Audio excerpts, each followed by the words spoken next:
Once again, let me remind you, please switch off your cell phones or keep them on the silent mode. We would not like to be disturbed, for sure. Thank you so much.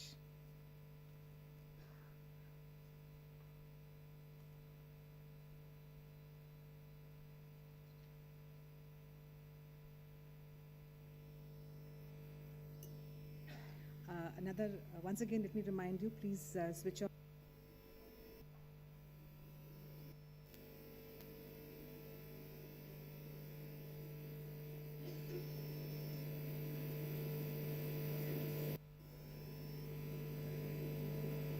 आप सबका विज्ञान भवन की इस खूबसूरत परिसर में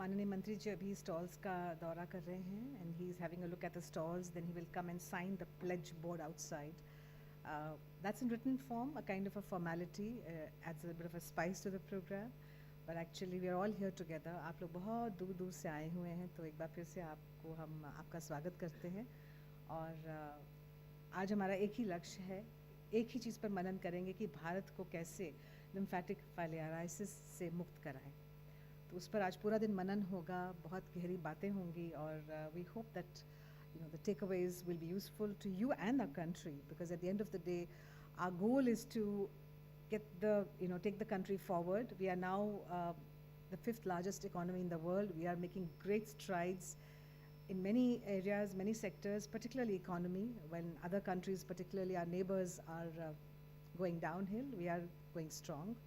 For that matter, even developed nations are stumbling as far as the economy is concerned. So India is on a roll, and one aspect of it is when we make everybody, free from disease. And today's symposium is a step in that direction. आप सबका यहाँ कहते हैं कि सब एक बार एक हवन की तरह है, सबकी अपनी अपनी आहुति है. It's kind of a think tank. Everybody will put their minds together, brainstorming sessions, other technical sessions, and we'll see what we can do. What are the takeaways, how we can get the country rid of LF. We will refer to LF in throughout the sessions, which of course means it's a short form of lymphatic filariasis. It's a bit of a tongue twister, so it's convenient for me and maybe for you also to refer to it as LF. So it's a very important day, and I'm sure auspicious day as well. Lodi celebrations for everybody. Happy Lodi to everybody. So we're just waiting and waiting for the Honorable Minister to come, and then we'll start the program formally.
चलिए, हमारे आज के मुख्य अतिथि Recording in progress.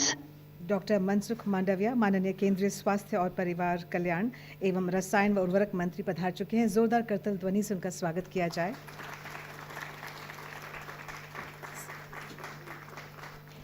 धन्यवाद। और हमारे साथ हैं डॉक्टर वी.के. पॉल, सदस्य नीति आयोग। जी, जोरदार करतल ध्वनि से स्वागत हो जाए। और श्रीमती रोली सिंह जी, जो कि राष्ट्रीय स्वास्थ्य मिशन की अतिरिक्त सचिव और मिशन निदेशक है। माननीय, कृपया आपसे निवेदन करती हूँ कि द्वीप प्रज्वलन करके आज के इस कार्यक्रम का शुभारंभ करें। हमारे देश की प्रथा है कि हम कोई भी कार्यक्रम करते हैं तो हम भगवान का आह्वान करते हैं कि आओ हमें आशीर्वाद दो कि हम जिस संकल्प को लेकर चले हैं उसमें हमें सफलता मिले, कोई विघ्न आए ही ना, और आए तो चली जाए।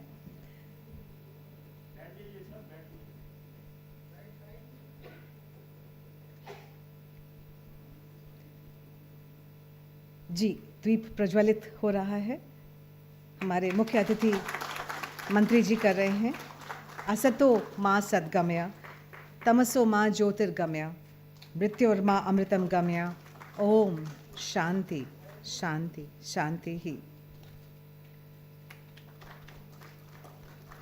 आज जो हम ये संकल्प लेकर बैठे हैं कि देश को एलएफ से मुक्ति दिलाएंगे, तो हम प्रार्थना करते हैं भगवान से कि हमारा संकल्प सिद्ध हो।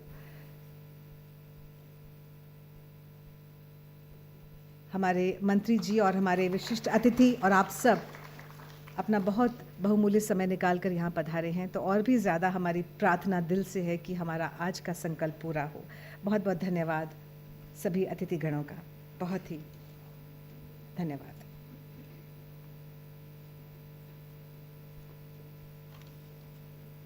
देवी और सज्जनों, आज भारत न सिर्फ विश्व पटल पर अपना ऊंचा स्थान बनाए हुए है, जैसे कि G20 की अध्यक्षता हम सब जानते ही हैं, बल्कि ज़मीनी स्तर पर भी प्रत्येक नागरिक को अच्छे स्वास्थ्य संबंधित सुविधाएं उपलब्ध हों, ऐसा पुरजोर प्रयास हो रहा है भारत सरकार का। हमारा माननीय प्रधानमंत्री जी ने कई बार अपने भाषणों में आयुष्मान भारत और वेलनेस की बात कही है। देश को लिम्फेटिक फिलाराइसिस से मुक्त कराना भी इसी ओर एक महत्वपूर्ण कदम है। और एलएफ के उन्मूलन से संबंधित आज जो भी गतिविधियां होंगी, जो भी गहरा विचार होगा, जो भी मनन होगा, इसीलिए आज हम सब यहाँ एकत्र हुए हैं। और अब हम कार्यक्रम को आगे बढ़ाते हैं। मैं श्रीमती रोली सिंह जी से विनम्रतापूर्वक आग्रह करती हूँ कि आप औपचारिक रूप से सबका स्वागत करें। मैम, श्रीमती रोली सिंह जी राष्ट्रीय स्वास्थ्य मिशन की अतिरिक्त सचिव और मिशन निर्देशक हैं। जी ma'am.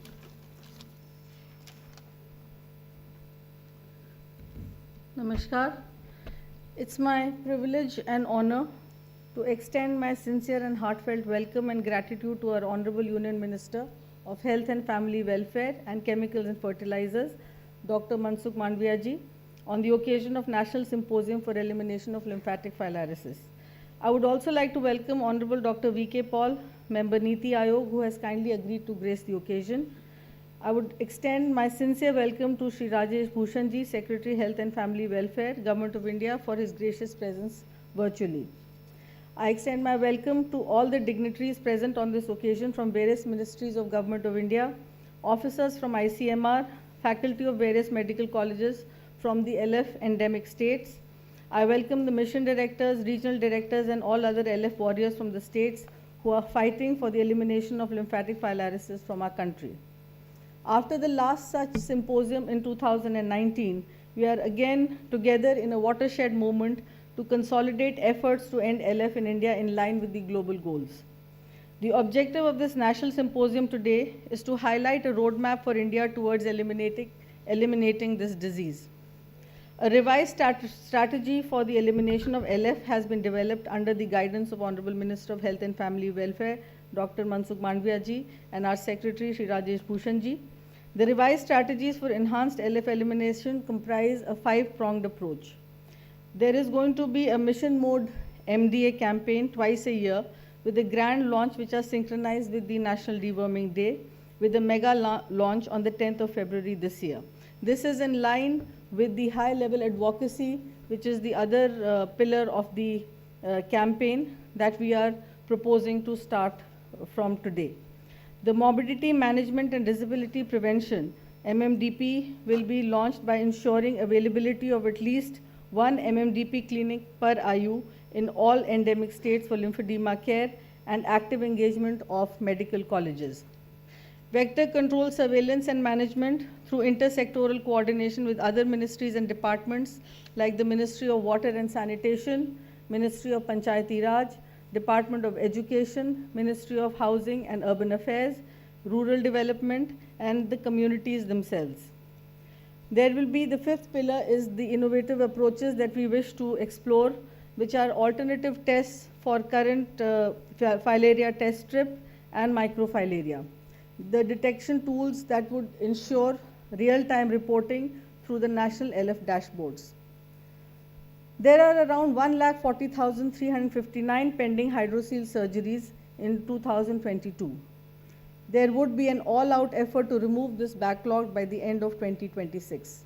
Some of the recent program achievements are, in 2018, the accelerated plan for the elimination of lymphatic filariasis was launched, under which triple drug therapy in 5 districts was introduced in the country.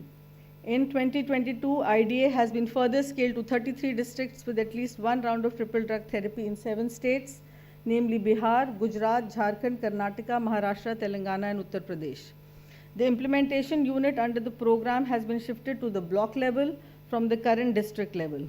This is aimed to strengthen surveillance and identify local hotspots of transmission to take stop MDA decision at the block level. The government has also made continued efforts towards alleviating the suffering of affected individuals through the provision of morbidity management and disability prevention services to improve the quality of life. In November 2018, the amount allocated for morbidity management kits for lymphedema patients in the endemic districts was enhanced from 150 to rupees 500 annually. In 2022, additional support of approximately 14 lakhs for community mobilization and monitoring has been approved by the Mission Steering Group for 10 high-risk, high-priority blocks in each MDA district.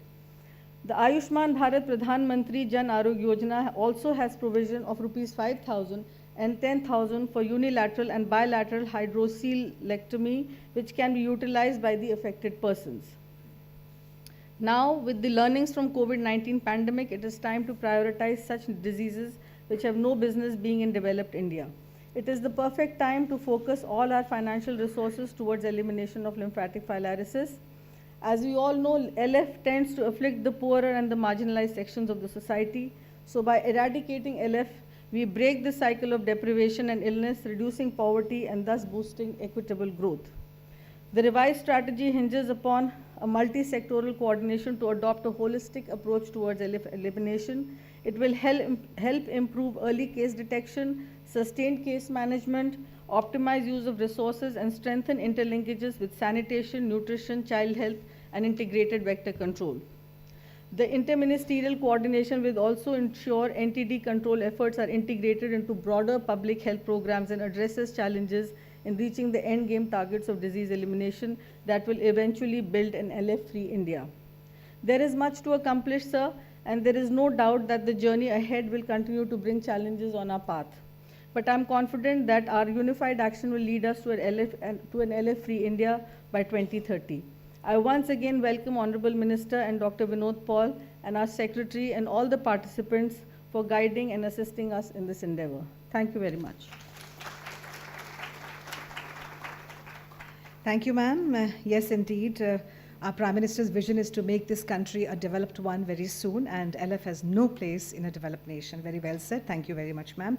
जब शब्द कम पड़ जाएं स्वागतम के लिए तो हमें छोटे छोटे प्यारे प्यारे पौधों का सहारा लेना पड़ता है, तो मैं नम्र निवेदन करती हूँ हमारे जॉइंट सेक्रेटरी श्री राजीव मांझी जी से कि आप कृपया हमारे माननीय केंद्रीय स्वास्थ्य मंत्री जी का एक बहुत खूबसूरत छोटा सा प्यारा सा पौधा देकर स्वागत करें. हम इसे ग्रीन वेलकम कहते हैं. बहुत बहुत स्वागत है सर, आप अपना बहुमूल्य समय निकालकर यहाँ पधारे हैं. हम आभार प्रकट करते हैं. बहुत बहुत धन्यवाद यहाँ पधारने के लिए सर.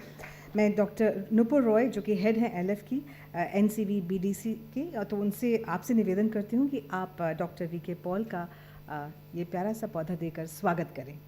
आपका भी बहुत बहुत स्वागत है सर, आप यहाँ पधारे हैं, धन्यवाद. A small token of our appreciation and thank you and gratitude. Thank you very much. Dr. Tanu Jain, Director NCV BDC. Ma'am, आपसे निवेदन है कि आप श्रीमती रोली सिंह जी का ये छोटा सा प्यारा सा पौधा देकर स्वागत करें. यह हमारा तरीका है आपको कहने का. बहुत बहुत धन्यवाद यहाँ आने के लिए. और अब हम कार्यक्रम को आगे बढ़ाते हैं. जैसे कि अभी मैम ने बताया कि श्री राजेश भूषण जी यहाँ किसी वजह से नहीं पधार सके, लेकिन कोई बात नहीं, वो साक्षात नहीं भी हो तो क्या है. हम टेक्नोलॉजी का ज़माना है और टेक्नोलॉजी का युग है, तो हम वर्चुअल माध्यम से उनसे बात करेंगे. श्री राजेश भूषण जी, और जी उनसे हम बात करेंगे, उनसे हम उनका एड्रेस सुनेंगे. माननीय मंत्री स्वास्थ्य, परिवार कल्याण, रसायन एवं उर्वरक, भारत सरकार, डॉक्टर मनसुख मांडविया जी, माननीय सदस्य NITI Aayog doctor VK. Paul जी, स्वास्थ्य मंत्रालय के वरीय पदाधिकारीगण, साथ ही देश के विभिन्न भागों से आमंत्रित साइंटिफिक इंस्टीट्यूशंस को रिप्रेजेंट करने वाले, मेडिकल कॉलेजेस और हॉस्पिटल्स को रिप्रेजेंट करने वाले और डोमेन नॉलेज के एक्सपर्ट्स जो इस सिंपोजियम में आए हुए हैं. सर, ये इसलिए महत्वपूर्ण हो जाता है कि माननीय मंत्री जी के नेतृत्व में ये निर्णय लिया गया कि लिम्फेटिक फाइलरिसिस को हम एक प्रायोरिटी डिजीज फॉर एलिमिनेशन मानकर कार्य करें. यानी हम ये माने कि एक निर्धारित समय अवधि में हमें लिम्फेटिक फाइलरिसिस से छुटकारा पाना है. It's been a fairly long time that this disease has afflicted certain identified geographies of our country. For example, UP, Bihar, Jharkhand, Chhattisgarh, Odisha, Telangana. लेकिन सर, ये भी महत्वपूर्ण बात है कि हम जानते हैं कि कुछ निर्धारित क्षेत्रों में ही इस एलएफ का प्रकोप है. इसलिए ये आसान हो जाता है कि हम एक स्ट्रेटेजी बनाकर, एक व्यू रचना करके इससे छुटकारा पा सकें, इसके एलिमिनेशन की तरफ बढ़ें. सर, आपने ये भी मार्ग निर्देश दिया था कि जो स्ट्रेटेजी हो एलिमिनेशन ऑफ एलएफ के लिए, उस पर भी व्यापक विचार विमर्श हो, वो साइंस बेस्ड हो, एविडेंस बेस्ड हो. तो पिछले कुछ सालों में ये हुआ है कि जिन दवाओं का उपयोग हम एलएफ के निदान के लिए करते हैं, चाहे वो आइवरमेक्टिन हो या डीईसी हो या एल्बेंडाजोल हो, ये निर्धारित मात्रा में राज्यों को उपलब्ध हुई हैं.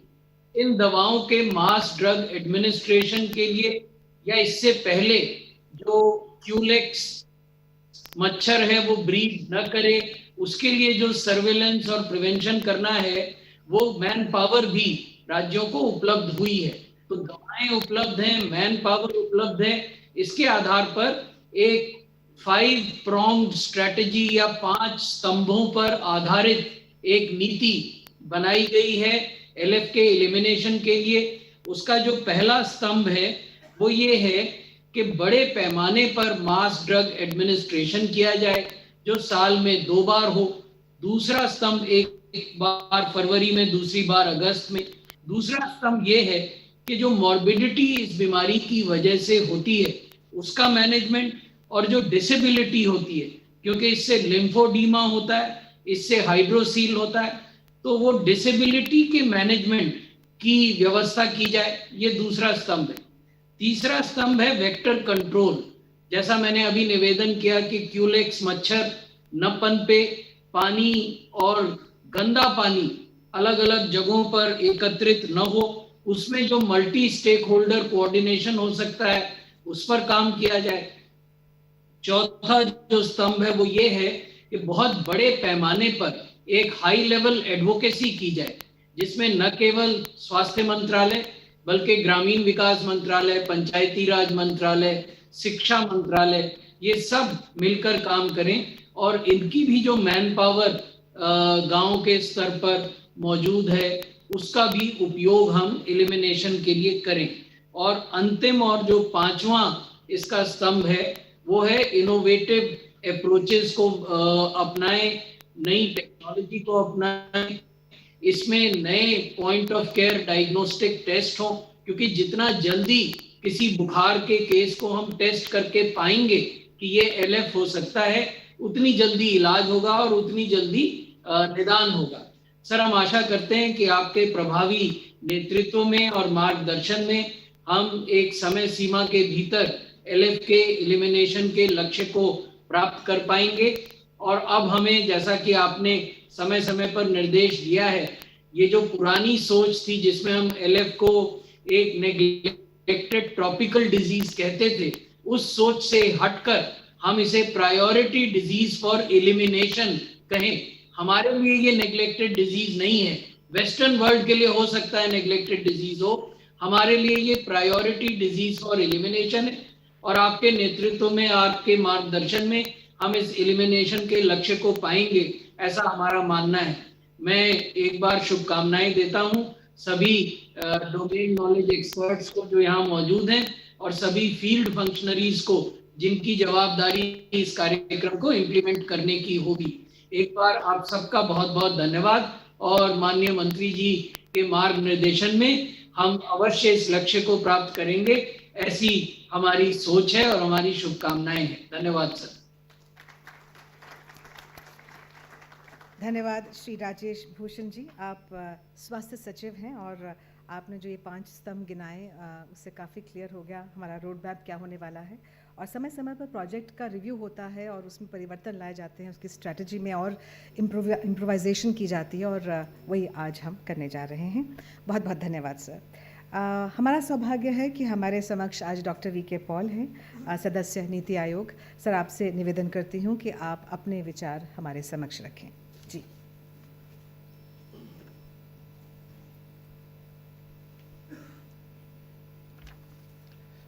धन्यवाद। Namaste. Honorable Union Minister for Health and Family Welfare and Chemicals and Fertilizers, Dr. Mansukh Mandviya ji, Secretary Health Shri Rajesh Bhushan ji, ASMD NHM Srimati Roli Singh ji, distinguished colleagues from NCDC, distinguished colleagues from state governments, NGOs, scientists, invitees from medical colleges and the grassroots teams. It is my true privilege and honor to be here this morning. As a doctor, I feel very passionate about eliminating this disease, as my previous speakers have said, which has no business to be here in the present juncture of our great nation. It's a disease which causes misery. It's a disease which causes misery for many, many years. It's a disease that afflicts poor people, poor brothers and sisters. And we have the wherewithal to tackle this, to prevent it, to stop it, and to address the effects it leaves in the body of women and men, to both of them. So sir, आपके मार्गदर्शन में ये जो एक संकल्प आज लिया जा रहा है, ये बहुत टाइमली है और इसको हम सब ने मिलकर पूरा करना है सर। और जैसे कि राजेश भूषण जी ने कहा है कि ये हमारी प्रायोरिटी डिजीज़ फॉर एलिमिनेशन है, इसका नाम नेग्लेक्टेड ट्रॉपिकल डिजीज़ कहीं और होगा, यहाँ नहीं हो सकती। हम इसको नेग्लेक्ट करना सोचेंगे भी नहीं, सोच भी नहीं सकते। स्पेशल फोकस डिजीज़ में इसको शामिल करिए सर, और उसी भावना से मिशन मोड में लेके सर अगले कुछ सालों में जैसा भी आप आदेश करेंगे उसमें हम इसको ख़त्म करने का संकल्प करते हैं और जुड़ेंगे सर इसमें। Already the disease is limited to specific geographies. Already we have made considerable progress, and this nation has plentiful supply of drugs, plentiful supply of surgical treatment that are possible. And on the horizon, we also have some treatments emanating from IU system to address the pathetic, very difficult, very serious morbidity that the individuals face. So we can eliminate it. It has to be a Jan Andolan. It has to be a mission mode which will not tire us. And we'll escalate from today onwards our efforts in every which way, sir. So I promise that on behalf of Niti Aayog, whatever best we can do, sir, we will do. I noticed that 71 of the 328 LF endemic districts are aspirational districts. So you are aware that we have a special focus on aspirational districts. We bring in extra set of energies, catalytic action, facilitation, and we will particularly in those areas, we would make our efforts in conjunction with the efforts of the Ministry of Health and the state governments. Sir, जो morbidity का जो backlog है sir, it's very worrying. मुझे बताया गया है कि hydrocele का बैकलॉग, मैम आपने भी कहा, 1.78 lakhs है, 178,000. Hydrocele is relatively a simple surgery to perform. Many of the individuals affected by this are our beneficiaries of PMJ. ये जोड़ने का काम है सर. रिसोर्सेज वहाँ अवेलेबल हैं, उन्हीं के नाम के रिसोर्सेज हैं, उन्हीं की एश्योरेंस है वो प्रोग्राम हमारा, हम जोड़ें. लेकिन इसके अलावा भी जो चाहिए वो हो सकता है, क्यों नहीं हो सकता है. हमारे मेडिकल कॉलेजेस में हम वैसे भी ये सुविधाएं देते हैं सर. सर इसका एक स्पेशल अप्रोच ऐसे आज आप लॉन्च करेंगे कार्यक्रम में, उसको लेके आना है. लेकिन इसमें अगर प्राइवेट सेक्टर की भूमिका है उसको जोड़ना चाहिए. कैंप्स की तरह करना है तो उसको करा जाना चाहिए. वॉलंटरी एफर्ट से करा जाए वो करा जाए. स्पेशल कैंपेन हो मेडिकल कॉलेजेस में कि इस संडे को भाई हम 50 सर्जरी करेंगे और देखभाल करेंगे. एनजीओज़ के साथ जुड़ के फैमिली अब आएगी उसको लुक आफ्टर करेंगे. So this must and because this goes on and life of the person is very, very seriously affected on a daily basis. We have to set this right. I specifically speak for mitigating the morbidity and preventing disability. We need other actions. Rajesh Pushanji has told us what the other 4 pillars are. Easy to achieve, and within that, sir, the most important part really is awareness. Because without awareness generation, without making it a visible activity through the written word, through advertisements, through creating a buzz by involving PRIs, involving children, older school children, we have to create a buzz that we are now here, A, to prevent the disease by the actions at the environment, through the environment-led action and sleeping under, bed nets and so on. And then if the disease occurs, it will be tackled by India-made available medicines, which we have in plenty. Sir, also under your directions, we must have a concurrent research, implementation research going on to guide us how to fine-tune it, sir. If it has to be done over a short period of time, relatively speaking, then we need to be guided by local information, evidence to improve our reach and effectiveness of our strategies. तो research भी साथ चलनी है sir, awareness भी साथ चलना है, और ट्रीटमेंट करना है, प्रिवेंट करना है. मास ड्रग एडमिनिस्ट्रेशन में सारे समाज को जुड़ना पड़ेगा, डिस्ट्रिक्ट एडमिनिस्ट्रेशन से लेके एनजीओज़ तक, और हर मदर्स ग्रुप को जुड़ना पड़ेगा, हमारे ग्रास रूट्स वर्कर को जुड़ना पड़ेगा सर. इसको सर जो बहुत टाइमली तरीके से हमने जो एक्सेलरेटेड स्ट्रेटजी बनाई है, आज आपके हाथों से उसका लॉन्च होगा और हम सब उसमें अपना योगदान देंगे, और इसको मास मूवमेंट की तरह टाइम बाउंड तरीके से इस बीमारी को किसी भी मानक जो दिए गए हैं उससे पहले इसको ख़त्म करने का संकल्प करते हैं. धन्यवाद. जय हिंद.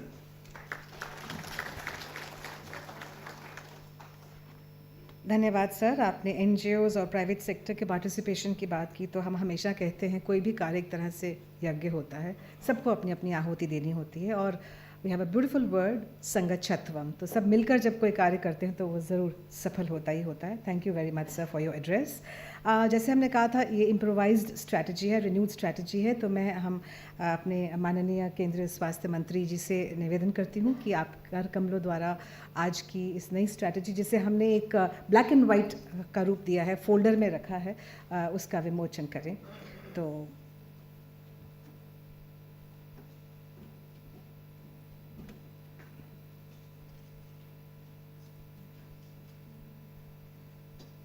जी sir, thank you very much. ज़ोरदार तालियों से इस बात का स्वागत हो जाए.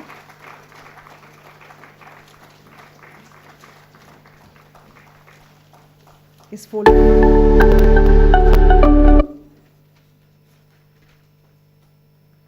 जी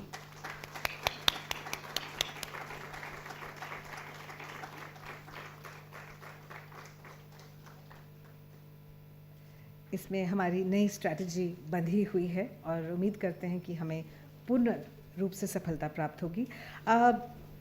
ये तो एक पहलू हुआ कि हमारी क्या स्ट्रैटेजी है, लेकिन जैसे डॉक्टर पॉल ने कहा कि अवेयरनेस बहुत ज़रूरी है, जन जागृति ज़रूरी है, तो उस पर हम एक फ़िल्म देखेंगे कि उस पर कैसे बताया गया है कि जन जागृति की आवश्यकता है एलएफ के बारे में। जी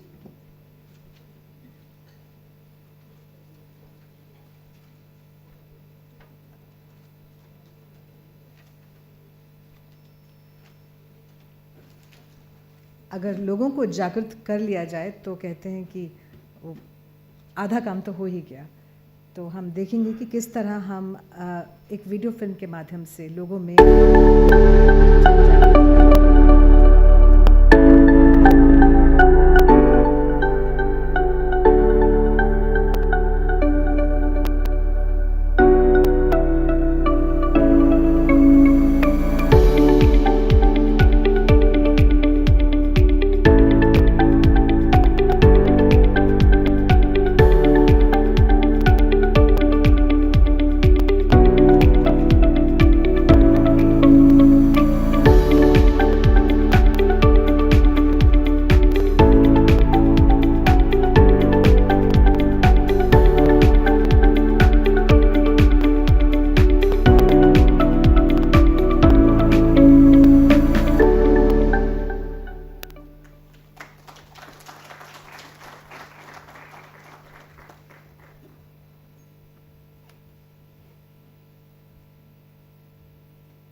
नमस्कार। सबकी तरह मैं मेहनत करने से पीछे नहीं हटता। हमारी मेहनत ही हमें जीवन में आगे लेके जाती है। पर कई बीमारियां ऐसी हैं जो हमारे कदम को जिंदगी भर के लिए रोक देती हैं। भारत में सालाना हजारों लोग हाथी पांव नाम की बीमारी की चपेट में आकर जीवन भर के लिए अपाहिज हो जाते हैं। मलेरिया की तरह ही हाथी पांव एक मच्छर के काटने से फैलता है और ये याद रखिए कि हाथी पांव का कोई इलाज नहीं है।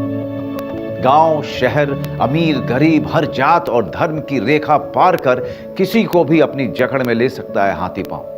पर डरे नहीं, इसका बचाव आसान है। साल में सिर्फ एक बार सरकार द्वारा दी हुई मुफ्त दवाएं खाएं और इस बीमारी से अपने आप को और अपने परिवार को बचाएं। याद रखिए, खुशहाल होगा शहर और गांव जब जड़ से मिटेगा हाथी पांव।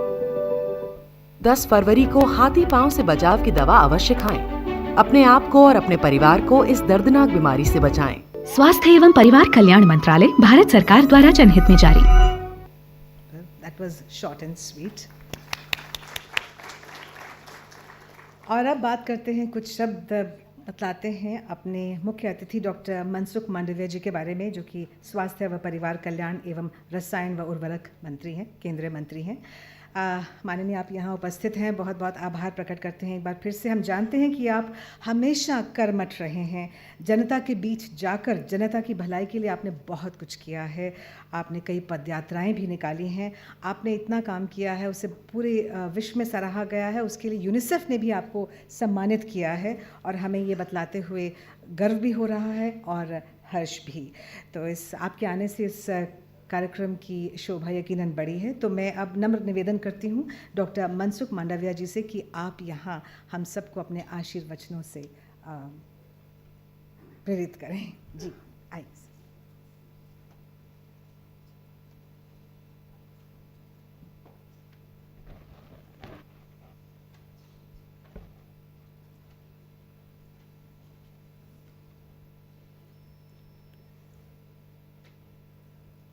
फाइलेरियासिस के सामने लड़ने के लिए रोड मैप सुनिश्चित करने के लिए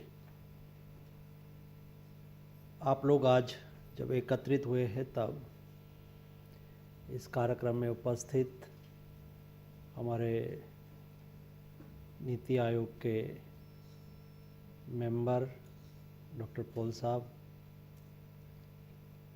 सेक्रेटरी हेल्थ राजेश भूषण जी, रोली सिंह जी, सारे देश से आए हुए सभी उपस्थित स्टेट के रिप्रेजेंटेटिव्स भाई एवं बहन, आज एक अच्छे कार्यक्रम के लिए एक देश में हम लिम्फेटिक फाइलेरियासिस से कैसे मुक्त करें, उसके ऊपर सारे दिन आप लोग चिंतन करने वाले हैं। मेरा मानना है कि ये विषय ऐसा मुश्किल नहीं है कि हम नहीं कर सकते हैं, लेकिन आवश्यक होता है संकल्प करने का। जब हम कोई विषय के लिए संकल्प करते हैं तो सिद्धि के बारे में सोचा जा सकता है। हमें सफल होना है तो सफल होने के लिए पहले संकल्प करना होता है, और संकल्प को सिद्धि की ओर ले जाने के लिए पाथवे सुनिश्चित करना होता है। आपने डीपीआर बना लिया है, तो डीपीआर कैसा होना चाहिए, पाथवे कैसा होना चाहिए। मैं मानता हूं कि जैसा संकल्प को सिद्धि की ओर ले जाने के लिए जितना अच्छा पाथवे आप तय करेंगे, इतना समय सार आप आपके गोल को अचीव कर पाएंगे। क्या क्या दिक्कत है, क्या स्ट्रेंथ है हमारी, क्या वीकनेस है, कौन से रूट से चलना है, यानी कि कौन सी चीज़ों को ध्यान में रखना है। ये देश बहुत बड़ा है और विविधता से भरा हुआ है। India is a big country, huge diversity, 1.3 billion population, उसमें से 228 डिस्ट्रिक्ट में अब इस रोग के सामने हमें लड़ना है। तो हर स्टेट और हर कम्युनिटी और उसकी मान्यता, रहन सहन, जीवन पद्धति अलग है। उसके बीच में क्या हम एक केवल गवर्नमेंट सिस्टम से प्रयास करेंगे तो सक्सेस हो जाएंगे क्या? दोस्तों, शायद हो भी जाए तो भी मुझे लगता है कि समय लगेगा। एक ऐसा विषय है, और हेल्थ इंडिया में हेल्थ के प्रति देखने का नजरिया भी इंडिया में अलग है। अच्छी बात कही गई, भाई दुनिया ने उसको नेग्लेक्टेड डिसीज के रूप में देखा होगा, हमारे लिए प्रायोरिटी डिसीज है। ये दुनिया का मॉडल है, वो इंडिया का मॉडल है। दुनिया की प्रायोरिटी कुछ होगी, इंडिया की प्रायोरिटी कुछ होगी। दुनिया की प्रायोरिटी तय करने वाले लोग और इंडिया की प्रायोरिटी तय करने वाले लोग अलग है भाई। हमारी प्रायोरिटी हमें तय करनी है, और हमारी प्रायोरिटी तय करने के लिए हमें हमारी सिस्टम का इंप्लीमेंट करना है, और हम कर सकते हैं। यही देश ने संकल्प लिया था, हम देश को पोलियो मुक्त करें, हम कर दिया। हम ये कर सकते हैं, हम स्मॉल पॉक्स मुक्त हो गए हैं। हम ने तय किया कि हमें कालाजार से मुक्ति चाहिए। केवल 4 डिस्ट्रिक्ट में खास करके एक ब्लॉक बचा हुआ है, वो भी शायद 2023 अंत तक हो जाएगा। हमने बहुत बड़ा अभियान चलाया है कि हम देश को टीबी मुक्त करें। ग्लोबल गोल 2030 है, ये उसका गोल हो सकता है, लेकिन उसके पहले हम कर सकते हैं क्या? हमारा मॉडल है प्रति वर्ष 1.5 लाख लोगों का मृत्यु हो जाए ट्यूबरक्लोसिस से। और उसमें भी मेरे सामने जब प्रेजेंटेशन रखा गया था तो बताया कि 35 से 60 तक की एज वाले उसमें 60% होते हैं, जिसके पर घर की जिम्मेवारी है। घर अपने पर चलता है, और घर के सदस्य चले जाने से घर की क्या हालत होती है। उसके लिए हमने, प्रधानमंत्री जी ने गोल तय करके कहा कि हमें 2025 अंत तक देश को टीबी मुक्त करना है। तो उसके लिए पाथवे तय करना था। संकल्प तो हो गया कि 2025 अंत तक देश को टीबी मुक्त करना है, लेकिन इस सरकार की, हमारी जिम्मेवारी, मिनिस्ट्री की जिम्मेवारी बन गई कि हम कैसे करें। और जब हम इस संकल्प को सिद्धि की ओर लेके जाने के लिए सोच रहे थे, तब देश का क्या रिसोर्सेज है, देश की क्या क्षमता है। दुनिया का मॉडल जैसा कोई डेवलप्ड कंट्री में कहा होगा उसके प्रेसिडेंट ने कि चलो भाई देश को ट्यूबरक्लोसिस से मुक्त करना है, तो सारी सरकारी मशीनरी को मोबिलाइज करेंगे, सरकार के लोग अपने ओर से प्रयास करेंगे। लेकिन जो हम कर सकते हैं वो नहीं कर सकते हैं।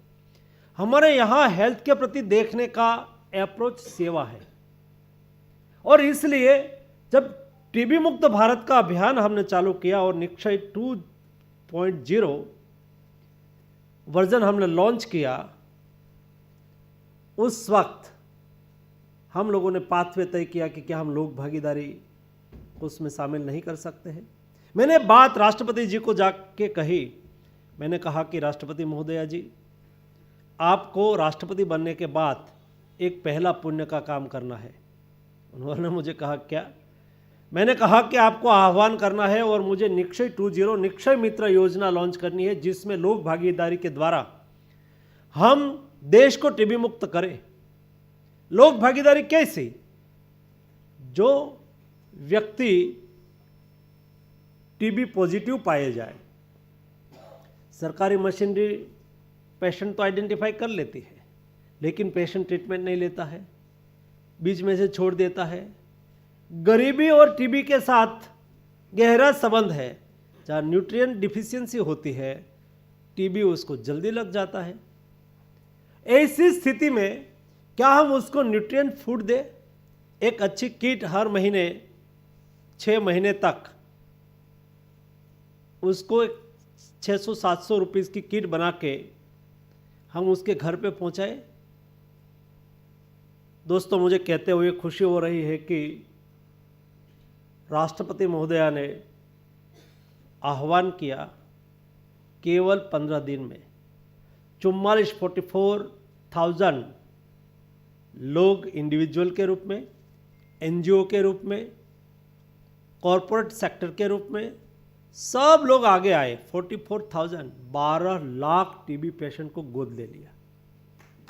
और आज हर दिन मैं मीडिया से ट्रेस करता हूँ, सोशल मीडिया के द्वारा, प्रिंट मीडिया के द्वारा, इलेक्ट्रॉनिक मीडिया में जो न्यूज आती है, सारे देश में कोई न कोई कार्यक्रम डेली चलता ही रहता है। मुझे विश्वास है कि 2025 के पहले लोक भागीदारी के द्वारा हम टीबी मुक्त हो जाएंगे।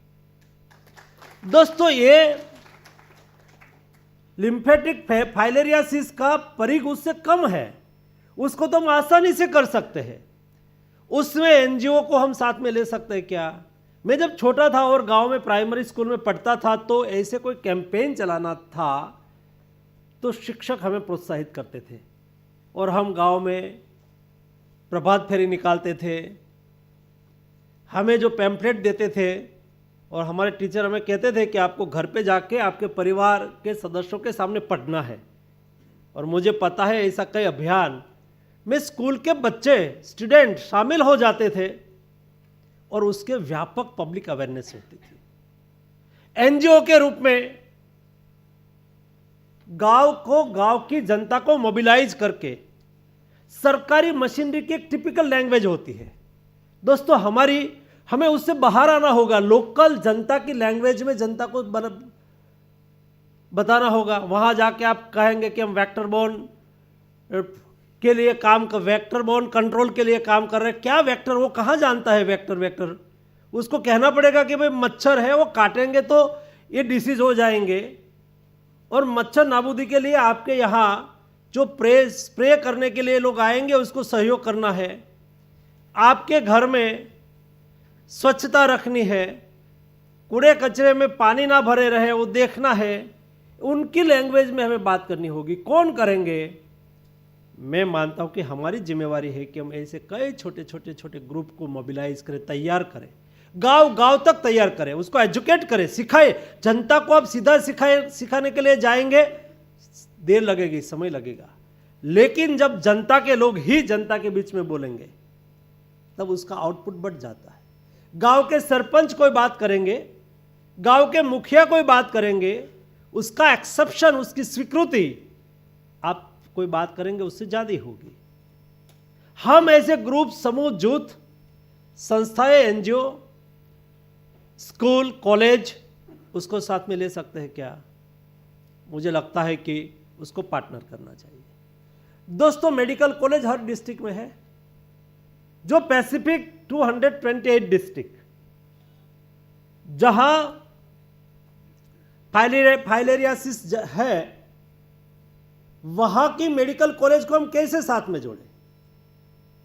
वहां मेडिकल कॉलेज के स्टूडेंट को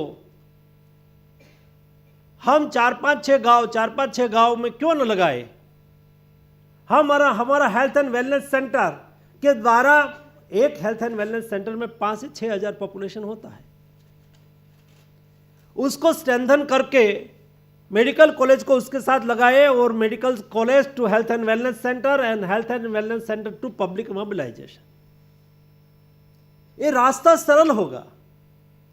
हेल्थ एंड वेलनेस सेंटर पर कार्यक्रम आयोजित करके पब्लिक अवेयरनेस हम कर सकते हैं। हमारी आशा बहन, दोस्तों, जितना आशा बहन को आप प्रोत्साहित करेंगे उसका आउटपुट आपको ज्यादा मिलेंगे। हम पब्लिक रिप्रेजेंटेटिव है। आज मैं आपके साथ मीटिंग कर रहा हूं, कल रात को गुयाना के प्रेसिडेंट के साथ मीटिंग कर रहा था, और कल सुबह में मैं मेरे क्षेत्र में एक गांव में जाके कार्यक्रम करने वाला। तो हम लोग जनता के बीच में होते हैं।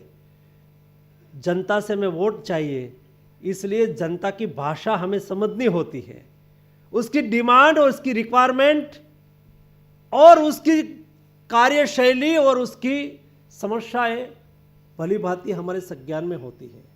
और इसलिए दोस्तों, मैं कहता हूं कि आज हेल्थ सेक्टर में कोई सशक्त गांव तक काम करने वाला कोई माध्यम है तो ये हमारी आशा बहन है।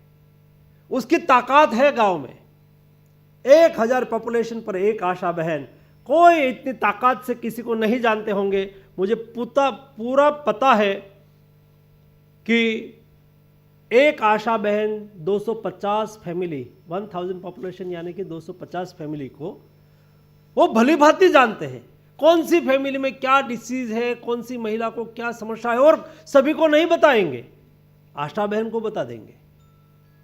महिला को भी कुछ बात करनी है, अपने फैमिली डॉक्टर को भी नहीं बताएंगे, पहले आशा बहन को बता देंगे। ये आशा बहन का उपयोग हम हमारे अभियान में कर सकते हैं क्या? दोस्तों, ग्लोबल गोल 2030 हो सकता है, लेकिन ये जो हमारी टीम तय करे कि हमें 2027 यानी कि आज से 5 साल के दरमियान 2027 दिसंबर तक हम देश को फाइलेरियासिस मुक्त कर सकते हैं क्या? मैं मानता हूं कि हम तय करें तो हो सकता है। सवाल है उसके लिए पाथवे तैयार करना, सवाल है उसके लिए संकल्प करना। एक बार हम संकल्प कर लेंगे तो मुझे लगता है कि पाथवे ऑटोमेटिक तैयार होने लगेंगे। पाथवे तैयार हो जाएगा।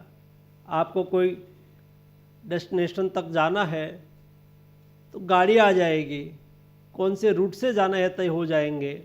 तो आपने तय किया होगा कि 2 घंटे में पहुंचना है तो 2 घंटे में पहुंच जाएंगे। उसके साथ आवश्यकता है, ये 3 चीज तो हो गई। हमने संकल्प कर लिया, हमने रोड मैप बना लिया, हमें गोल तय कर लिया। 3 चीज करने के बाद चौथा सबसे महत्वपूर्ण पिलर है, उसको अचीव करने के लिए कमिटमेंट और डेडिकेशन।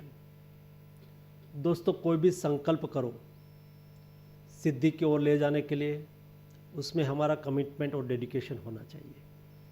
ये मेरा दायित्व है, ये मेरा कर्तव्य है। और दोस्तों हेल्थ कर्मियों के पास एक बहुत बड़ा फायदा है, सेवा भी है और आजीविका भी है। सेवा करते करते आपकी आजीविका के लिए आपको सैलरी भी मिल रही है, और इसलिए हमारा कमिटमेंट में कमी नहीं होनी चाहिए। जिस काम हमें दिया गया है या तो जिस काम में कर रहा हो, दोस्तों हर काम में हमें नेशन फर्स्ट देखना होगा। आज देश में 5 लाख केसेस हमारे बीच में है। कई लोग एक डिसीज से ग्रस्त हो रहे हैं। एक व्यक्ति डिसीज से ग्रस्त हो जाएगा और वो काम नहीं कर पाएगा, उसके फैमिली को लॉस होगा, नेशन को लॉस होगा। क्या हम हर काम को नेशन फर्स्ट के साथ जोड़ सकते हैं क्या? दोस्तों आवश्यक है कि देश की सभी काम को हमें कमिटमेंट और डेडिकेशन से तब देख पाएंगे जब हमारा मन में ये धारणा बहुत क्लियर हो कि हम जो भी कुछ कर रहे हैं मेरे देश के लिए कर रहे हैं और देश के लिए मेरा कर्तव्य है। जरूरी नहीं है, और हमारा माइंड केवल इतना ही बना हुआ है कि राष्ट्रभक्ति की डिफिनेशन हम क्या करते हैं, क्योंकि मिलिट्री में भर्ती हो जाओ और बॉर्डर पे खड़े रह जाओ।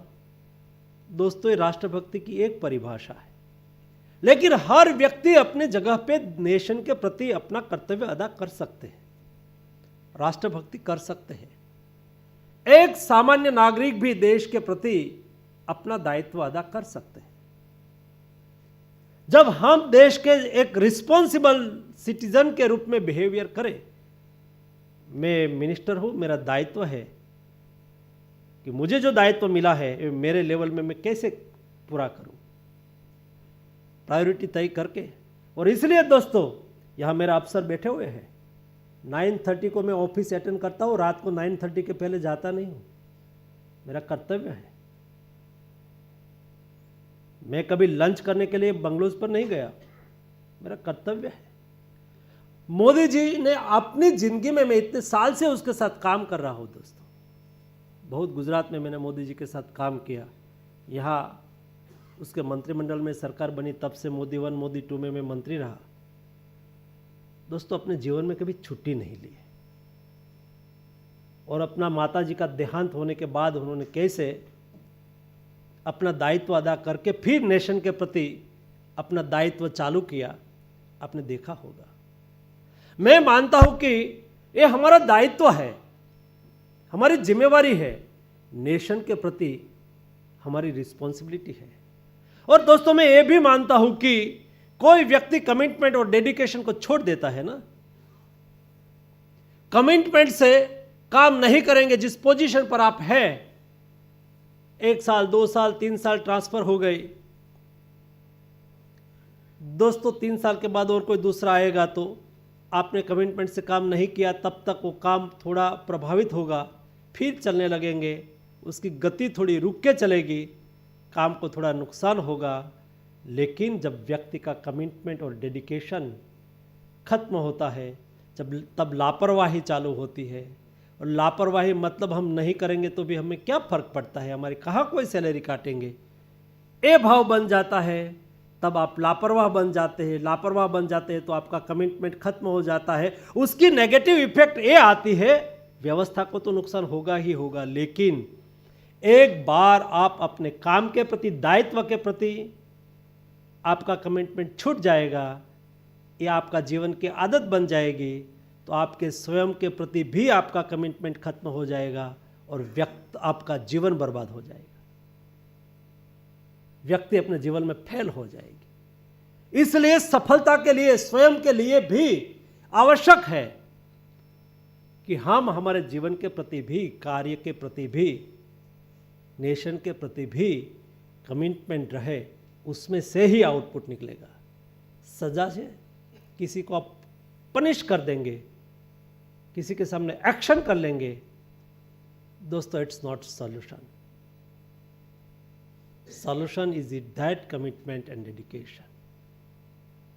और इसलिए आज आप अच्छे काम के लिए बैठे हैं, अपना दायित्व अदा करने के लिए बैठे हैं, रोड मैप तय करने के लिए बैठे हैं, और 2027 एंड तक हमें फाइलेरियासिस से देश को मुक्त करना है. इस कमिटमेंट और डेडिकेशन के साथ जो आप यहाँ से वापस जाएंगे, तो मुझे पूरा भरोसा, विश्वास और श्रद्धा है कि देश फाइलेरियासिस से मुक्त हो जाएंगे और नया भारत में इस डिसीज इतिहास बन जाएगा. उसका साक्षी बनने के लिए हम सब लोग कार्य करें, यही अपेक्षा. धन्यवाद.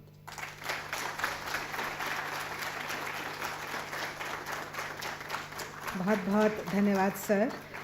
जानकर बहुत ही अच्छा लगा कि आपने कभी छुट्टी नहीं ली.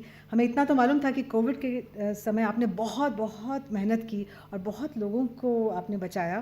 और आप सच कहते हैं, आपकी भावपूर्ण वाणी सुनकर हम सब हिल गए.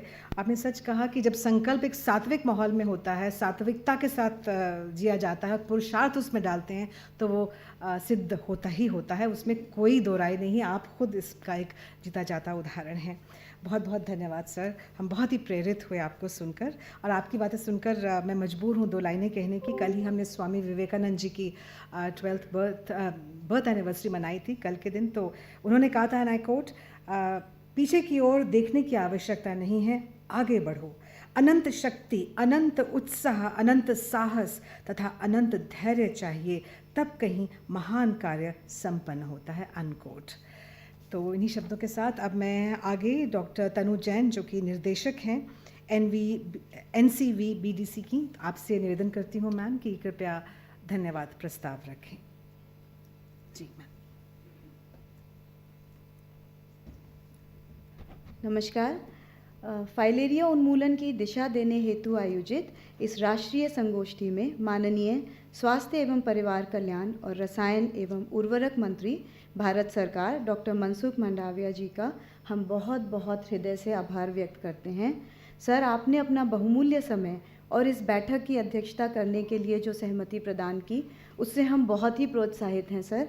और हम आपका जो अभी आपने सर हमको और आगे मार्ग निर्देशन दिया, उससे सर हमें ये पता चला कि आपकी सर टॉप से लेके ग्राउंड लेवल तक इतनी क्लियर अंडरस्टैंडिंग है सर. और उसी अंडरस्टैंडिंग के तहत सर जो हमें मार्गदर्शन मिलता है, हम उससे सर आगे बढ़ने के लिए और प्रोत्साहित होते हैं. सर, फाइलेरिया उन्मूलन के लिए तैयार की गई सघन रणनीतियाँ एवं सर्वजन दवा सेवन कार्यक्रम को और गति प्रदान करने हेतु जो साल में 2 बार मिशन मोड में आयोजित करने का एक संकल्प लिया गया है सर, आज ये फाइलेरिया उन्मूलन को एक नई दिशा प्रदान करेगा सर. और जो 5 प्रॉन्ग स्ट्रैटेजी हमने नई बनाई है, जिसमें कि वेक्टर कंट्रोल से लेके इनोवेशन तक, तो जो एक बहुत ही ग्राउंड रूट लेवल से चीज़ शुरू होके और एक बहुत हाई लेवल तक R&D लेवल तक जाती है, उसकी सर जो ये स्ट्रैटेजी है जो सारे लूप होल्स प्लग करेगी सर, वो as a doctor, as a community of public health specialist sir, हमारे लिए ये आज बहुत ही प्राउड फील करने की बात है सर कि हमें इतनी खुशी हो रही है कि इस बीमारी को हमने NTD से छोड़ के और अब इसको एक प्रायोरिटी डिजीज़ फॉर एलिमिनेशन लिया है. इसी के साथ में माननीय डॉक्टर VK पॉल सर, जो सदस्य हैं नीति आयोग के, उनका हृदय से अभिनंदन और सादर धन्यवाद. फाइलेरिया उन्मूलन के लिए सर आपका समय समय पे गाइडेंस और प्रतिबद्धता और आपके द्वारा दिखाई गई रुचि के लिए हम अत्यंत आभारी हैं. माननीय श्री राजेश भूषण जी, सचिव स्वास्थ्य एवं परिवार कल्याण मंत्रालय भारत सरकार का हम हार्दिक आभार व्यक्त करते हैं. आपका सहयोग और प्रोत्साहन और हर वक्त सर एक बार हमारी गाइडेंस जो आप देते हैं, वो हमारे लिए सदा ही प्रेरित करता है हमें. हमारी अपर सचिव श्रीमती रोली सिंह जी, मैडम आपका हृदय से धन्यवाद. फाइलेरिया उन्मूलन की गतिविधियों पर आप निरंतर हमारा रिव्यू करती हैं और अपना मार्गदर्शन देती हैं, और समय समय पर मैम बहुत सारा टाइम निकाल के अपनी व्यस्त शेड्यूल में से आप हमें हेल्प करती हैं. इसी के साथ संयुक्त सचिव श्री राजीव मांझी जी को सादर धन्यवाद. फाइलेरिया उन्मूलन संबंधित गतिविधियां एवं उसे समयबद्ध तरीके से अनुपालन करने के लिए सर हमें आपसे मार्गदर्शन मिलता है। हालांकि बहुत भागदौड़ करनी पड़ती है, बट हम लोग हमेशा तत्पर रहते हैं और तैयार रहते हैं। इस सिंपोजियम में इसी के साथ सर, जैसे कि आपने कहा कि हम पूरे दिन इसमें एक चर्चा करेंगे, तो इसमें उपस्थित हैं सर शिक्षा एवं साक्षरता विभाग से, महिला एवं बाल विकास विभाग, पंचायती राज, सामाजिक न्याय और अधिकारिता, ग्रामीण विकास, जनजातीय मामलों के मंत्रालयों से आए हुए संयुक्त सचिव जो हमारे साथ सारे टेक्निकल सेशंस में जुड़ेंगे, उनका हृदय से धन्यवाद। विभिन्न राज्यों से आए क्षेत्रीय निदेशक, मिशन निदेशक, निदेशक सार्वजनिक स्वास्थ्य, संयुक्त निदेशक, ICMR निदेशक, राज्य कार्यक्रम अधिकारी और सर 170 मेडिकल कॉलेजेस जो हमने जोड़े हैं, उनमें से कुछ मेडिकल कॉलेजेस के साथ आज एक शोध का पूरा एक कार्यक्रम है। वहाँ संस्थानों से आए निदेशक और प्रोफेसर, उन सभी का हार्दिक स्वागत है। NCVBDC के वर्तमान एवं पूर्व अधिकारीगण, WHO और अन्य सहयोगी संस्थाओं से आए सम्मानित प्रतिनिधियों एवं वर्चुअली जुड़े आप सभी गणमान्य अधिकारियों को भी हृदय से धन्यवाद। सर विशेष धन्यवाद हमारी NCVBDC फैमिली का, जिसमें ना सिर्फ फाइलेरिया डिवीज़न ने मेहनत की है, बल्कि सारे ही विभाग ने पूरा साथ निभाया है और एक परिवार की तरह कंधा से कंधा मिलाकर साथ चले हैं सर हमें विश्वास है कि आपने जो भी हमें मार्गदर्शन आज दिया है, और ख़ास के सर हमने नोट किया है संकल्प से सिद्धि, और सर जो आपने हमें कहा कि एक पाथवे तय करना है, हमको संकल्प लेना है, एक रोड मैप बनाना है, एक गोल फिक्स करना है सर, और सर सबसे जो आपने ज़रूरी चीज़ कही कमिटमेंट और डेडिकेशन, सर हम ये विश्वास दिलाते हैं कि इसी कमिटमेंट और डेडिकेशन से हम आगे चलेंगे, और सर ये जो आज हमने सपना देखा है इसको 2027 तक पूर्ण करेंगे। धन्यवाद, बहुत बहुत धन्यवाद। धन्यवाद मैम, धन्यवाद हमारे मुख्य अतिथि और अन्य विशिष्ट अतिथिगण। इसी के साथ आज का ये सत्र समाप्त होता है। आप सबका बहुत बहुत आभार।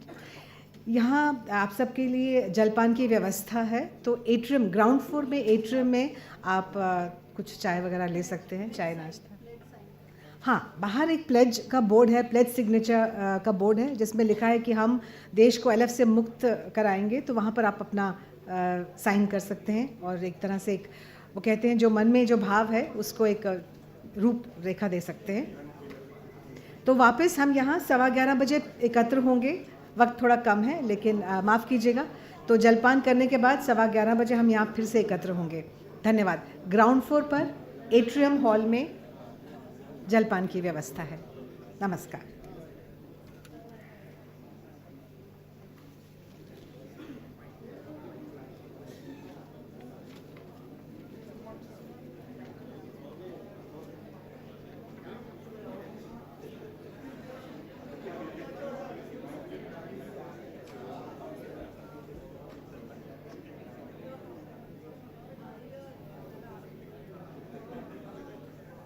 नमस्कार।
अलग है।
आप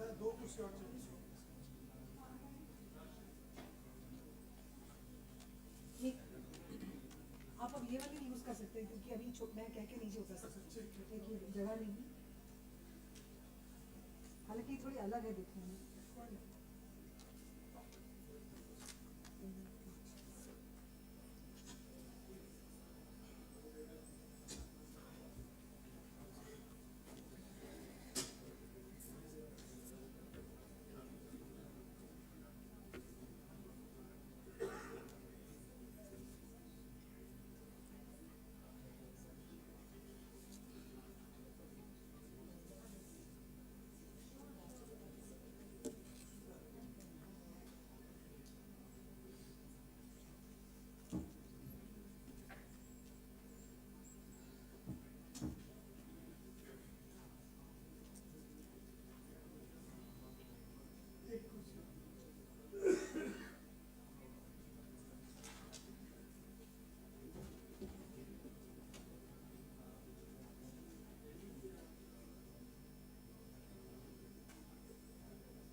हाँ जी, सेकंड सेशन अभी है ना? हाँ जी, हाँ जी, हाँ जी। हाँ, सेशन 2 पहले होगा, ये वाला सेशन पहले होगा, लोग इसी में।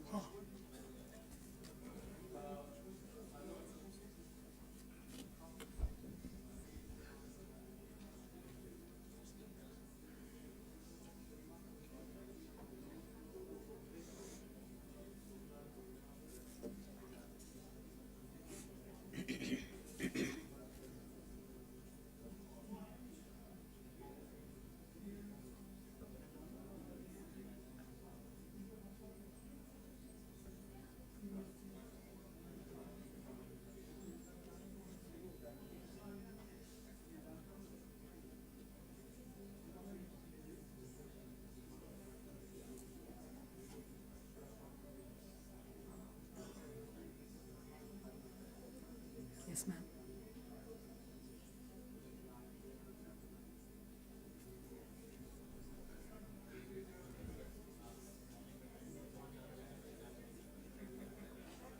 आपका यहाँ से बाहर पड़ा है, आपका फोल्डर ले लीजिएगा। हाँ, उसके पीछे है आपका फोल्डर। या दिस वन।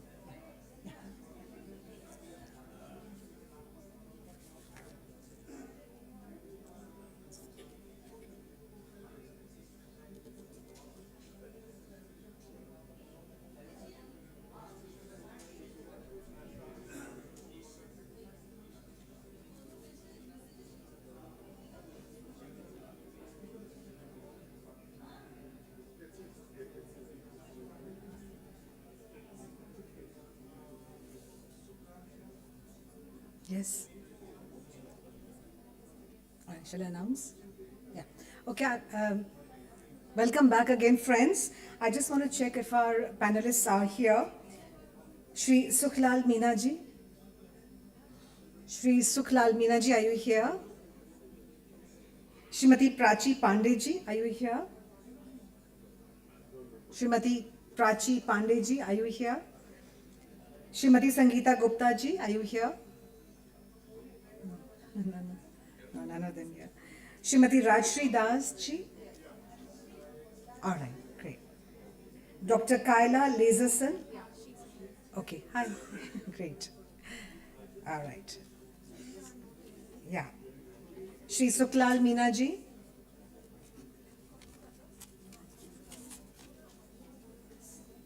Yes, ma'am.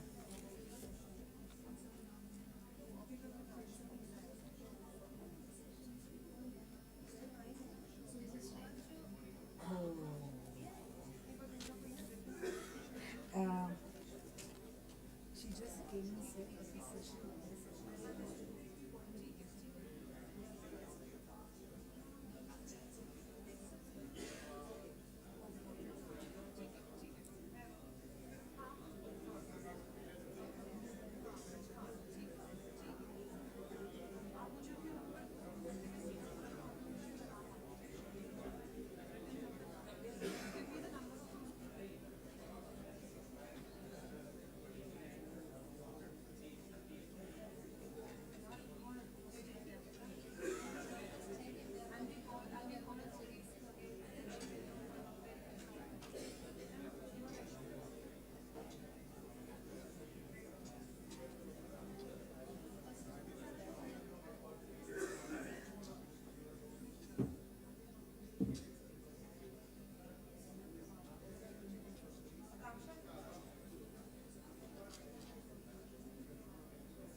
के देंगी मुझे बताया था ना, है ना?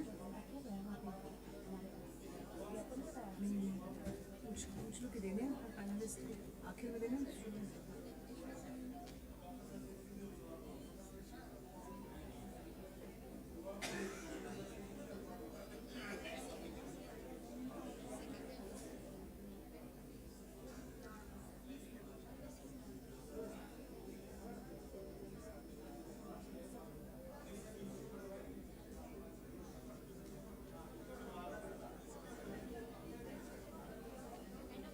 End of the session, okay, to all the panelists. Everybody, the speakers, all the moderators.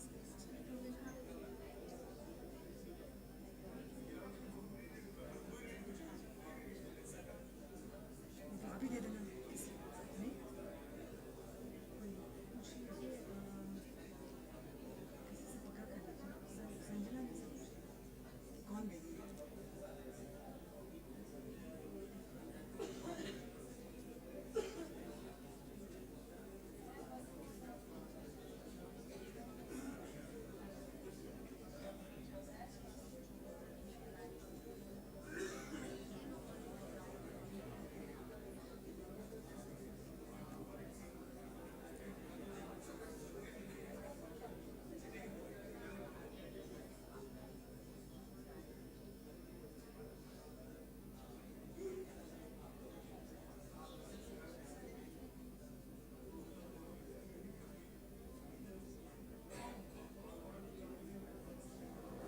इसको उठा देना चाहिए। नहीं, तो छोड़ दो इसमें, श्रीमती रोली सिंह तो मॉन्जर प्लान है ना।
Excuse me, please.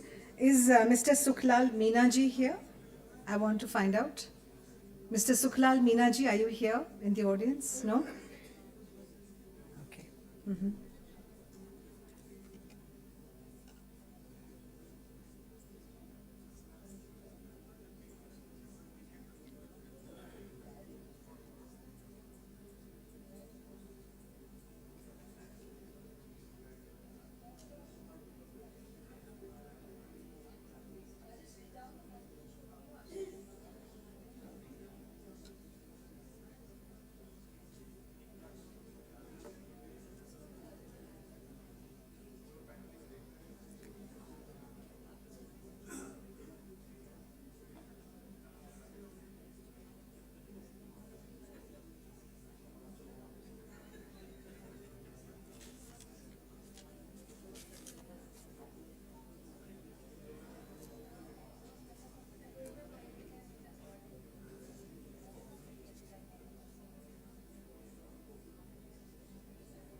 नमस्कार। सबकी तरह मैं मेहनत करने से पीछे नहीं हटता। हमारी मेहनत ही हमें जीवन में आगे लेके जाती है। पर कई बीमारियां ऐसी हैं जो हमारे कदम को जिंदगी भर के लिए रोक देती हैं। भारत में सालाना हजारों लोग हाथी पांव नाम की बीमारी की चपेट में आकर जीवन भर के लिए अपाहिज हो जाते हैं। मलेरिया की तरह ही हाथी पांव एक मच्छर के काटने से फैलता है और ये याद रखिए कि हाथी पांव का कोई इलाज नहीं है। गांव, शहर, अमीर, गरीब, हर जात और धर्म की रेखा पार कर किसी को भी अपनी जकड़ में ले सकता है हाथी पांव। पर डरे नहीं, इसका बचाव आसान है। साल में सिर्फ एक बार सरकार द्वारा दी हुई मुफ्त दवाएं खाएं और इस बीमारी से अपने आप को और अपने परिवार को बचाएं। याद रखिए, खुशहाल होगा शहर और गांव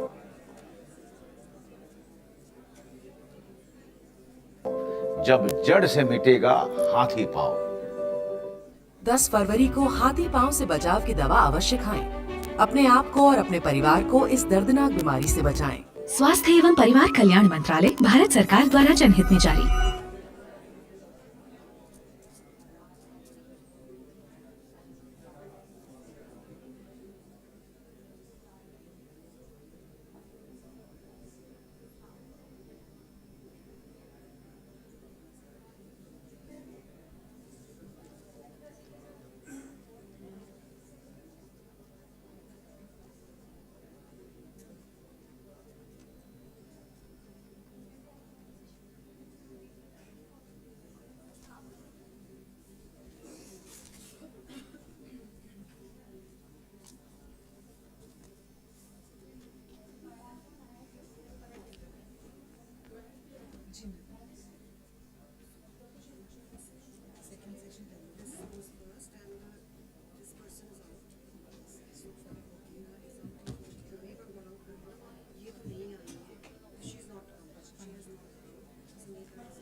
थोड़ा आवाज इनकी बढ़ाएंगे, volume.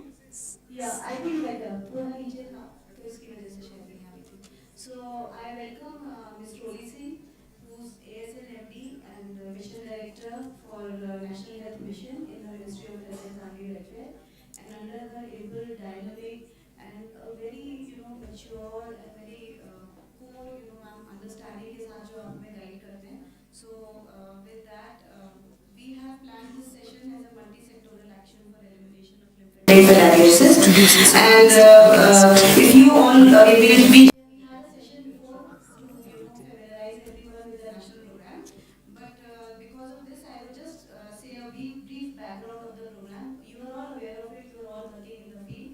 So as you know, we have this endemic in 20 states, and 328 districts are currently endemic. And again, lymphatic filariasis, as like all the other vector-borne diseases, is caused by a bite of a mosquito, and vector control becomes a very important, pillar. And with vector control, the other pillar that gains importance is intersectoral coordination, because health department is always asked about all these 6 diseases, how you are controlling, but we never go to the other departments and ask what you are doing, how you are contributing to vector control activities. So ma'am, with your rich knowledge, we have requested you to moderate this session. And with us, we have Dr. Kela Lasarsan. She is a well-known person. Yeah, ma'am, other departments actually, because they were supposed to come at 12:30, but we have invited a few rural developments, if there is some. Yeah, please welcome. Yeah. And from state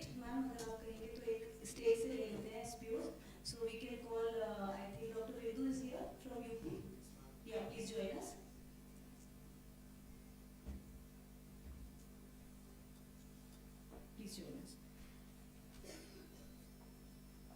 So now we have with us Dr. Kela Lasasu, who is the Deputy Director of BMGF, Srimati Rajshri Das, Senior Director NTD and Project Cultural India, and we have with us Dr. Vidhu, who's the SPO from UP, and we have who's the rural thank you? Dr. VP Singh, SPO Rural Development. Mr. Meena, who's Director in the Ministry of Rural Ministry of Rural Development. And we have Rajshri ji, who's the Senior Director, LTD, Project Cultural India. But I think with today's, commitment, you have to take out the word entity and priority disease for elimination. Kar lijiyega.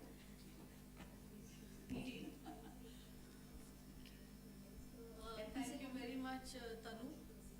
I think we need to start the deliberation. So, I think all these topics that you've chosen for discussion today are all interrelated. I think nothing can be seen in isolation. So, when we are talking about the first session that should have taken place, I'm sorry I've kind of mixed it up a bit for you all. But the last I reach with the aim of maximizing community compliance to MDA rounds and MDP services, which is going to be a critical pillar of this program, will not be possible until we secure this multi-sectoral action and this multi-sectorality is established. And for that we will need to not only converge with the Ministry of Women and Child will be a very important ally in this, because they have the field functionaries right at the ground level. They have their presence at the very granular level through the ICDS system. They need to be co-opted. Definitely the school education ministry department has to be energized, as our minister also had pointed out, that a lot of things disseminated through the school system, through school children, have a very wide-ranging impact, and it just tends to create an atmosphere and creation of that mahal that is called that takes place, and that is very effective. Then of course tribal affairs, because we want to reach out especially in those areas which are underserved and probably not as properly covered as they ought to be, and the level of unawareness or lack of information in these areas is likely to be more.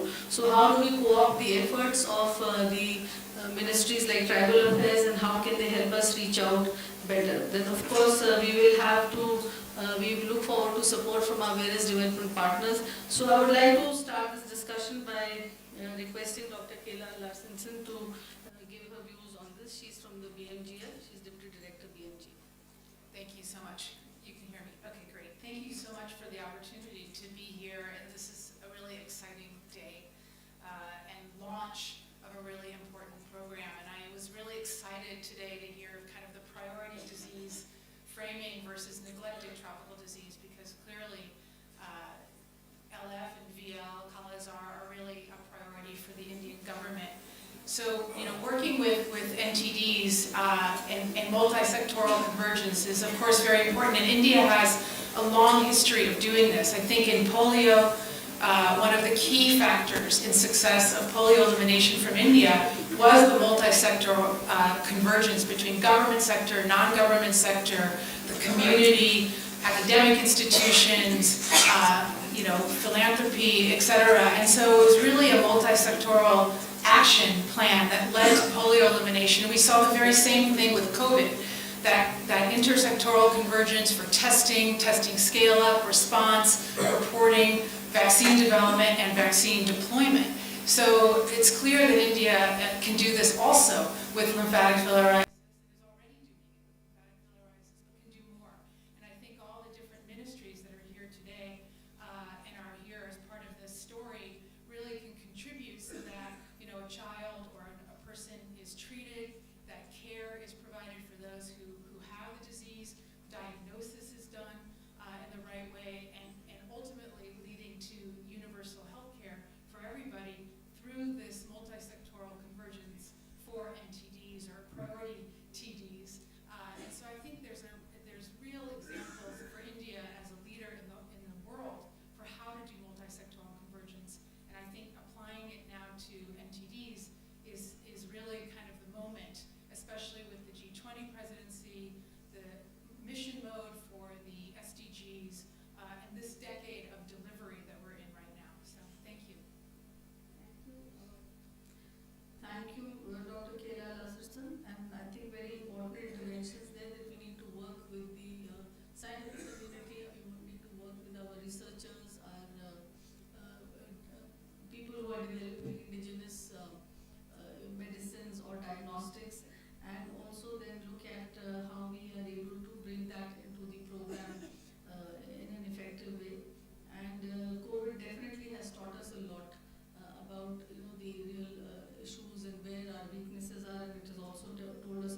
लगभग 9 करोड़ महिलाएं हैं, self help group की महिलाएं जुड़ी हुई हैं, जिसमें हम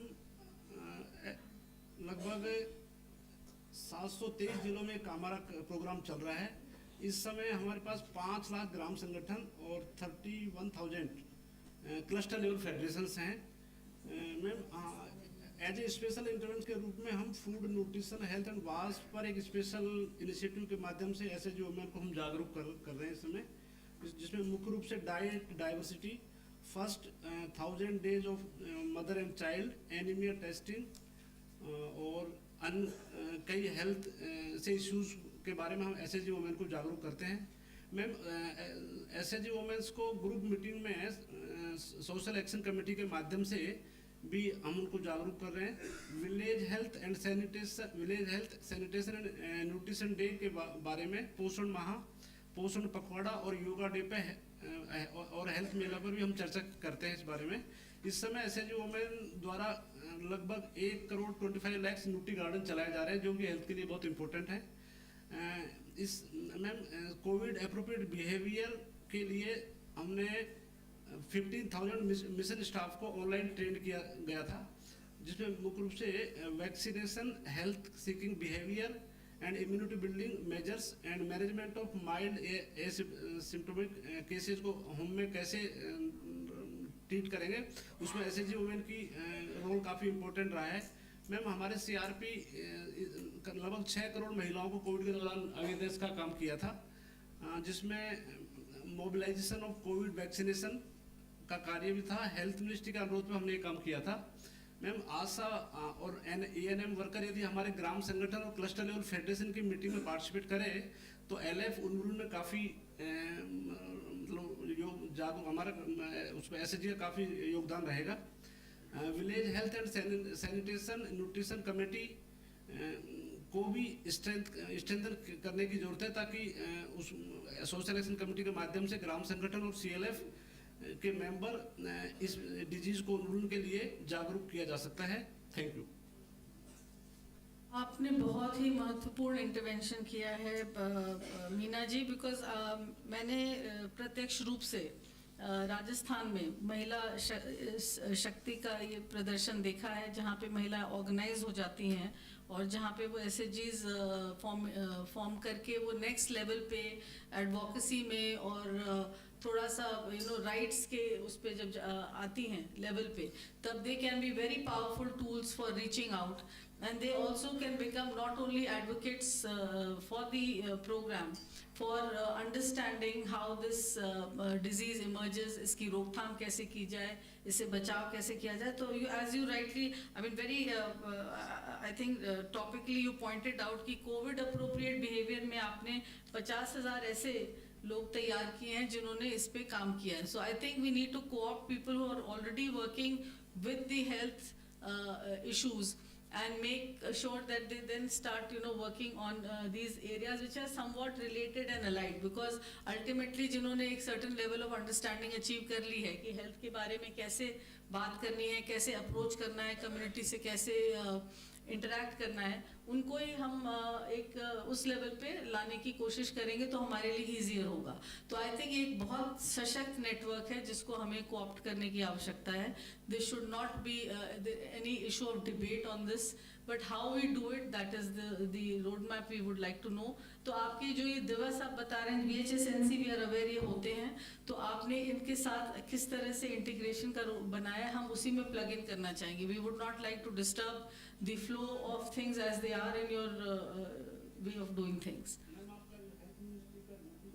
मटेरियल है उसको हम हमारे एसएचजी को सर्कुलेट कर देंगे through state rural livelihood missions, और एवरी मंथ एसएचजी बीओ का मीटिंग होता है, सीएलएफ का मीटिंग होता है, उस मीटिंग्स पे इस पर चर्चा करेंगे। तो उनको 9 करोड़ इस समय हमारी महिलाएं हैं, तो हर परिवार में 3-4 लोग होते हैं, 4 टाइम्स लोग इसको अवेयर मैसेज चला जाएगा हमारे एसएचजी। आई थिंक जो आपने बात कही कि आशाज और एएनएम्स एक बार उनके साथ अगर इंटरेक्ट कर लें उन सीएलएफ्स के साथ, तो वो ही हमें एक कैलेंडर बनाने की आवश्यकता है कि जिससे कि एटलीस्ट एक बार शुरुआत में थोड़ा फ्रीक्वेंटली, उसके बाद at least once in a month और 2 months we can keep that engagement going and live, so that एक synergy बन जाए और वो महिला हमारे लिए एक बहुत बड़े powerful vehicle और voice के रूप में हमारे लिए काम कर सके.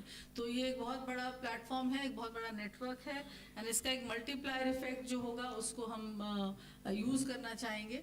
अब मैं इसके बाद डॉक्टर तनु जैन आपसे Second, just to take it forward, ma'am, can we request that this group of self-help group can, advertise our 10th February MDA, because that will really, give a big impetus to the 10th February and the 10th August का जो हम करेंगे. तो to start with जो 10th February का हम करेंगे MDA का campaign, उसमें अगर आपके groups जो हैं ये knowledge पहुंचाएं और देखें कि घर घर में at least लोगों ने दवाई खाई है जिस village से वो हैं, तो ये हमारे लिए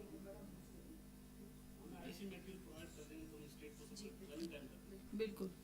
I think we need to work on that, so maybe you can start engaging with them immediately.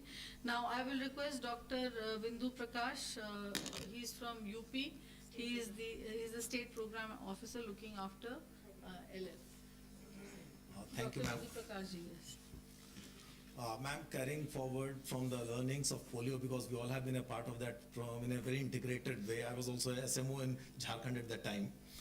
And recently, whatever learnings we have implied in the state of Uttar Pradesh, we have carried out a Dastak Abhiyan, which has been a very successful flagship program of our Chief Minister.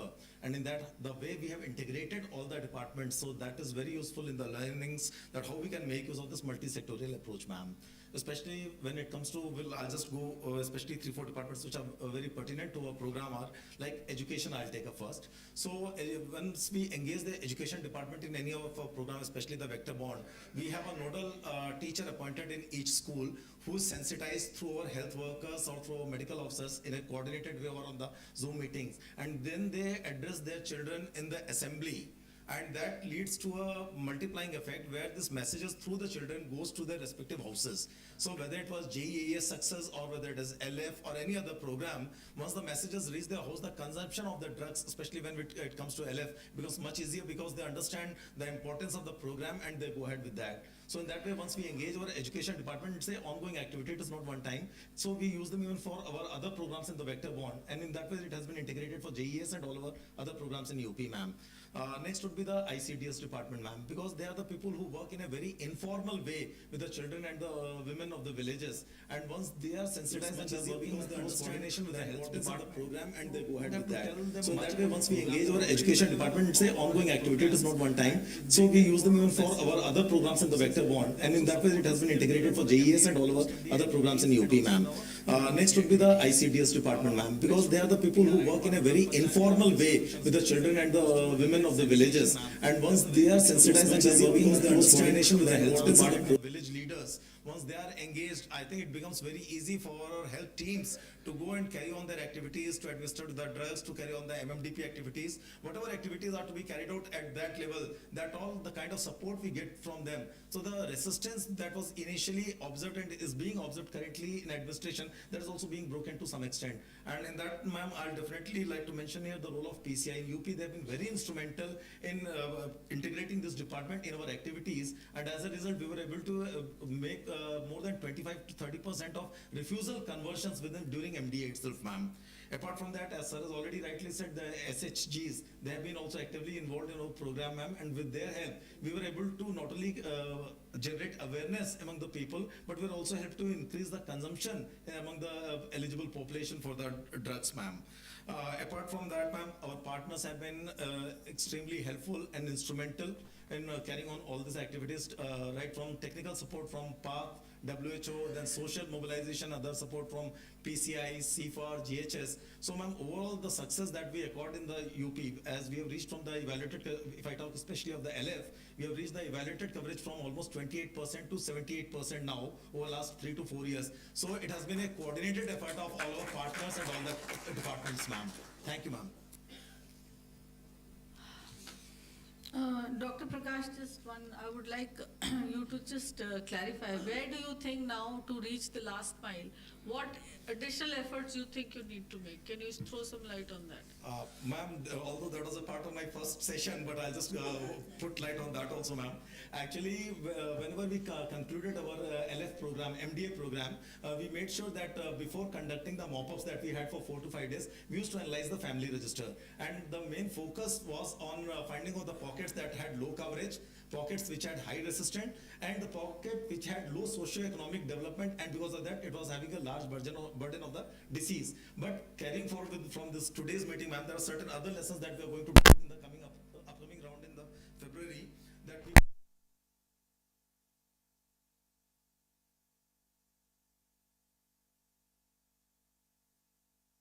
those who have not consumed earlier. For that, we'll have to go through our family registers, preferably of last 3 years, and those who have persistently not taken drugs. So we are able to cover them at least in the coming round, ma'am. Apart from that, the peri-urban areas and the slums, ma'am, they are the areas which are usually in the middle of the areas which are targeted, and they are usually missed. So this time in the micro plans, they are very meticulously mapped. And even the institutions like schools and other office buildings, which were usually missed earlier 2-3 years ago, this time we have been made them as a part of micro plan, and specifically they will be targeted.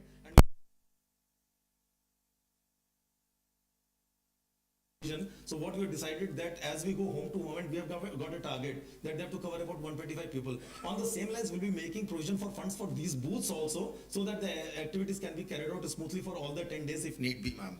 Apart from that, ma'am, when it comes to the family members who are the breadwinners of the house, they are usually male, and they are usually not present in the duration of the time when we are going out for the program. That's between 11 to 5, because since these drugs have to be taken after somebody has taken meals, so we start it a bit late after 10. There's no point of going 8 o'clock or 9 o'clock like polio. So we start around 11 and we work till 5. Apart from that, we have also instructed our ashas that their home will work like a depot. So people who have not consumed drug, they leave a message, because we have instructed them not to hand over the drugs to anybody. It has to be consumed directly in front of the teams, so that they can come home and consume. And all these kind of people who are going early in the morning or coming late, we can target them according to the times. And since our program in UP is running for almost 10 days, so we also target them on Saturdays and Sundays. The holidays when they are not going, we can cover them up at that time, ma'am.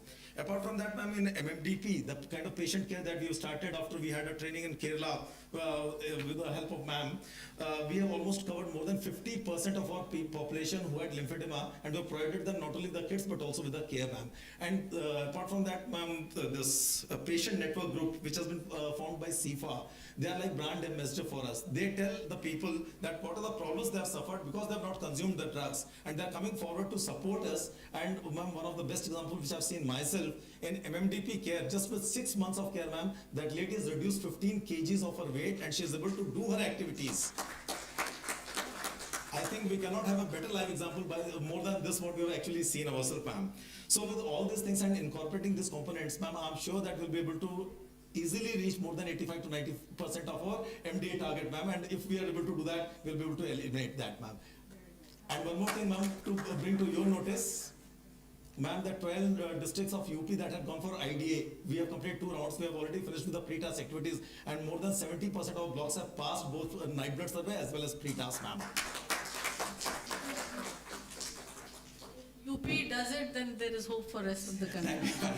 We eagerly look forward to really good stellar results from UP, and that becomes, then half our problem, more than half our problem is solved.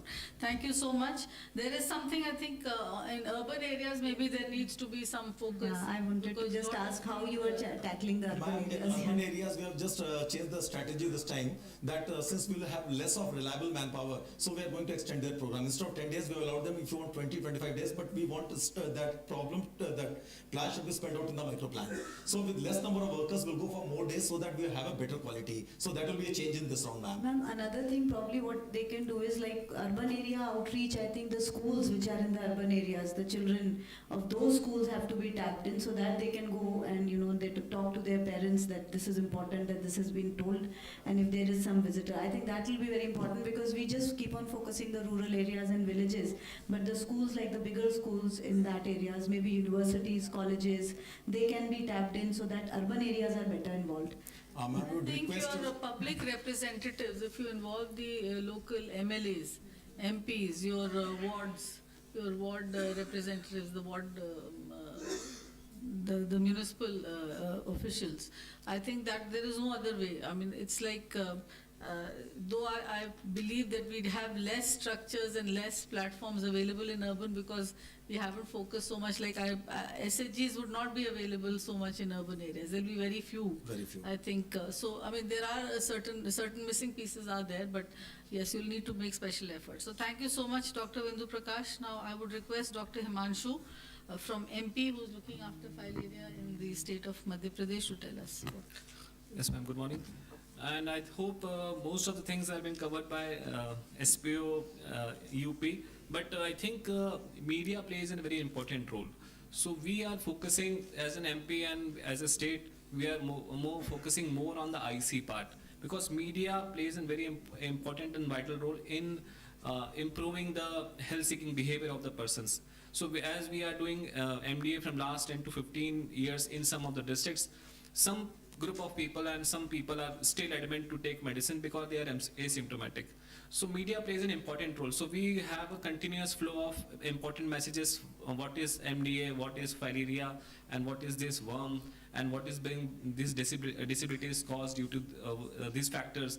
So these important messages are being flowed through media and in WhatsApp groups and the social media group. So it plays an important role in increasing the awareness of the people, and they actually increases the compliance of the drug compliance during the MD rounds. And we use some local NGOs also. We are using some local NGOs to do some small group meetings to capture these people who are still adamant and who still behaves that we are taking these drugs from last 10 to 15 years, but we are okay, we are asymptomatic, we don't need these drugs, but still we want to take big drugs, and to increase the drug compliance, we still focus to improvise the awareness, knowledge, and attitude of what are the practicing they are doing. So we just do some small group meetings with the help of some PCI members. We have some embed working in our state, which is a CSR partner of Godrej. So we are doing from all these partners and NGOs, organizing small group meetings. And school education plays also important role, because in MP we are now planning for booth activities. From the first 2 days are the booth activities, and we are planning to coverage most of the populations, especially the school children's and college students and coaching students and some private institutions. So we are focusing to cover. So we are now we have started flowing some information in the pledges, in the ceremonies, and in the prayer messages in the form of that small literature, and they are reading in front of whole assemblies that what is MDA, what is filaria, and what will be happening in the day of February, 10th February, and what will be all the things expected from you. So these school students work as small ambassadors, and they motivate their families also, not only families, their relatives and their neighbors also. So they play a very vital role. And we are missing we are also involving some industrial department. So we are seeking some of the industries, small industries, which are functioning in our endemic districts. So we ensure that all the workers who are working in all the shifts, even in the night shifts, should take these MDA drugs, and positively, because during our DA, when the visit of DA, mostly it is in the day times. So most of the workers who are working in the night shift are missing. So we are ensuring through this industrial department that they issue a circular so that they compulsorily all the workers which are working in the industries, they too take administrative drugs.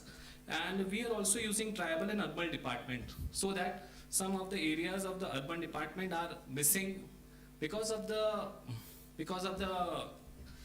low penetration, and we have a lack of HR. So we use some HR of the urban department, which are like ward-wise workers and health workers, and this other workers like who are basically they are using all the amlas of the urban department, which are used in vector-borne disease in the other program also, that in malaria and dengue. So they are very helpful in providing the improving the coverage. And at the last, we are fully utilizing are the Department of Medical Education, because they tell us to improve in which areas our coverage is missing, so that in post MD evaluation, so they do some certain evaluation and they provide a good feedback to us, so what we are missing and what we have to do for the next strategies. So I think most of the things are covered.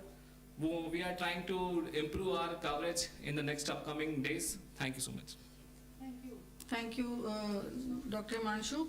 I think I'll sum up once the session is over, because we need to give some time for discussion and some audience questions also. So I would request Dr. Das, Rajshri Das, Senior Director, NTDs, Project Concern, India. Thank you so much, ma'am. So I would quote, ma'am, the sample study, the social mobilization assessment which was conducted, and we see the awareness about LF and MDA has gradually improved. Around 49% population, they are aware about the LF and MDA prior to MDA, which gives a very good space for consuming drugs during the MDA. And how we have reached in various states, around 50,000 panchayat leaders have been engaged while the mobilization phase. Around 5 lakh SSG members are engaged, mostly in Bihar and Jharkhand. Mr. Meena will be very happy to know that in Bihar with Jivika, there is very good momentum wherein they support while the MDA mobilization takes place. And schools have been a very, very strong platform for raising awareness, although due to COVID, there was there was a dip, but then generally schools are very, very good platform. But I also would like to share that there are 4 key challenges which still remains. I mean, urban, we all know that is a challenge area, and their community awareness and mobilization will require engagement of municipal corporations, ma'am. There it is a must, because there are various opportunities available which needs to be tapped. In the hard to reach area or vulnerable communities like underserved communities, there we might have to engage the self-help groups, schools, tribal development department, CSRs which are working in that area. They can be very good vehicles for roping in to do mobilization. And when I say mobilization, it is about people should know that the drug is coming. Why is this drug? Also, another change which is made in the program, and thankful to Dr. Jain, is we were talking more about filaria and hydrocele, but now we have started talking about mosquitoes, which people can relate very easily. So that is also very, very helpful. Another very important piece which is a challenge, ma'am, is about adult males. When the drug administrators go, they are not there. Hence what Dr. Vindu Prakash spoke about the depot, that is very, very important. And the timing, yes. And also the data says, ma'am, 2 to 3 years के बच्चे दवा कम खा रहे हैं. अब वो तो parents को वापस से mobilize करना पड़ेगा. And again, because Mr. Meena is here, SSGs can play a very, very vital role, because when they are talking about complementary feeding under their nutrition program, this also can be added when the mothers are there. So these are some areas or opportunities which we could do. Also 2 very, very pertinent examples which I would like to share from Bihar is in Vaishali. The team collaborated with Panchayat Raj, and Director Panchayat Raj, he himself consumed drugs. He brought all the Panchayat leaders at the BDO's office, and there was a VC which took place. And around 282 Panchayat leaders, they inaugurated, ma'am. They inaugurated the booth and they consumed drug, which gives a very, very different effect. So I think from this forum, with your guidance, if Panchayat, school, tribal development department could be given guidance and requested for their support, would bring in a very, very good change in the consumption level. Thank you so much. I think very important and commonsensical points you've raised, Dr. Das. And I think the idea of involving the industries department, I think, is very innovative from MP government side. How to reach out to the labor, because one is catching them at home and the other is catching them at the workplace itself. And that can be a good nudge for the laborers to, take it if the department or their employer Even through Manrega, ma'am.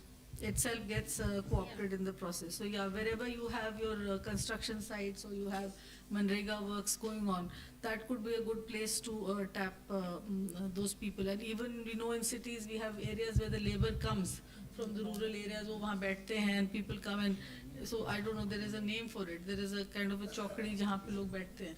So if you can just, beforehand, 2-3 दिन पहले, before the day comes, you start doing your IC there, give them pamphlets and tell them कि हम ये आपको उस दिन आएंगे और हम आपको देंगे और पूरे देश में कार्यक्रम चलेगा, and then demonstrate to them right there that we are going to have it चौपाल वगैरह में. That's a good suggestion, and I think Dr. Tanu, you would be the last speaker before I wind up this session, because we do not, and we want some questions also from you. I think, ma'am, we will go for questions because I really don't have much to say other than the fact that very nice points have been raised, and I really wish we had more ministries joining with us, because I remember, ma'am, I got a phone call 3 or 4 days back that you have invited the smart city people, but why? What is our involvement? I mean, where do we fall in the gamut of LF and mosquito? So I think that you should tell them it's smart to be part of this program. Smart is not only IT and digital. Yes, ma'am.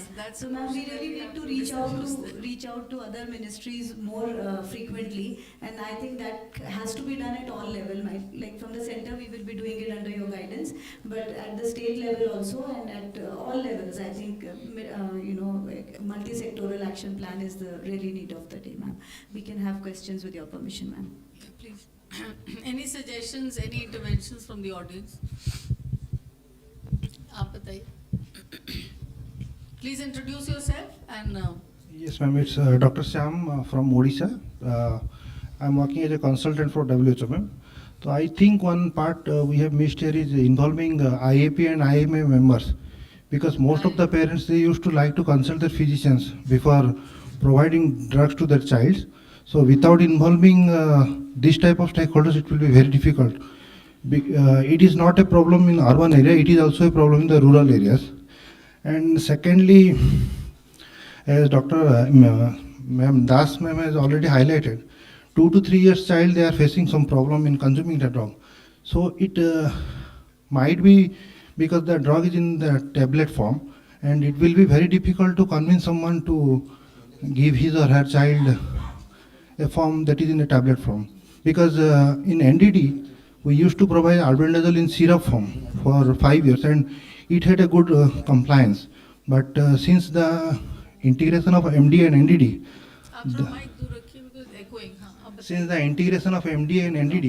I think the supply of albendazole syrup has come down. It is being replaced by tablets, so it is causing some problem in the field. Thank you.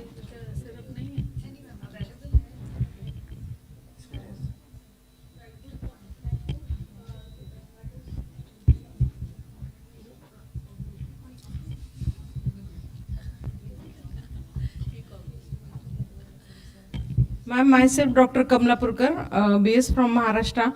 Actually, in Maharashtra, we did one notification, government notification. In that, all departments are there: RDD department, WCD department, then education department. All departments are there under chairmanship of district magistrate. We are conducting meeting, and that government notification is for malaria. Since last year we are implementing it, so we will extend that for filariasis also, for MDA also we are already having that committee, but this meeting we will take regularly, monthly. And our this slogan will be, ma'am, ki we should reach every beneficiary, not coverage like 90%, 95 or 85%. Rather than that, we will try to reach each and every beneficiary. That will be our slogan. And those who are migrating out of district, out of state, we will inform, we will take record of them. Thank you. I think very good suggestions. I think one key piece we are missing out in articulating is the office of the district collector. if that can become the, the linchpin of driving the activities, and it needs to be articulated, because people may be doing it, states may be doing it, some states have come out with advisories, maybe we could get a copy of Maharashtra has done. If you can give us. Yes, ma'am. आपका तो मराठी में document होगा, English नहीं, English में भी बनाया उसको. English में ठीक है. तो if you can share that with us, we can disseminate it to the states. Yes, madam. ma'am. Yes. I'm a little biased. Yeah. Yes. Thank you, ma'am. I'm Dr. Amrita from PCI. I'm very thankful to Mr. Meena for raising some very important issues regarding the NRLM and how SHGs are being involved in this. So I would like to just mention that role of SHG is not just for LF, but even for many other diseases, particularly tuberculosis and NCDs. So there is a need to explore a pathway of convergence that you mentioned, and I think many difficult health issues can be addressed through SHG network. So thank you.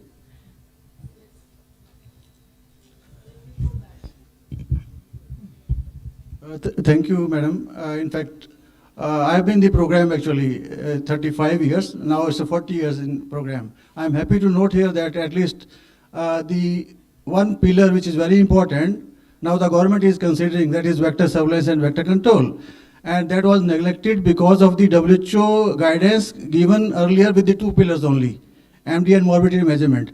First of all, congratulations to Director, NCDC, and to you, madam, also.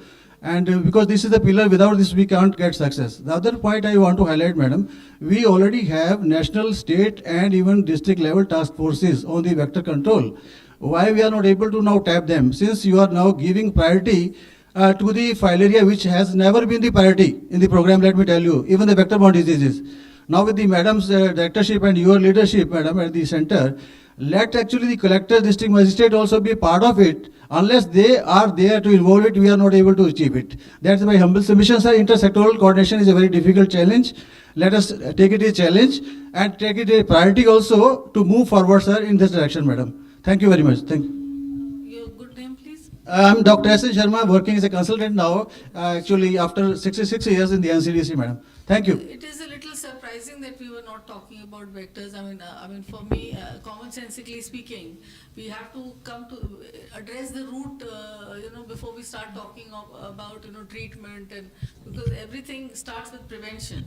And if in public health we forget that very basic building block, then we are really missing the point. Thank you very much.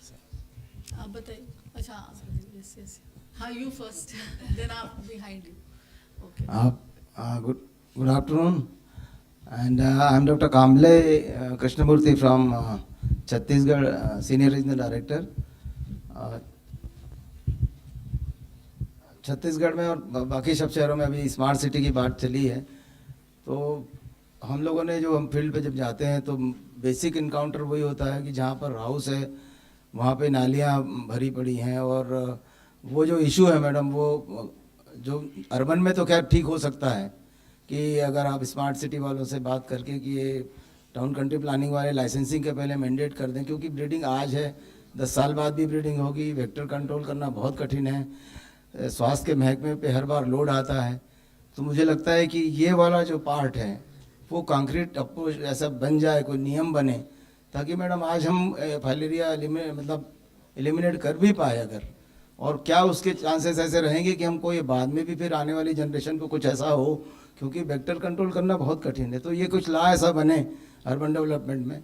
और मैं दूसरा part इसका ये कहना चाहूँगा कि जो गांव हैं, अभी हमारे वो बहुत सारे लोग जो गांव के हैं वो सैनिटेशन ड्राइव में ODF डिक्लेयर किया है, तो नहाने के जो स्थल है मैडम, नहाने के स्थल में ये जो कच्ची नहानी बनाते हैं वो गड्ढा करके बाहर में पानी कलेक्ट करते हैं, और वो जो पानी कलेक्ट होता है वो, क्योंकि नहाना तो रोज़ है, कोई भी मौसम रहे, तो वो जो वाटर का कलेक्शन है that becomes in every house hold the breeding centre.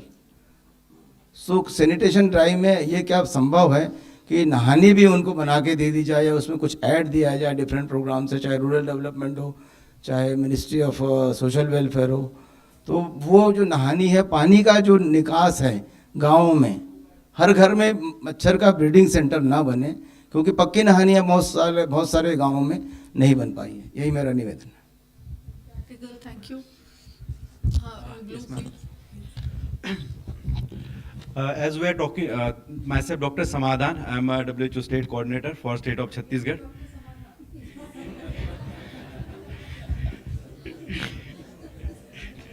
Yes, ma'am, I am searching for a solution. Actually, issue is that as we are talking about multi-sectoral approach and involving other departments, though there is some lack of security, we are talking about patient line listing, conducting round, but the major issue of social security of the lymphatic filariasis patient, which are having grade 3, more than grade 3 disability, and they are not able to do their work. So there should be, as sir has also talked regarding involving social welfare department, so there should be a talk or any guideline regarding involving them and giving pension to the patients who are already suffering from that disease. So they will get something, so their life will not be hampered in their later condition. So that can be taken as a consideration. Yes. Good afternoon, ma'am. I am Vikas from CARE. Just taking it forward from Dr. Samadhan regarding the social security thing. I am happy to share that in Bihar, there have been instances where the LF cases have been given disability certificate. And I'm sure this is going to bring some relief to the patient at least. This has to be replicated definitely. There are few cases now, it has to be replicated to more and more cases. Another thing that I wanted to share here is one good incidence or one good strategy that was adopted by Bihar in one of the districts, Muzaffarpur, whereby SHG members have been utilized aggressively to line list patients. And that has been very fruitful. Almost 17,000 cases have been identified. So I think first step towards eliminating a disease to identify that how many of them exist in the given geographies right now. So this can be replicated everywhere, and I think Jivika is one, or any SHGs are best medium to identify, because as we already discussed, their penetration is maximum at the ground level. So we can utilize this everywhere and do a good line listing, and then we can move ahead. Thank you, ma'am. Yeah, ma'am? Yes. Ma'am, I'm Dr. Shoaib Anwar from Path, Lucknow. Ma'am, first thing, there are few gaps in the understanding of LF disease and investigation and treatment, and we want to engage the medical colleges. Mostly they are very cooperative, but if we can get some instruction by ministry to medical colleges, because that is a different ministry, medical education. So sometimes we need that. Second thing, ma'am, since we are talking now about the vector control, so Department of Minor Irrigation and Agriculture, it becomes very important for us. This, for example, intermittent irrigation technique, propagation, and second thing, ma'am, repair of these minor canals and other water reservoirs. It is very important. During the summer season, it becomes the niche for vector breeding, which in coming rainy season, ma'am, it becomes very important for us. So in engagement with these departments, 3 departments, it is essential for us. Thank you, ma'am. Anybody else from the back? There was somebody? Yes.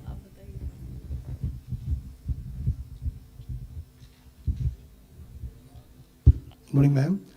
I am Dr. Arvind from AIMS, New Delhi. I work as a clinician, Department of Medicine.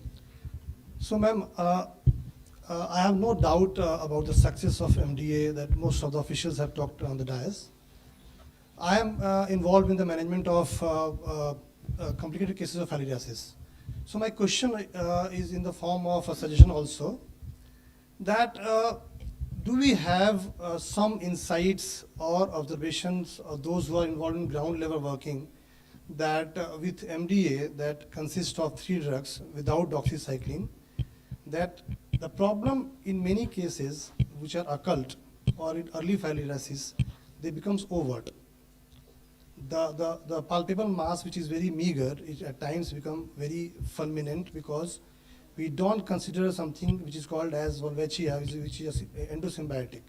So my thing is that, do we have something from ground level that once we give this administration to the community, we have some data on that? And if we have that, I can bring you to that knowledge that at our level, we are encountering many cases where we give administer, and then after that we have overt mass problem, that is filariasis in form of occult disease coming to a kind of a severe disease. So that is one thing. So we can only work on that if you have something, some data from ground level. So the writer is that again I'm saying don't have any doubt about MDA. It's a successful regime. We are winning the battle by this simple maneuver of giving twice a year this drug. But this is what I had to suggest. Thank you very much. Dr. Arvind from AIMS Delhi.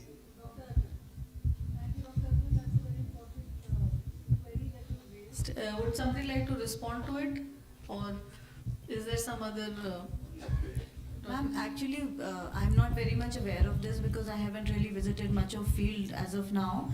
But I have come to know that sometimes when you take DC and albendazole, there is a reaction. And this is the same thing that we use to, for doing night blood surveys and all. So we do a DC provocation test at time to bring out the microfilaria. I don't know whether you're talking about that or you're talking about the occult disease becoming more fulminant. So I think, Dr. Nupur, you were telling me something that with IDA there are some side effects that we are encountering quite often, and because you were also quite concerned about those kind of stuff, so I would request you to please throw light on this. Distance. Actually, what is, if I could understand properly, that he is talking about data. So there are side reaction.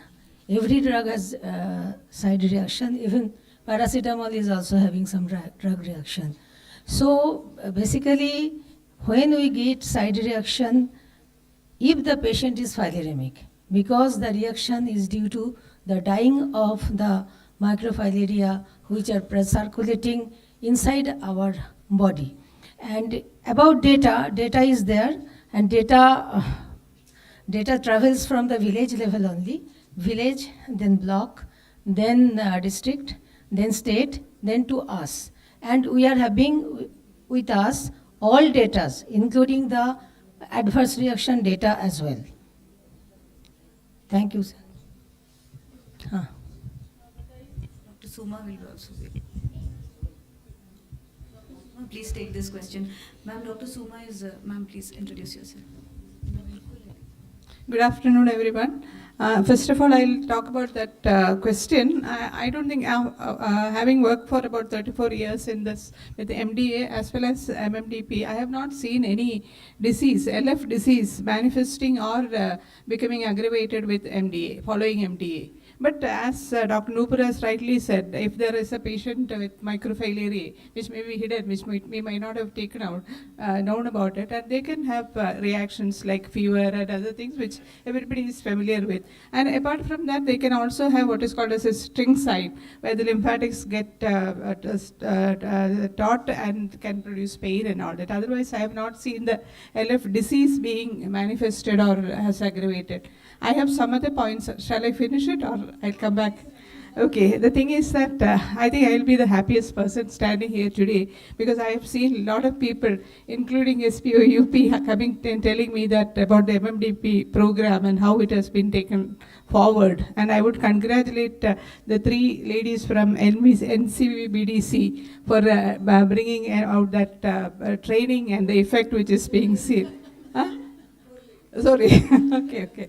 So I just wanted to take one more point that in MMDP, we have done a study in children, and it has seen that the lymphocyte dilatation starts at 3 years onwards, and it remains silent and becomes manifest by 20 years, 15 years or 20 years of age. So we use that as an advocacy point, and all the children of the endemic area should also be taught or told that they should have the hygiene practices. May not be as extensive as the adults, but maybe at a later date they will develop lymphedema. So every day while going to bed, before going to bed, the mothers have to wash their legs and all that. That will maybe preventing a disease coming out in the later ages. Another point I wanted is about the medical college. I'm a dean of a medical college, and all of us have received your letter about the involvement of the medical college in the MMDP program. I think I would like that, I think you can have a meeting where all the deans of the medical colleges also has been invited, and whatever is needed can be discussed in that. I think with the all online platforms, it is very easy nowadays. So that has to be that has to go on like that. Thank you. Ma'am. Yeah. Madam, I just want to highlight what sir has recommended. He was saying that one endoparasite is Wolbachia, which actually stays inside the microfile, that Wucheria bancrofti bodies. When Wucheria bancrofti dies, that Wolbachia releases endotoxins. Because of that, the reactions occurs or the progression of disease get faster. Such evidences are there in some scientific literatures. If we can go deep down to it and can review Sure, some I scientific think that evidences, we can guide the program so that we can prevent some disability, or maybe we can add that he was saying some Ma'am, I think antibacterial when medication we having can the add medical to the colleges MBA. session, these things can be brought out in more details, because when we talk public health, it's more like masses. And there may be, these are maybe fewer number of cases. Of course, they need to be dealt with. But when you're talking public health, we need to go with masses, and preventive programs cannot be just based on a few this thing. But we will discuss in detail and how to tackle that problem if that is. That is why the medical college involvement is extremely, extremely important for us. Thank you. Okay, last point. Yes, ma'am. Yeah, myself, Dr. G.J. Rao, State Nodal Officer from Chhattisgarh. Chhattisgarh, okay. Yes. Recently, I completed one MDA from Chhattisgarh, 3 districts we covered. But 50-year-old one guy is asking one question to me, Sir, इतना दवाई हम लोग का खिला रहे, मच्छर का क्या खिला रहे? मैं बोला, मजाक से बोल दिया, भैया देखो लोग कमी है, मच्छर ज़्यादा है, इसीलिए मच्छर का खिला नहीं पा रहा हूँ, दवाई लोग का खिला रहा हूँ. बट ये बात हो गया, मैं घर में आ गया, अरे भाई, वन clarification हम लोग का होना चाहिए. We are standing here because of MDA, whatever drug administration. But why we are not focusing this much of extensive work on vector controlling on that? Another one is that already हमारा साहब बोला, मेरा regional director, हमारा सोच एक ही जगह का है. Drainage system in rural or urban. In rural area, in Bastar, मैं हाउस देखने बस्तर घुसने का टाइम पता चल जाएगा, आपका स्कैटर्ड डिस्ट्रीब्यूशन होता है. यही बस्तर आ गया भाई. एंड एक कॉलोनी बनता है, ये चालक छत्तीसगढ़ बनता है. But what is the drainage system? And rural हो अर्बन हो, open drainage system everywhere. Already Modi ji दिया था हम लोग का वट स्मार्ट सिटी बनना है. But where we are, why we are not focusing on that? Why actually मेरे लिए खुद का क्वेश्चन आया, मैं क्यों दवाई खाना यार? Why I have to put a question on me?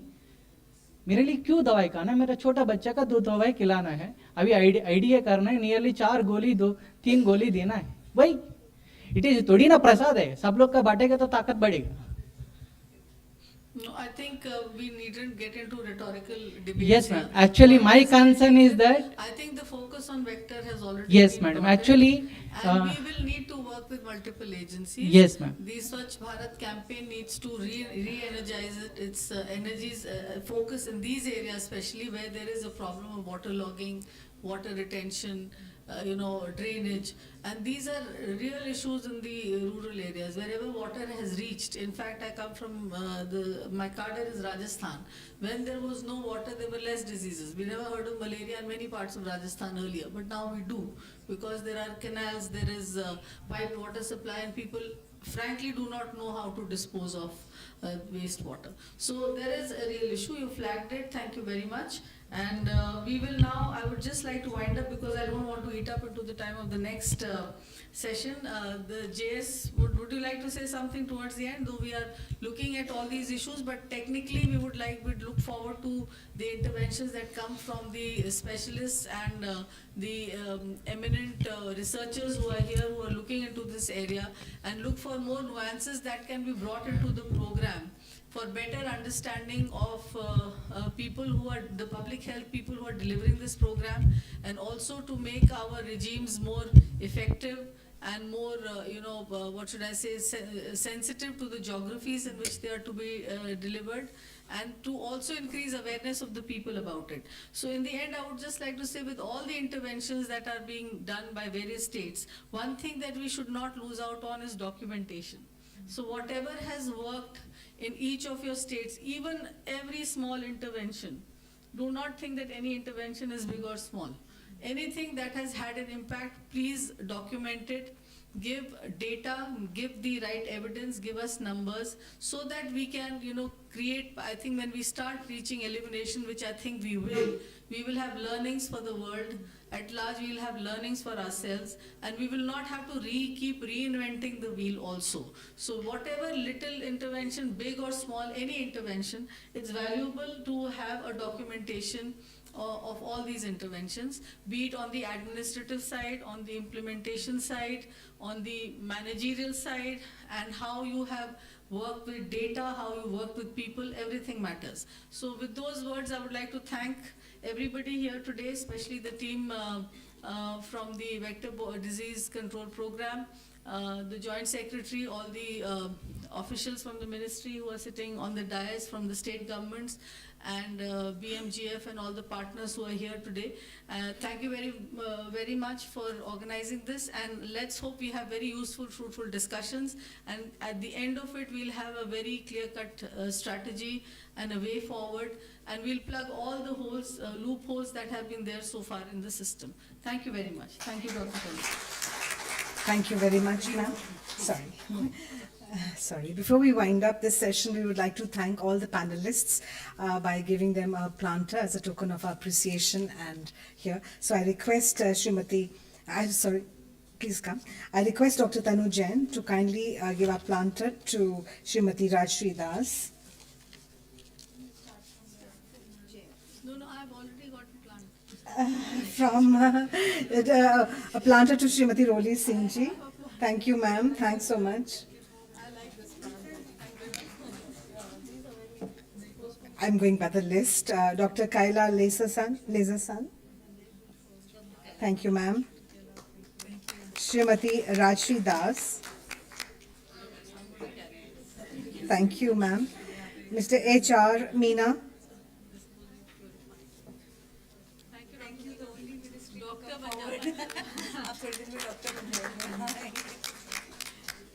Dr. Himanshu Jaiswal.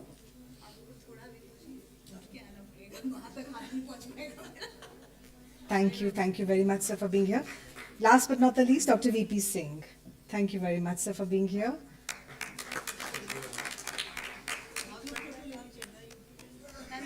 And I request Srimati Rajshri Das to give a planter to Dr. Tanu Jain, our moderator. Thanks, ma'am. Thank you so much for moderating the discussion. Yes, we have. Yes, sir, please come in. Here's a planter for our GS.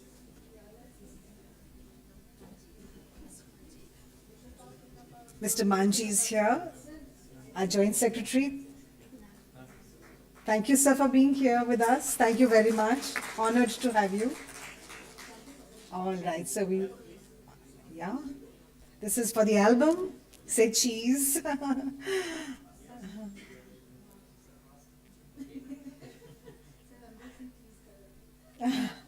This will be a memory for us, for you all, that you came here. Thank you. Thank you very much. Thank you so much. What a beautiful confluence of brilliant minds from all over the country. एक platform है, सब यहाँ इकट्ठे हुए हैं.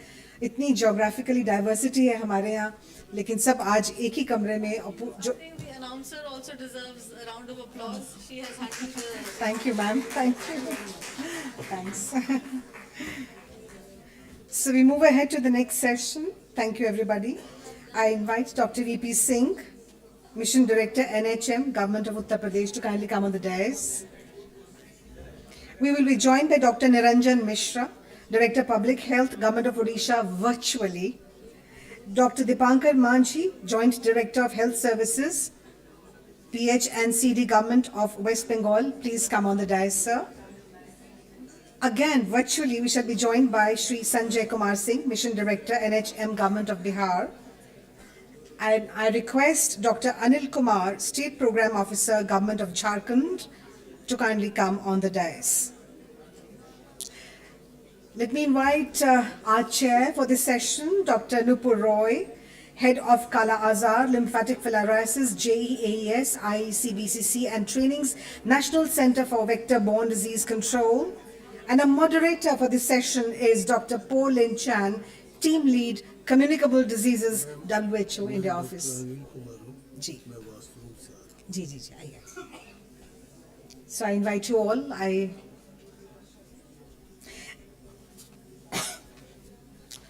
This session, as India, if I could add a tagline to it, ensuring last mile reach with the aim of maximizing community compliance to MDA rounds and MMDP services. The special focus is going to be on never treated zero-dose households, urban and peri-urban areas, migratory population, poor social economical communities, SECs, and undeserved resource setting areas, adult males, gender lens within MMDP and stigma associated with the disease. So we shall be focusing on that. So are we ready? Yes. Dr. Anil shall be joining just now. Dr. Anil Kumar is just coming in a minute. He focuses efforts to address public health challenges beyond Let's have a COVID-19. short Elimination of audio-visual lymphatic talking about the filariasis patients. is foremost on the agenda. The National Center for Vector-Borne Diseases Control, Ministry of Health and Family Welfare, has been at the forefront of the fight against lymphatic filariasis through prevention and management. At this time, it is important to remember why it is critical that we end lymphatic filariasis in India once and for all. The following is a patient's narrative of her journey with lymphatic filariasis. गासा समय ऐसे कर करके साबुन से धो के live boy साबुन से धो के आ पोंछ दू सूती कपड़ा से ओकरा बाद मलहम लगा दू सब में गासा में पानी लागल जैसन हो जाता जाने में जहां फलेरिया फिर बढ़ जाए इसलिए बढ़े के न चाहिए। पिछले 7 साल से मैं फलेरिया से खुद परेशान हूँ। इधर उधर के दवा खाते खाते तो तंग आ गए। सोचे कि सरकारी हॉस्पिटल में जाकर देखते हैं कि क्या होता है। वहाँ गए, प्रभारी जी से बात किए तो कहे कि जे चलिए ये सब तो फलेरिया ही है, ये है। लेकिन अपना फलेरिया को पहचानते हुए अड़ोस पड़ोस को लोग को देखे तो हमको अजीब लगा कि जैसे हमको दर्द है वैसा ही तो और लोग को दर्द होगा।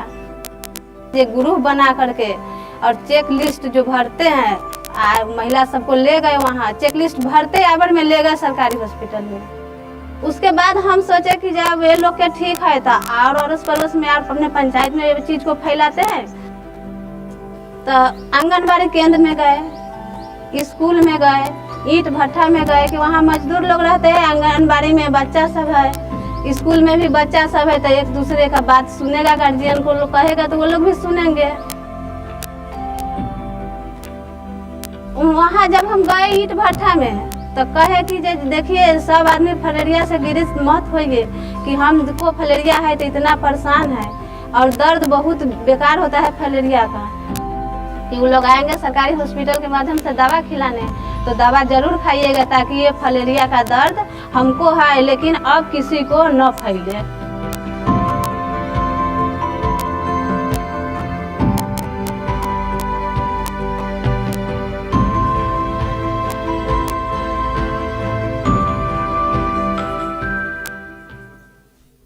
So over to Dr. Nupur Roy for chairing this next session. Thank you. As India. Thank you very much. So actually now I think session 1 though, but before that one presentation from program side and from WHO India office. So I would like to ask my colleague Dr. Chavi to come and present the program site. And after that, Dr. Kamlakar, be ready.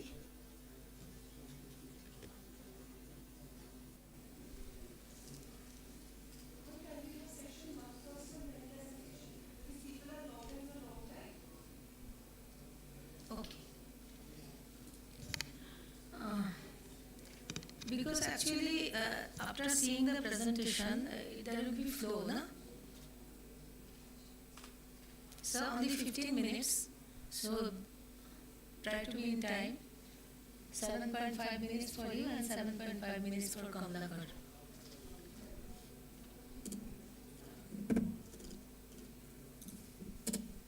Presentation. Can I have the presentation? There's no screen, right? No, but there's no screen here to see or here to see. There to see.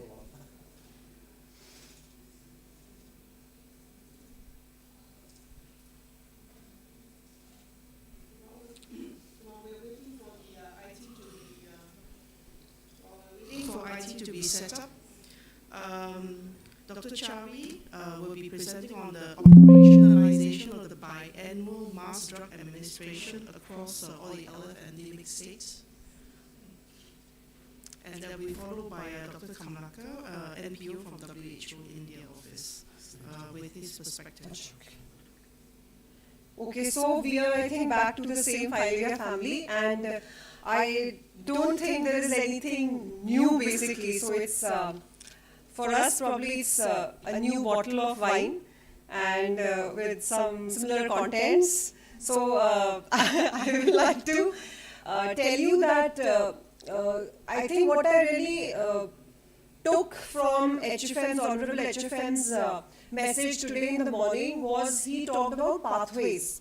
So public health is a managerial issue, it's a management issue as much as it is a technical issue. And I think there is a critical path to doing a good MDA, and the critical path is very well defined. You all know that path, and you have been implementing it for the last many years. But the only thing is that the efforts were not jointed because you were having multiple rounds. The states were doing it in a different time. Each state, each district going up into MDA at different times. So because of which probably you were not able to synergize your efforts and really attain the outputs, outcomes and impacts. So that pathway is very well known to you. And now probably this twice a year pan-India round gives you the opportunity to synergize your efforts to attain that critical pathway in a more effective way. So that's how I am viewing it, and on the ground nothing much changes for you in principle.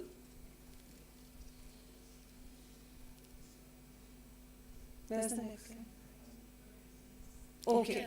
So this presentation contains a country overview which I will rush through because we've already lost a lot of time. You are pretty much aware, this is the filaria family, so you are pretty much aware of the situation of LF in the country.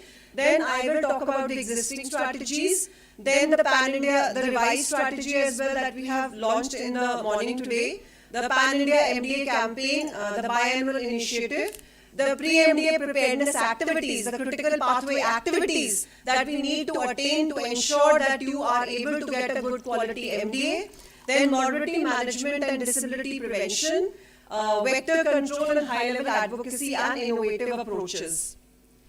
I will not go into the details of this. We have 328 LF endemic districts in 20 states. Out of these, as of now, 135 districts have cleared TAS 1 and have stopped MDA. The good news is that we have 2 more states joining in the stopped MDA category very recently, and that is Gujarat, Daman and Diu and Dadra and Nagar Haveli, and now we have also started counting Lakshadweep separately, Andhra separately. So out of the 20 states, you have 20 states, basically 50% of the states which have moved beyond the TAS 1 stage of the program.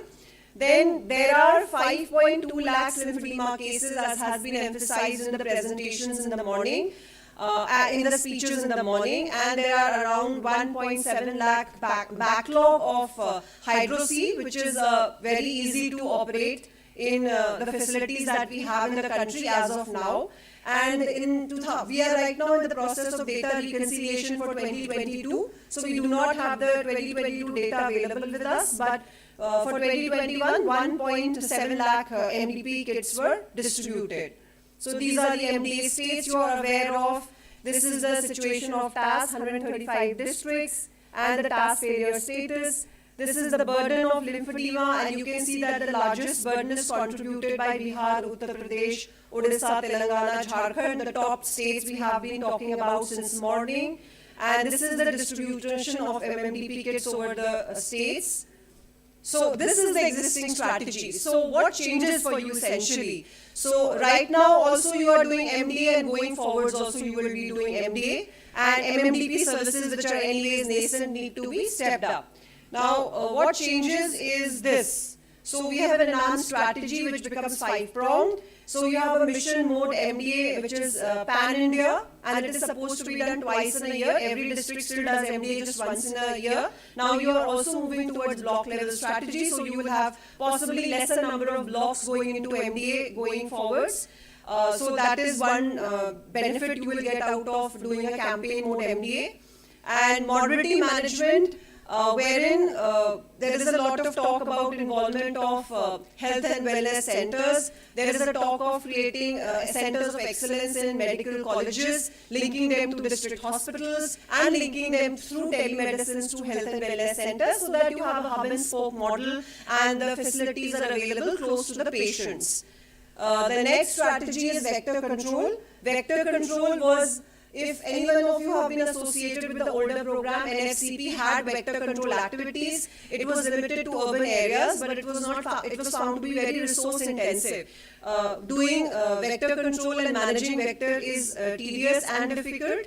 And and insecticide, larvicide spraying is not feasible in all the water bodies, but now the country has progressed towards smart cities, Swachh Bharat, there's sanitation drives. So there's a lot of synergy in intersectoral convergence, so possibly dividends will be yielded out of those as well. Then high-level advocacy is again for intersectoral convergence. This will have dividends both for mass drug administration as well as vector control. And lastly, it is innovative approaches. You all know that we are right now stuck with FDA supplies. We are short supply as far as diagnostics are concerned. So newer diagnostics are being explored. NCDC has been involved with trying to help us on these lines. And newer drugs as well, if there is repurposing of drugs that is required, macrophyllaricidal drugs or anything other than that, and leveraging existing digital platforms like IHIP, wherein more real-time data is available for LF.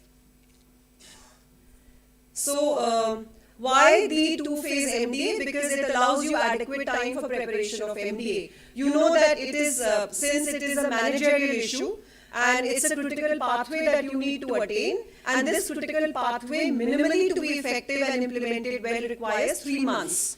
And even 3 months is a very conservative estimate, because if we start from the procurement of drugs, our procurement division is also here.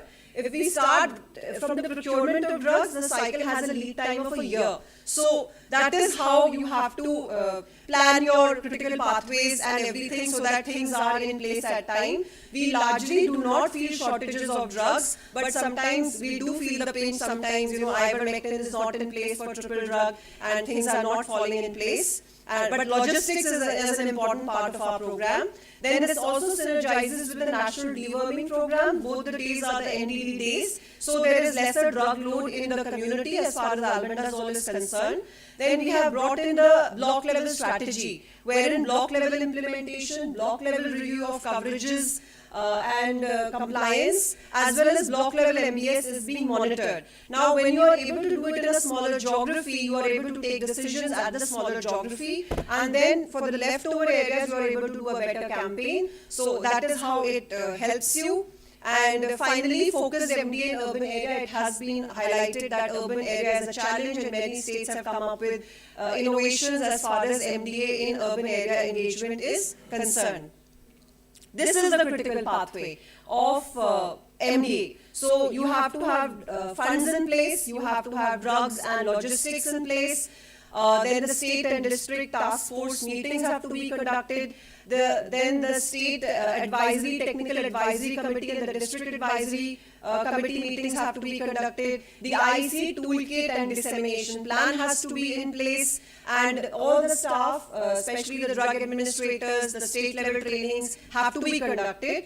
And for the last 2 years, we have been tracking these critical activities with you on a tracker, which is a Google Sheet. And for the last 2 years, we have been very intensively following it up with you. And now we have also shared the links of all these critical activities again with you. And very recently, after the symposium gets over, we will start the reviews back again, because we will see how much of the critical path you have attained till now. So this is about the timely release of funds. We give you funds through the NHM-PIP process. The NHM-PIP process completes by March, and then the ROP process begins. So largely you get funds by August. So for this round, I'm sure you have the funds because it is falling in this financial year. For the next round, the funds would be possibly most likely available, because by August most of the states start getting funds unless there is a delay in getting the ROP. So both the cycles are also planned very appropriately as far as the NHM, PIP and funds flow is concerned. So there shouldn't be much issue as far as that is concerned. Then timely supply of drugs and logistics. For the first round, these 80 districts which are going for MDA, as far as we know, the logistics is in place. If there's something or some district or some state which is short of it, please do let us know. But as far as I understand, everything is in place. Then the state and district task force meeting and coordination meeting, as has been spoken in the morning, that elimination is not the health sector's prerogative itself. Impacts are often multi-sectoral, and vector is something which goes beyond the health sector.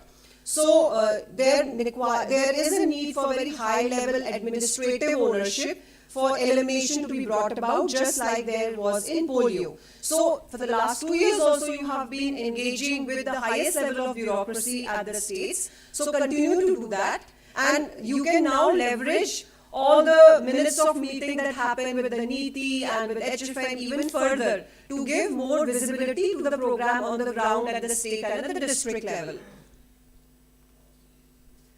Micro-planning is extremely essential. You all know WHO supports you in micro-planning, and I don't need to revise this process with you.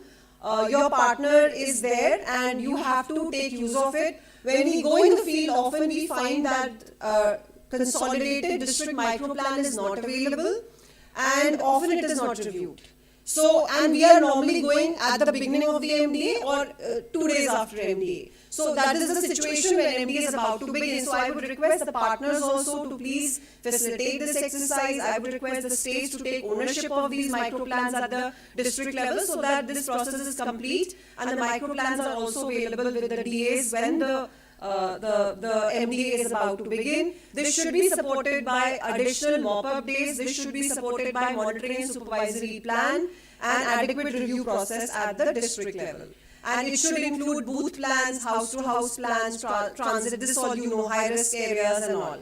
Then the training component, the training plan and all you will take care of. What I want to emphasize is that last year we had shared some training videos.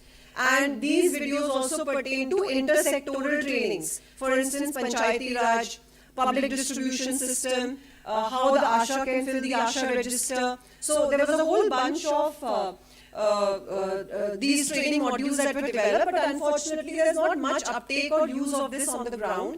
So please try to see that these modules, these are animated modules you are all aware of, but please see that on the ground the utilization in district task force meeting is there, state task force meeting is there, and as well as they are circulated well in the WhatsApp groups.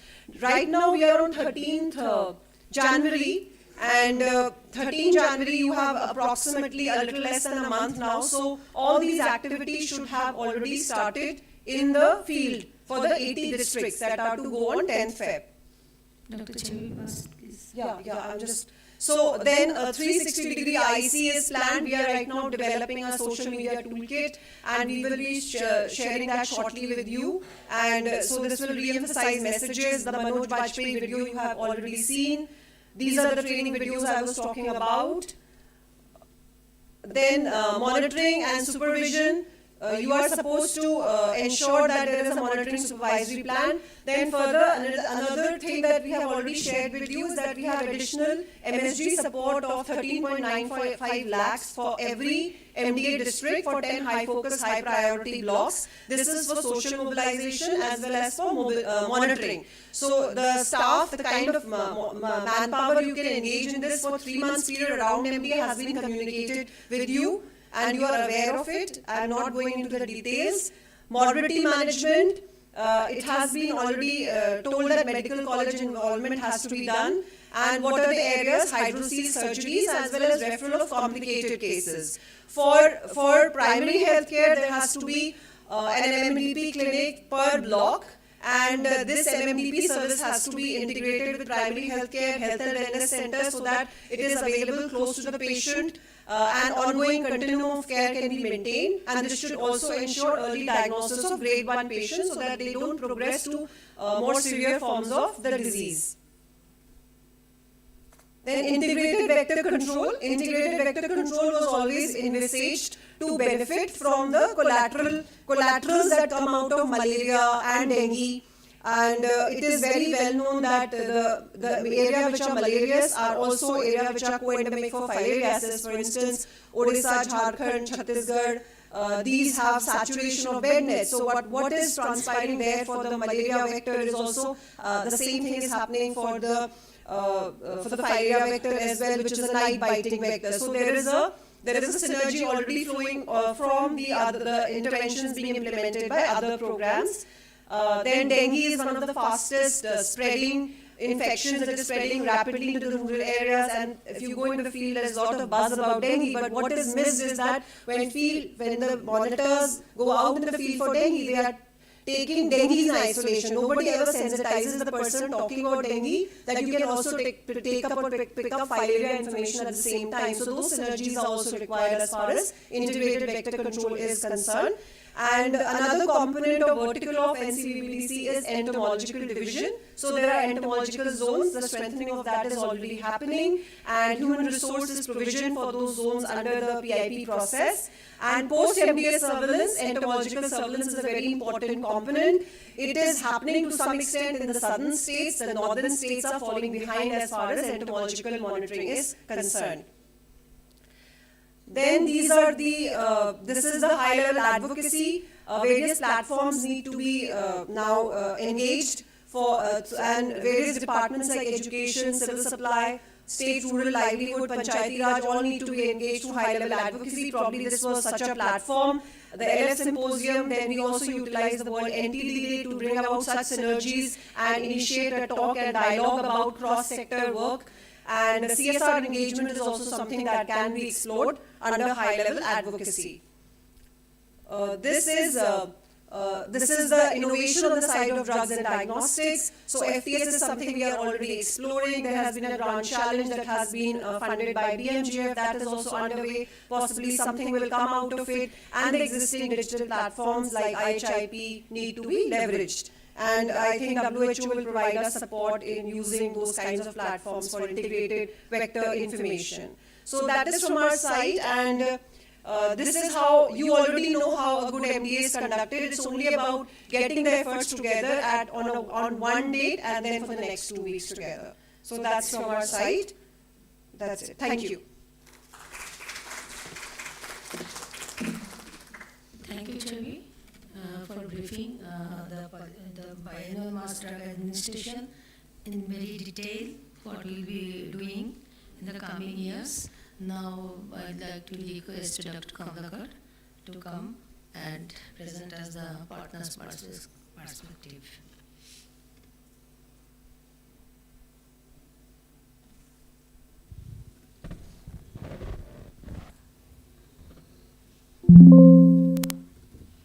Respected seniors and dear colleagues, so I am here to present the partner's perspective on operationalization of biannual MDAs in all LF endemic states. Now, 2 days back when I shared this agenda and session with my colleagues, there was some confusion in their mind as to biannual MDA. Are we going to do 2 rounds of MDA for one district? So if there there is any such confusion in minds of you, let me clarify it. We are not moving to 2 rounds of MDA for 1 IU per year. Our strategy will be same, 1 MDA per year per IU. What we are going to do is, with effectiveness of implementation and visibility of the program, we are now going to conduct these MDAs 2 times a year in those IUs. So I think that was very important thing to understand first. Now, my presentation, I am not going in details of implementation and operationalization of the MDA, but what is partners' perspective?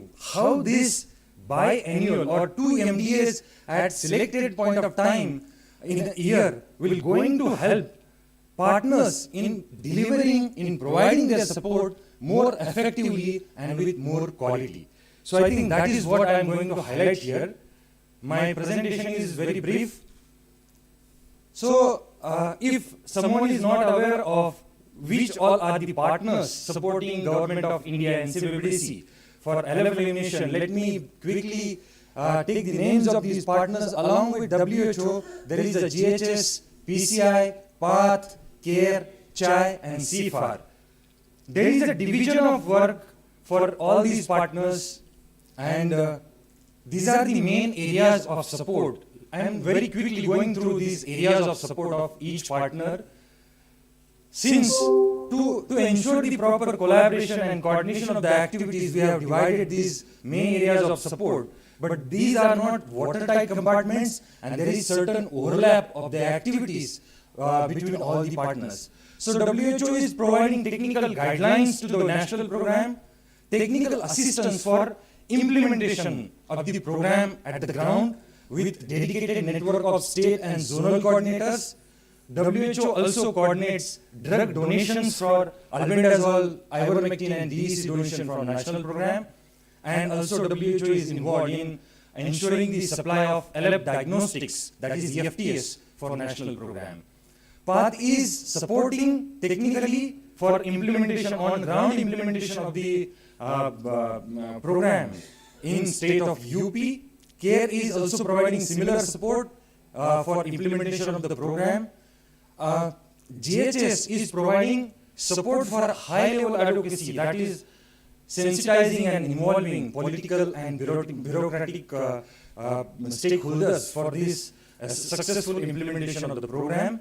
And also, GHS is involved in media engagement and media sensitization by doing media sensitization workshops and inaugurations of the MDA rounds.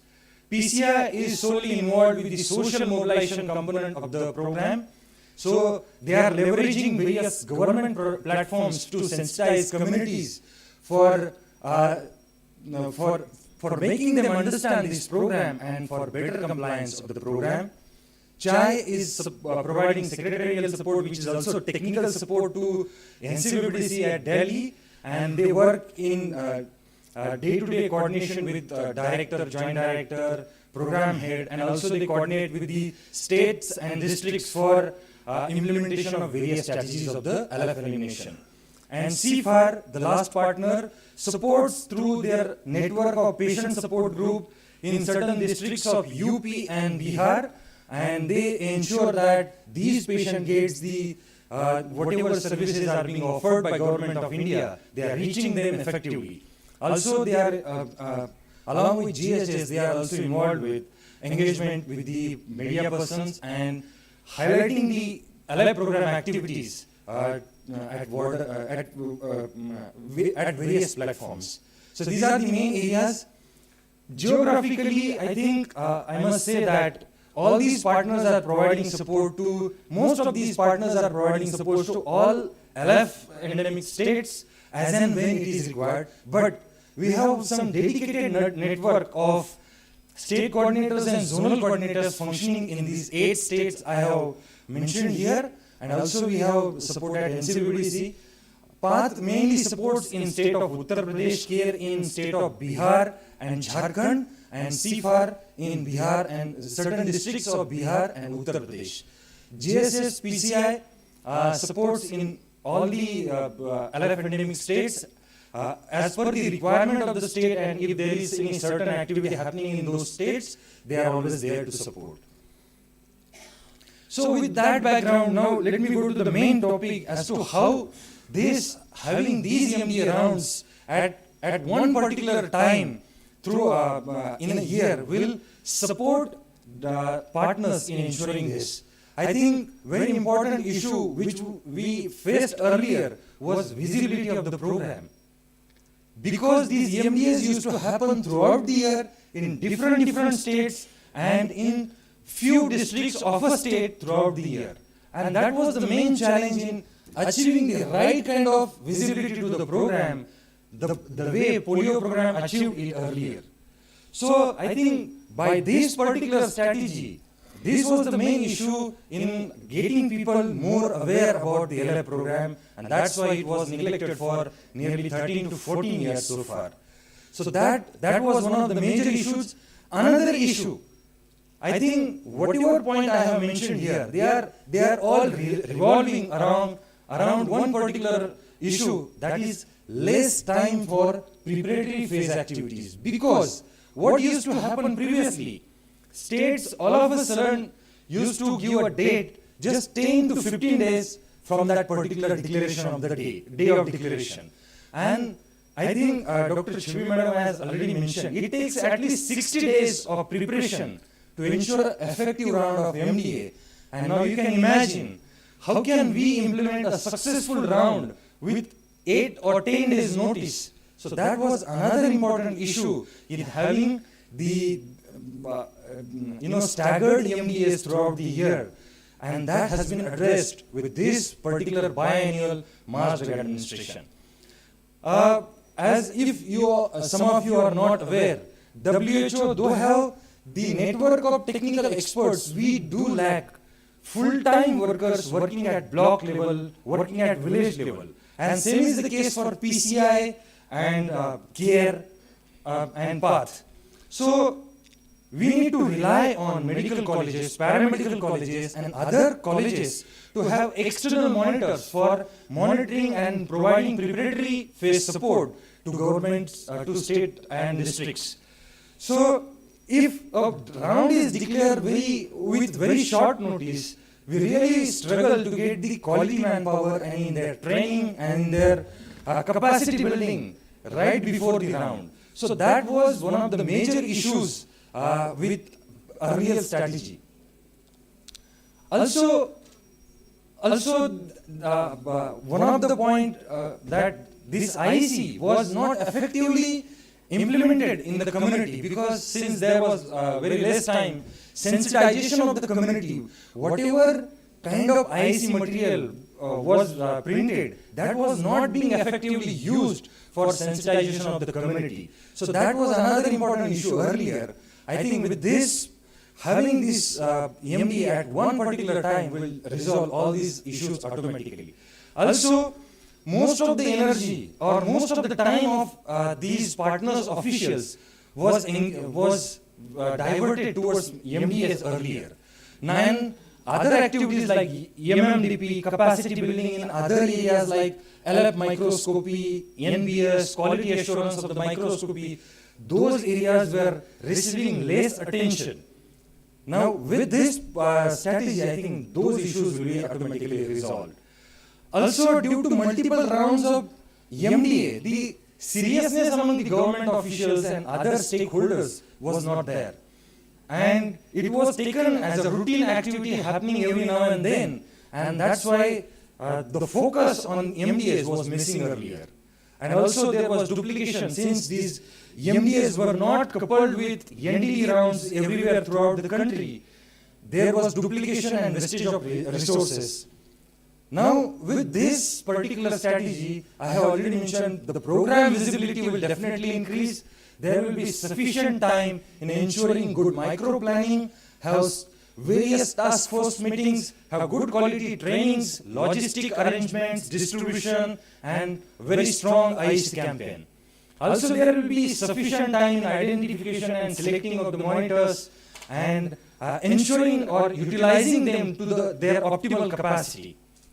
Also, now all partners can emphasize and provide quality time for MMDP activities like trainings of the health workers, patients on lymphedema management, and also clearing the backlog which has been mentioned multiple times since morning, hydrocele surgery backlogs, quality control for night blood surveys, then training of the lab technicians and other trainings on other aspects of the program like ID impact survey, transmission assessment surveys. All these things will get more time and more attention along with MDA. And also community awareness will be there. More community awareness will be, more time for this IC activities will increase the community awareness, full focus and attention by government officials, since this will happen as a festival or a campaign. We always, even recently conducted JMM highlighted that in most of the states so far, MDAs were conducted as a routine activity.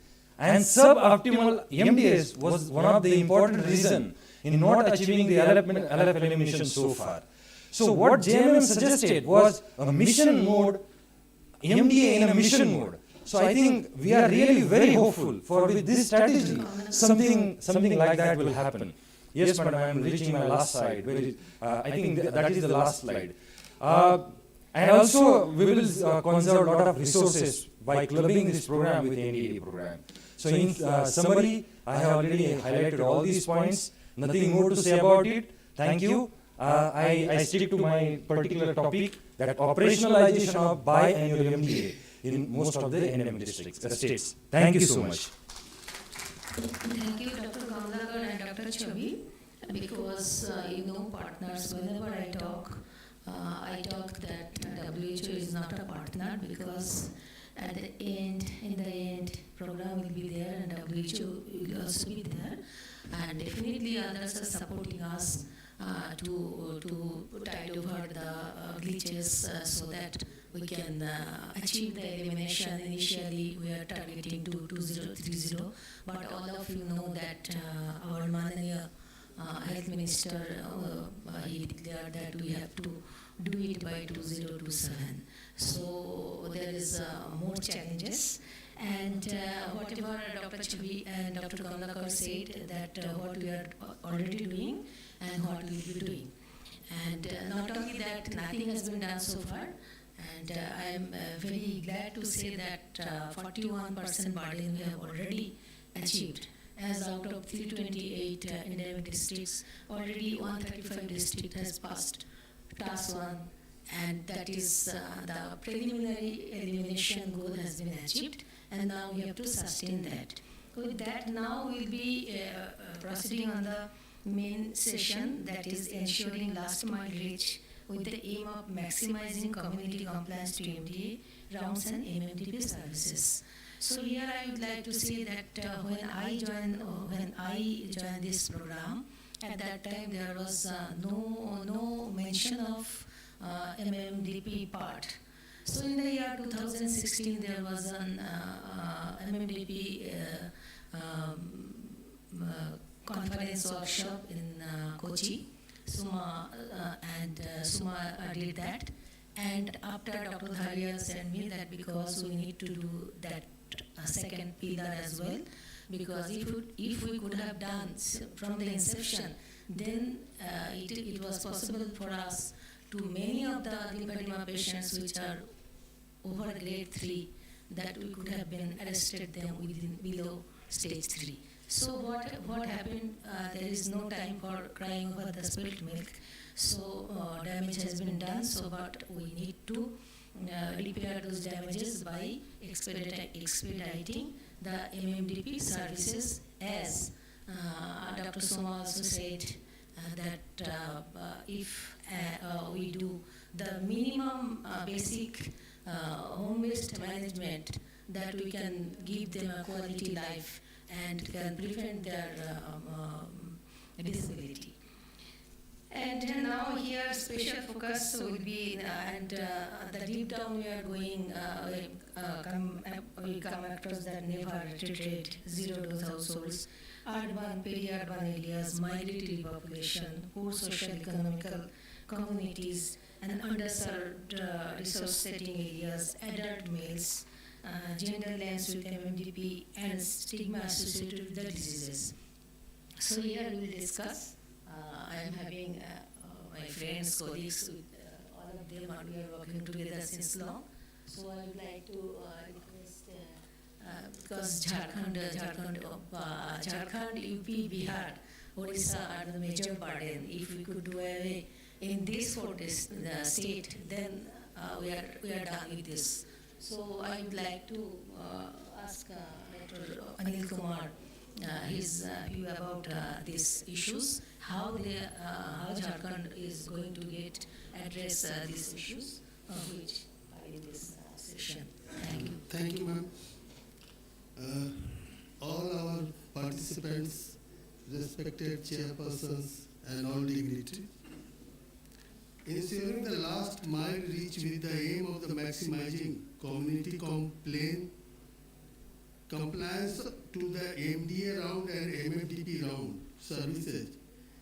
First of all, that is never treated zero-dose household. At first, this data need to be captured.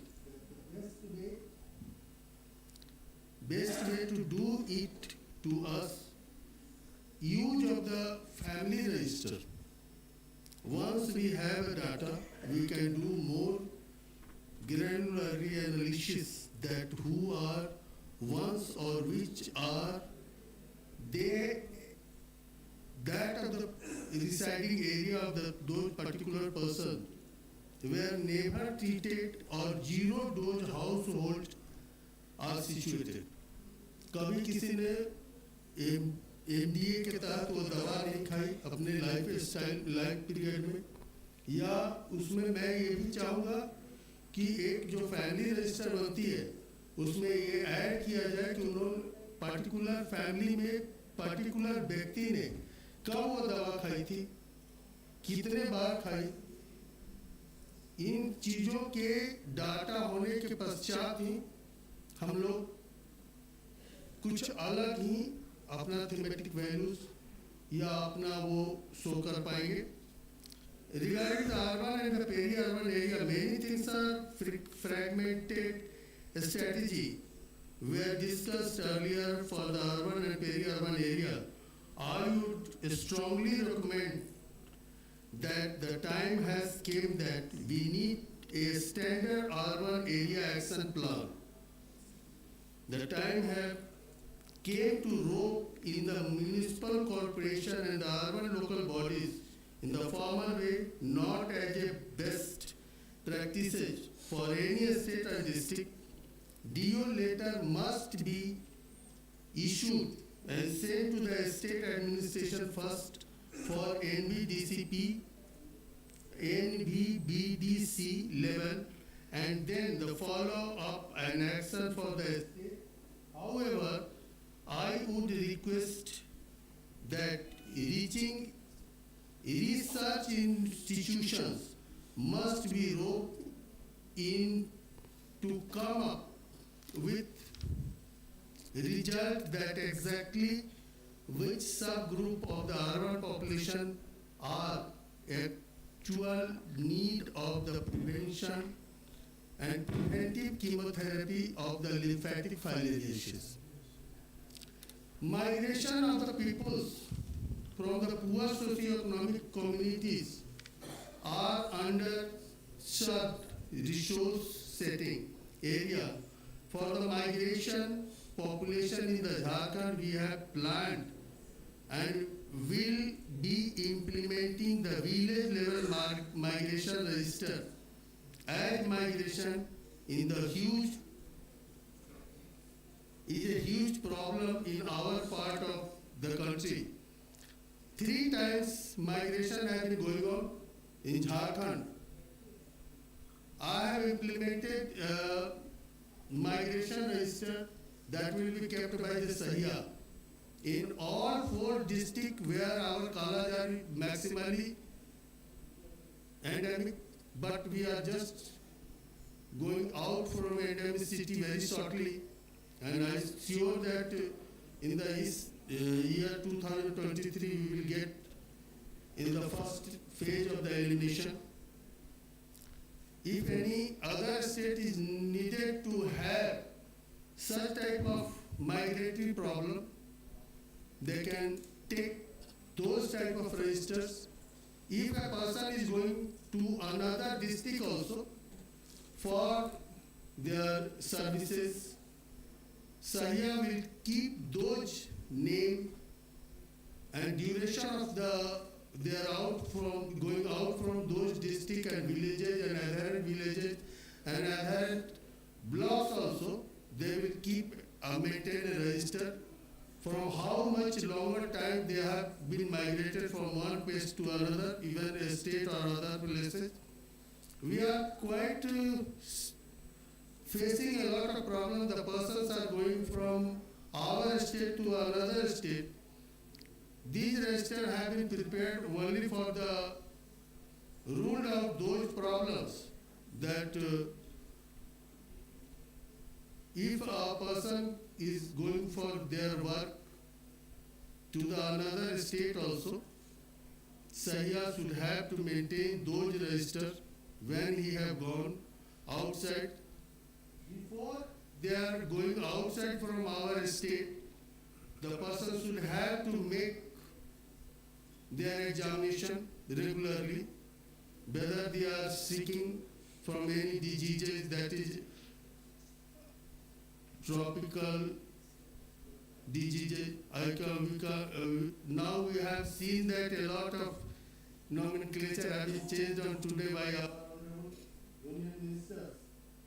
On behalf of so such, we can't say the filaria is a neglected tropical disease. I'm just going to follow those things till now.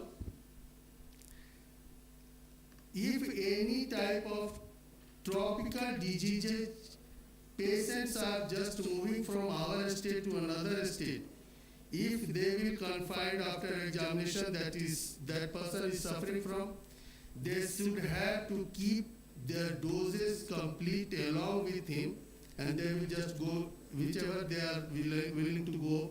That's a good thing. Next thing is adult male. The adult male can be covered by two ways. One is the alternate and the fixable time of the drug administration. Second is the covering the workplace with both approach.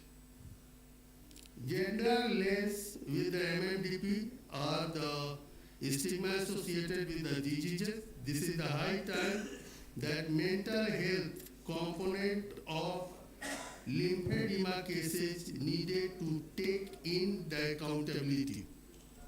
We need to find out the way of integrating National Filaria Elimination Program with the National Mental Health Program. Similar initiative has already been taken by National Leprosy Eradication Program.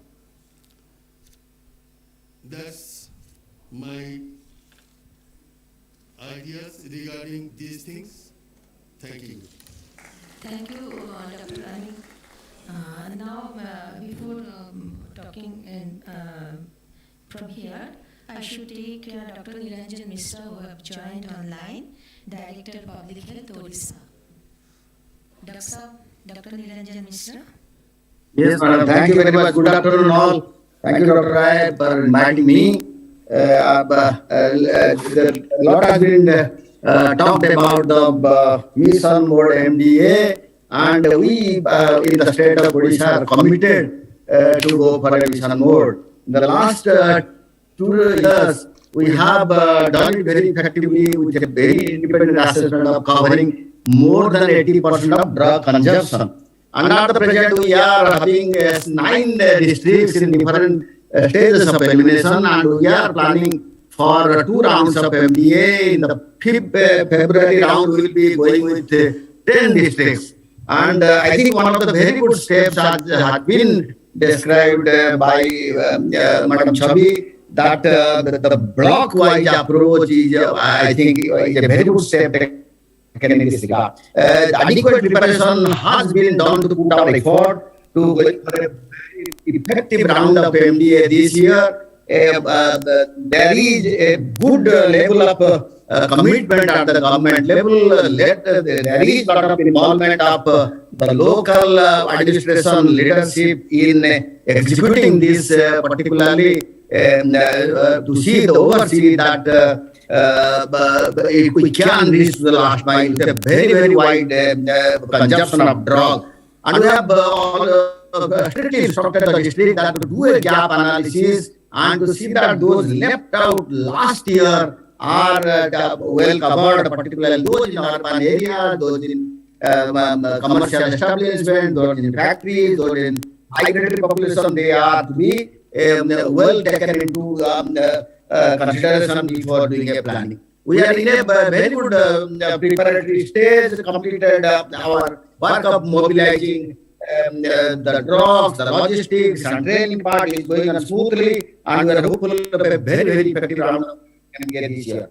As far as reaching out the last mile is concerned, I think we have taken step for wider engagement with different departments, reaching out to different NGO and SSGs, the PRI members, and the whole focus is to create demand generation, and there should be adequate knowledge before the drug administrator reach the village that they are aware that some activity is going on and they ask for the drugs to be consumed. And that is our focus for utilizing the local network of NGOs, SSG, and asking the local network of communication by the districts to reach out to the people in the last mile.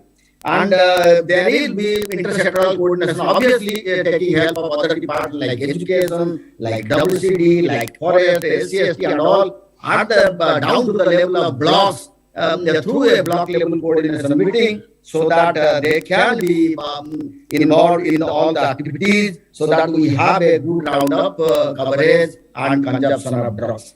As far as MMTP is concerned, we in the state of Odisha have integrated them into the team with that of NLP. We have a now integrated morbidity management clinic at the DHH and the CSCs, so that they take care of all the cases of all sorts of leprosy as lymphedema cases. We have a huge burden has already been expressed that the lymphedema cases, we are number 3 or 4 in the country, and we are taking care that the service is provided. A good number of almost all the patients up to the tune of about 65,000 kits are being distributed, and they have been taught to take care at the home level. Also, along with that, we are taking steps for live listing the large number of hydrocele cases lying, and we are in the process of planning it for eliminating these cases through hydrocelectomy in a mission mode, and we are in that process of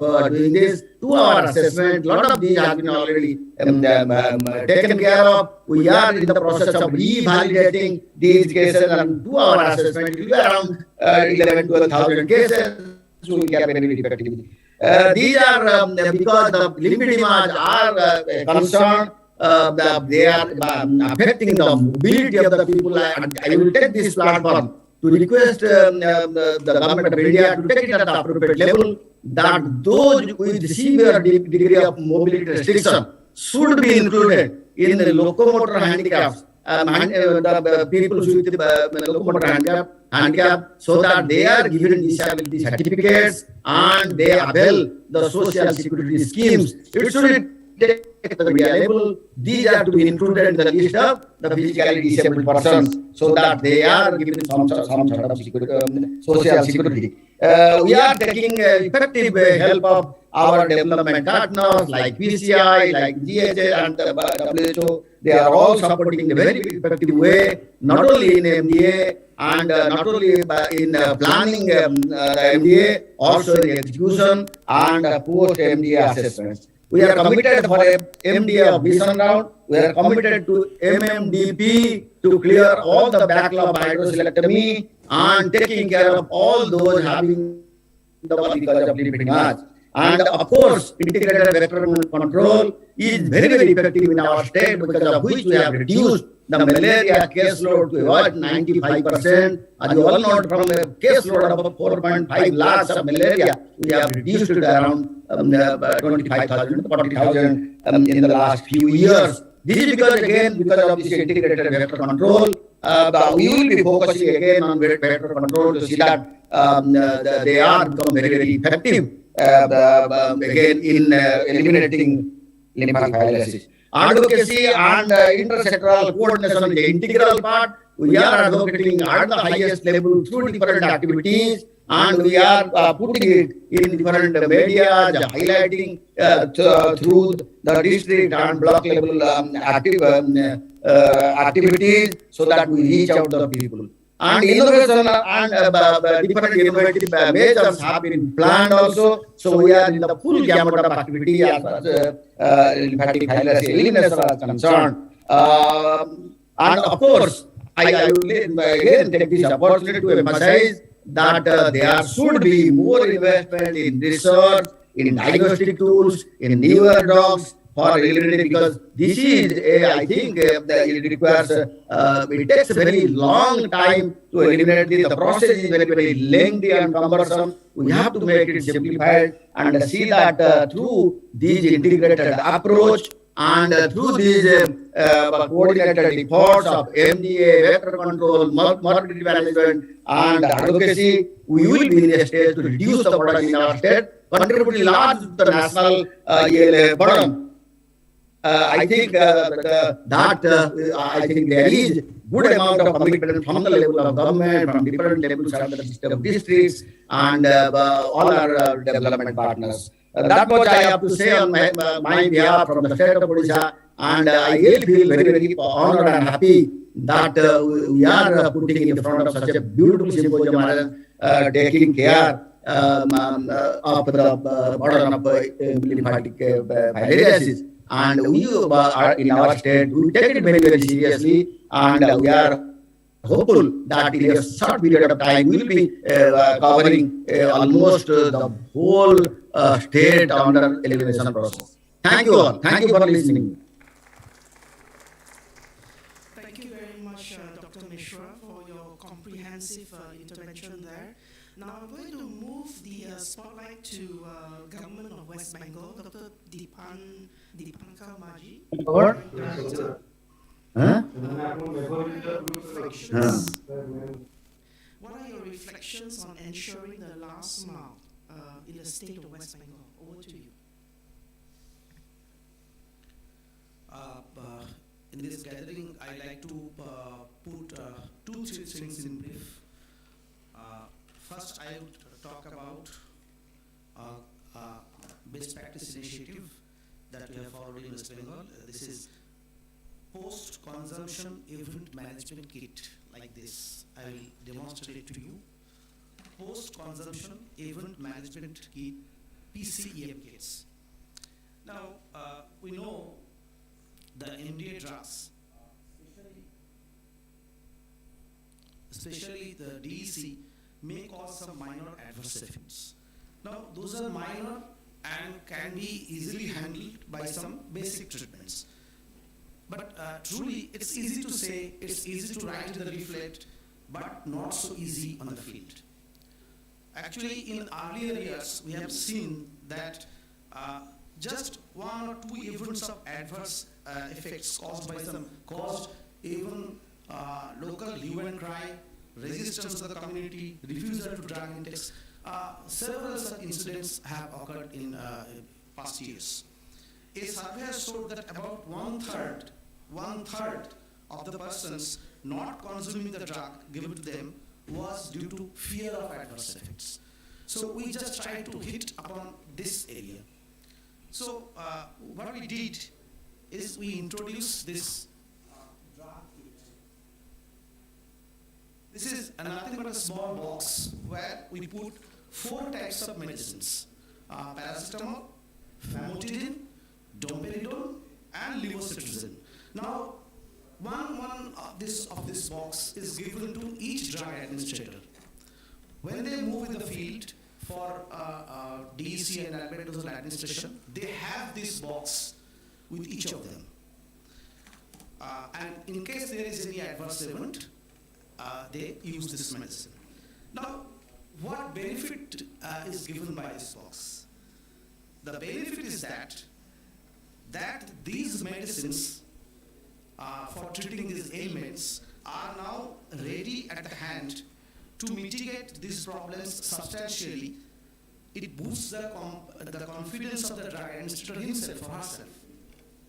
Now, again, from the beneficiary's side, the solution of the adverse event is easily available, quickly and locally available, and that he or she had not to go to the health center or see a doctor. This gives a client satisfaction, and it creates a vibe of confidence and credibility of the program also.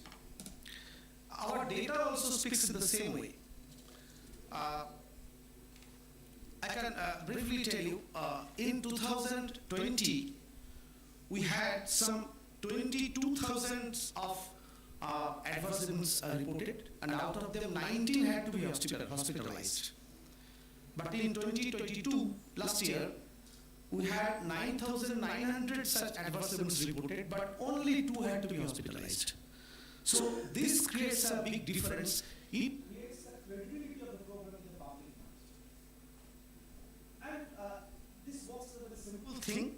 We put these drugs inside, and on the lid, we put 2 stickers. The outer surface, here is the DEC dose is written. On the inside, there is another sticker where the emergency contacts are given. Ambulance number, phone number of the block medical officer, like that. The emergency contacts are given here, and at the bottom, it is written which drug is to be used for what type of adverse effect. And also inside we put another sticker. It is not here at present. Another sticker is there, but we put inside. There are the age-wise dose of these medicines, these adverse event medicines. So this is a simple box. It costs, to arrange this kit, we had to spend only an additional amount of 20 rupees. But it creates a big difference in the program. And so this is PCM kit is one of our good initiatives.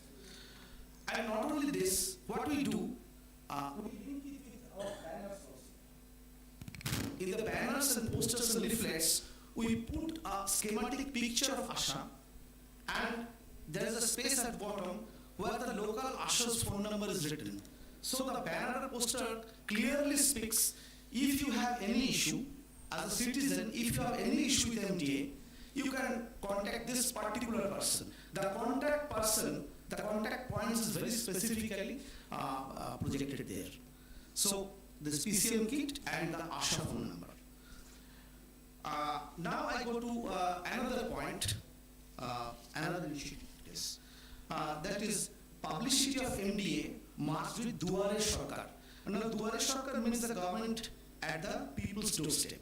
It's a special initiative of the state government to extend different departmental services or schemes through camps organized within the community.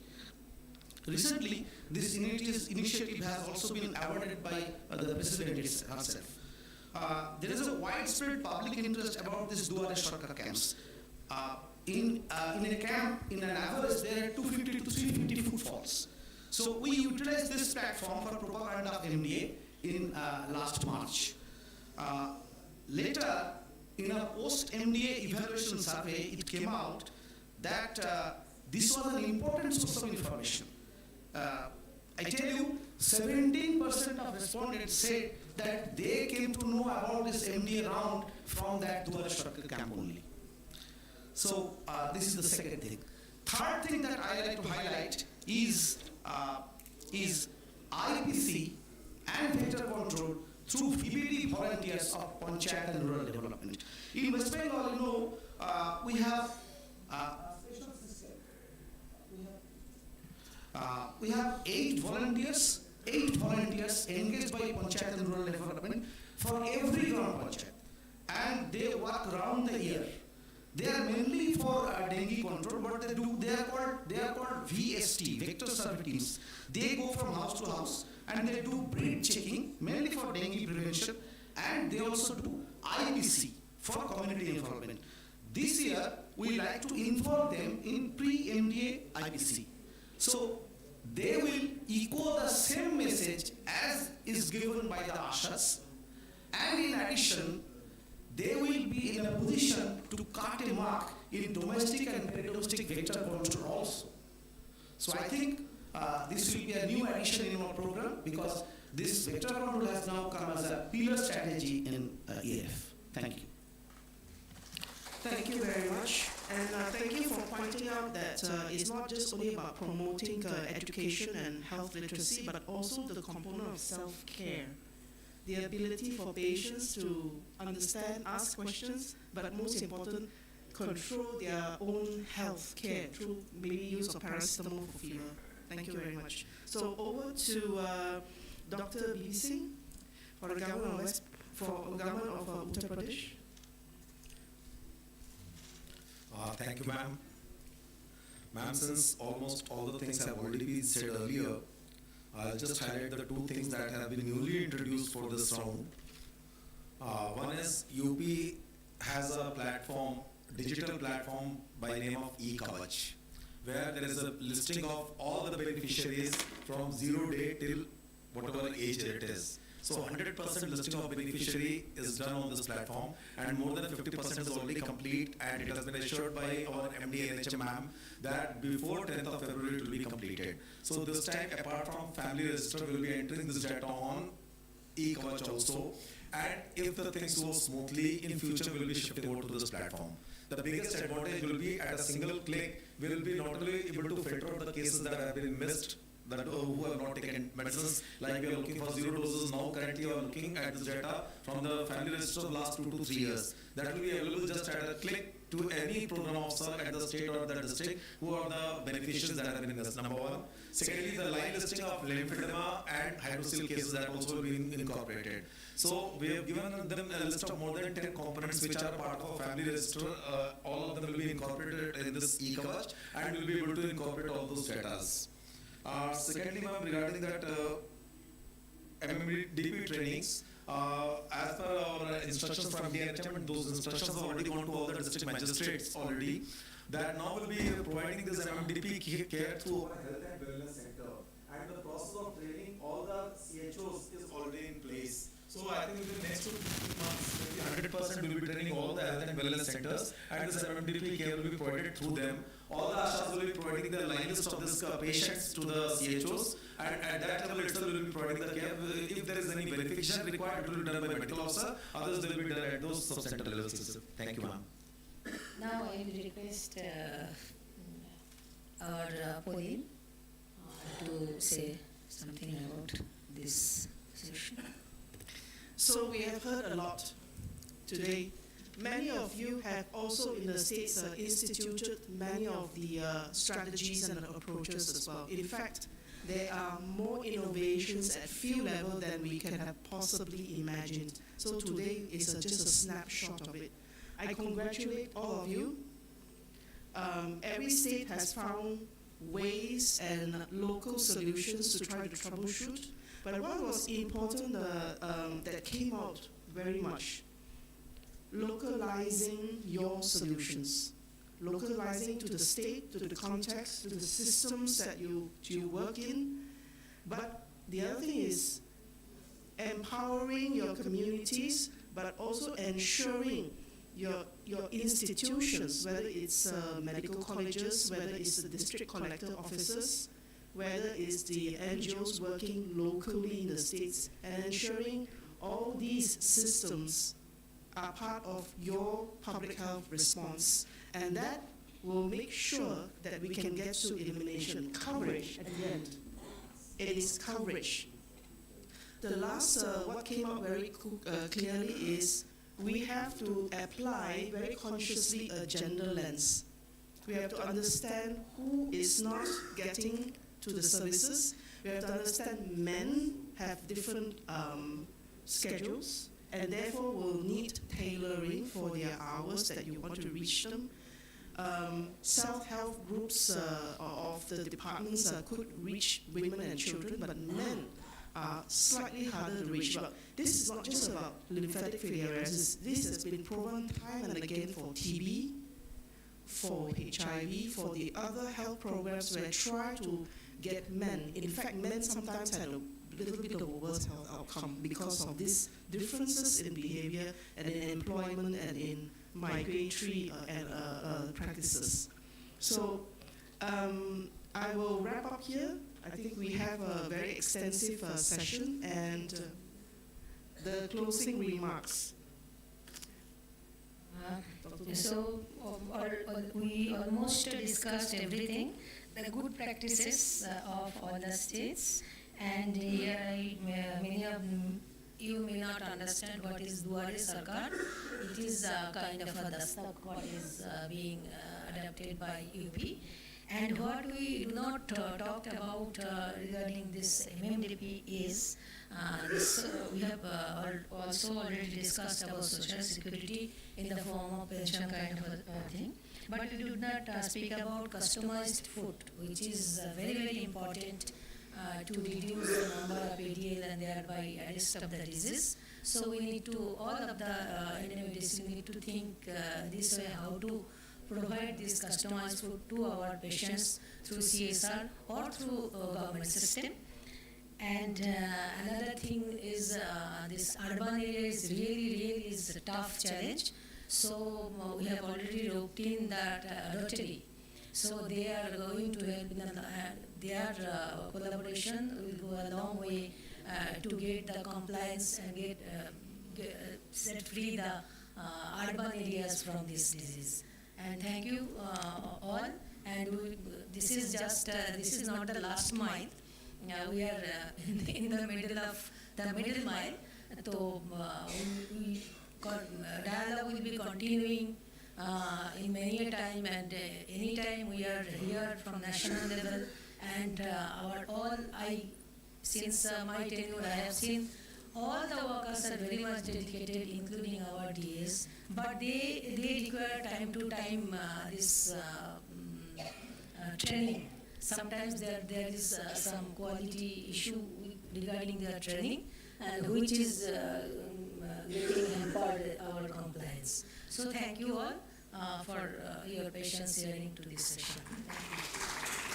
Thank you, ma'am. Thank you, Dr. Nupur Roy, our chair, for conducting the session so beautifully, and thank you, Dr. Paulin Chan, our moderator, for taking the whole program, the whole issue forward so beautifully. But before we wind up for lunch, I'd like to present our token of thanks and appreciation, and I request our moderator, Dr. Paulin Chan, to kindly present a planter to Dr. Chavi.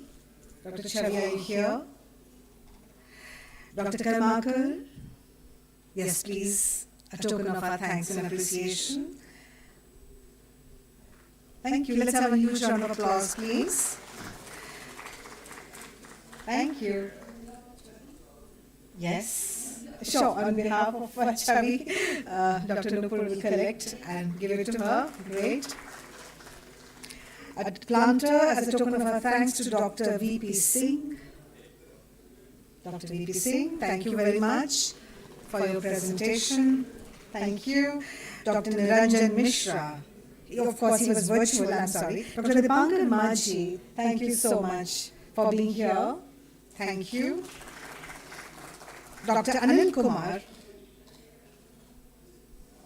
Here's a planter as a token of our gratitude for your being here all the way from different states of the country. And of course, I request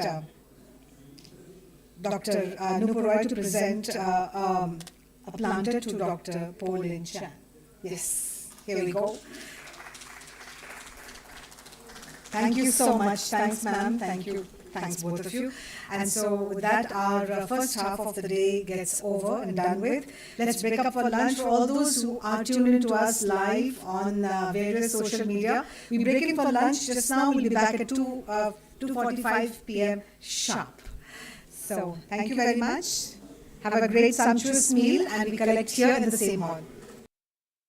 The lunch is once again at the atrium on the ground floor. The lunch is at the atrium on the ground floor. Thank you. We'll reassemble here at 2:45 sharp. Thank you. जो भी हमारे श्रोता हमें online देख रहे हैं, हम आपसे कहना चाहते हैं कि अभी हमारा आधे दिन का सेशन हुआ है, आधे दिन का बाकी है, तो अभी हम लंच के लिए ब्रेकअप कर रहे हैं, लेकिन इसे अभी आप फिर से जुड़िए, हम फिर से एकत्र होंगे यहाँ पर 2:45 पर, 2:45 पर लंच के बाद हम यहाँ एकत्र होंगे। तो जो भी हमारे ऑनलाइन श्रोता हमें देख रहे हैं, कृपया हमसे फिर कनेक्ट होइएगा 2:45 पर। धन्यवाद।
some other time.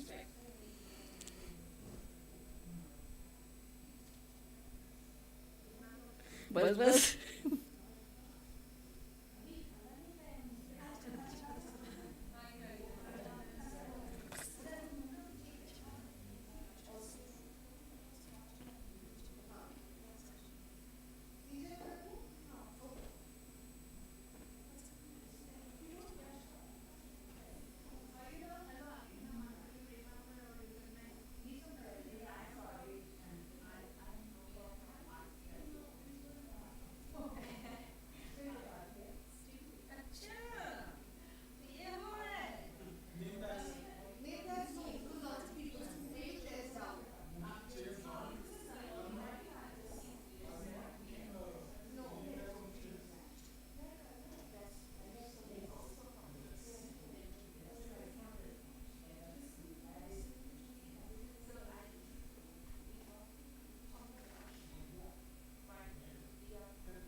पूरा लेना राहुल, पूरा लेना बस।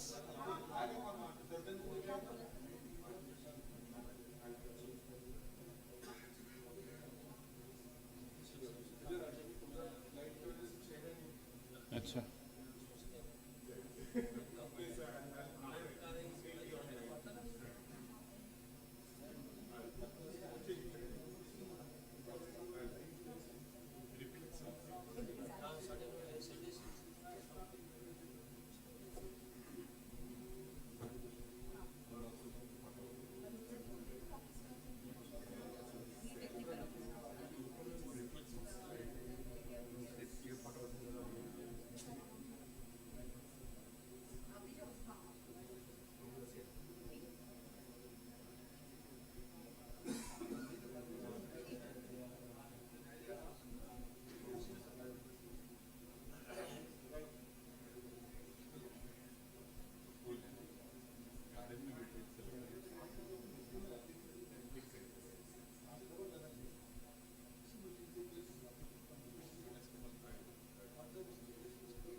एक ऐसे ले लीजिए, हिलाइए मत। आपने फोटो क्या है पकड़ने के बाद रख ले, उसको हिलाना नहीं है। हाँ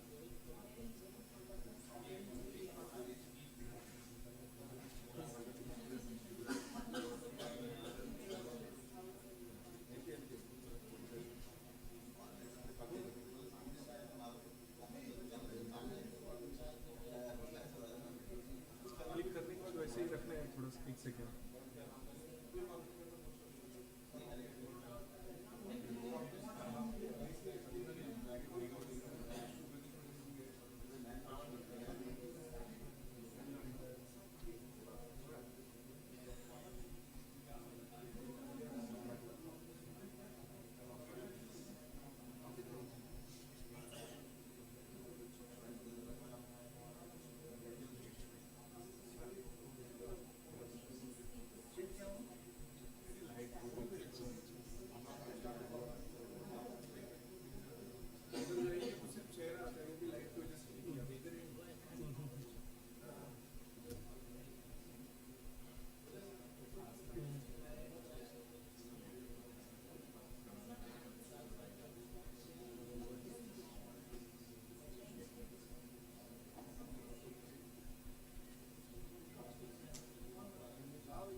आप यहाँ पे एक चेयर लगा दीजिए।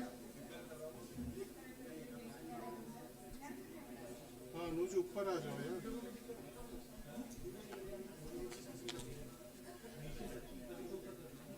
एक और एक इस तरफ कर दो।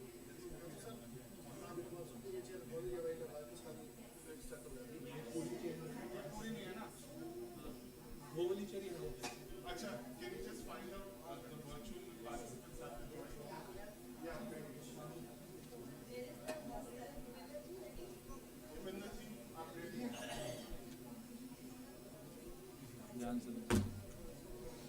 ठीक है ये वो उधर कर रहे हैं लालिमा doesn't need to sit here actually, ये हटा सकते हो, she'll just announce and go for now। निकल जाएगा? देख लो।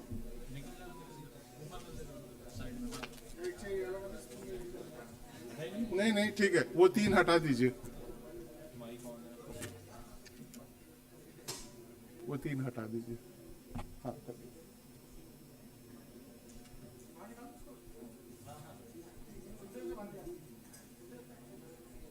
और नीचे से प्लीज बुला लो यार लोग।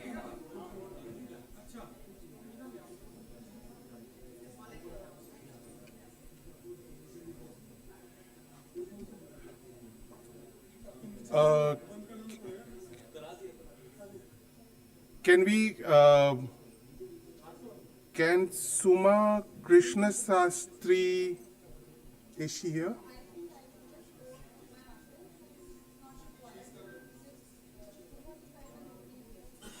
Oh, yeah. Yeah, I know. Can you, can everyone go and request people? She's going to leave.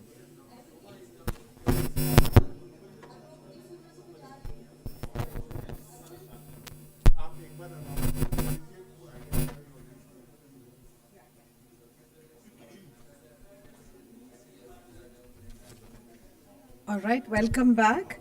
Let's identify if our next panelists are here. Dr. Kamlakar Arjun Lashkare, are you here? Dr. Kamlakar? No. Dr. Suma T. Krishna Sastri, are you here? You're here? Okay, great, ma'am. Dr. Vijay Kumar? Yes. Oh, great, wonderful. Dr. Manish Singhal? Excellent. Dr. Arvind Kumar? Oh, wonderful, super. Dr. Nishit Ranjan? Fantastic. I feel like, a teacher in his class. Attendance, yeah, taking attendance in all humility. Virtual, yes. And then we have Dr. S.R. Narahari. You're there. Oh, fantastic. I think then, shall we?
We start?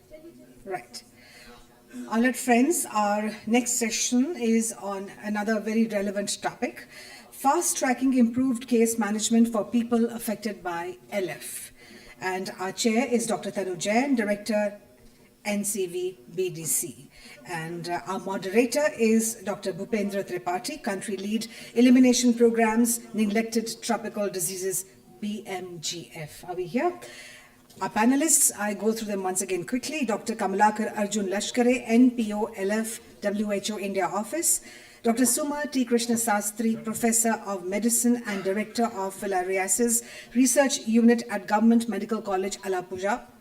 Dr. Vijay Kumar, Professor and Head of Department Plastic Surgery, KGNU. Dr. Manish Singhal, Head of Department Plastic Surgery, AIMS. Dr. Arvind Kumar, Additional Professor Medicine, AIMS, Delhi. Dr. Nishit Ranjan, Assistant Professor, Surgery, AIMS, Devgarh, Jharkhand. And we are virtually joined by Dr. Bijit Biswas, Assistant Professor, PSM, AIMS, Devgarh, Jharkhand. And we are also, again, virtually joined by Dr. Srujan Mohanty, Additional Professor, Microbiology, AIMS, Bhubaneswar, Odisha. Last but not the least, we are joined by Dr. S.R. Narahari, Chairman and Director, Pro Bono, and Senior Consultant, Dermatologist, Institute of Applied Dermatology. We are now, let's get going. Over to you, Dr. Tanu Jain. Yes, ma'am.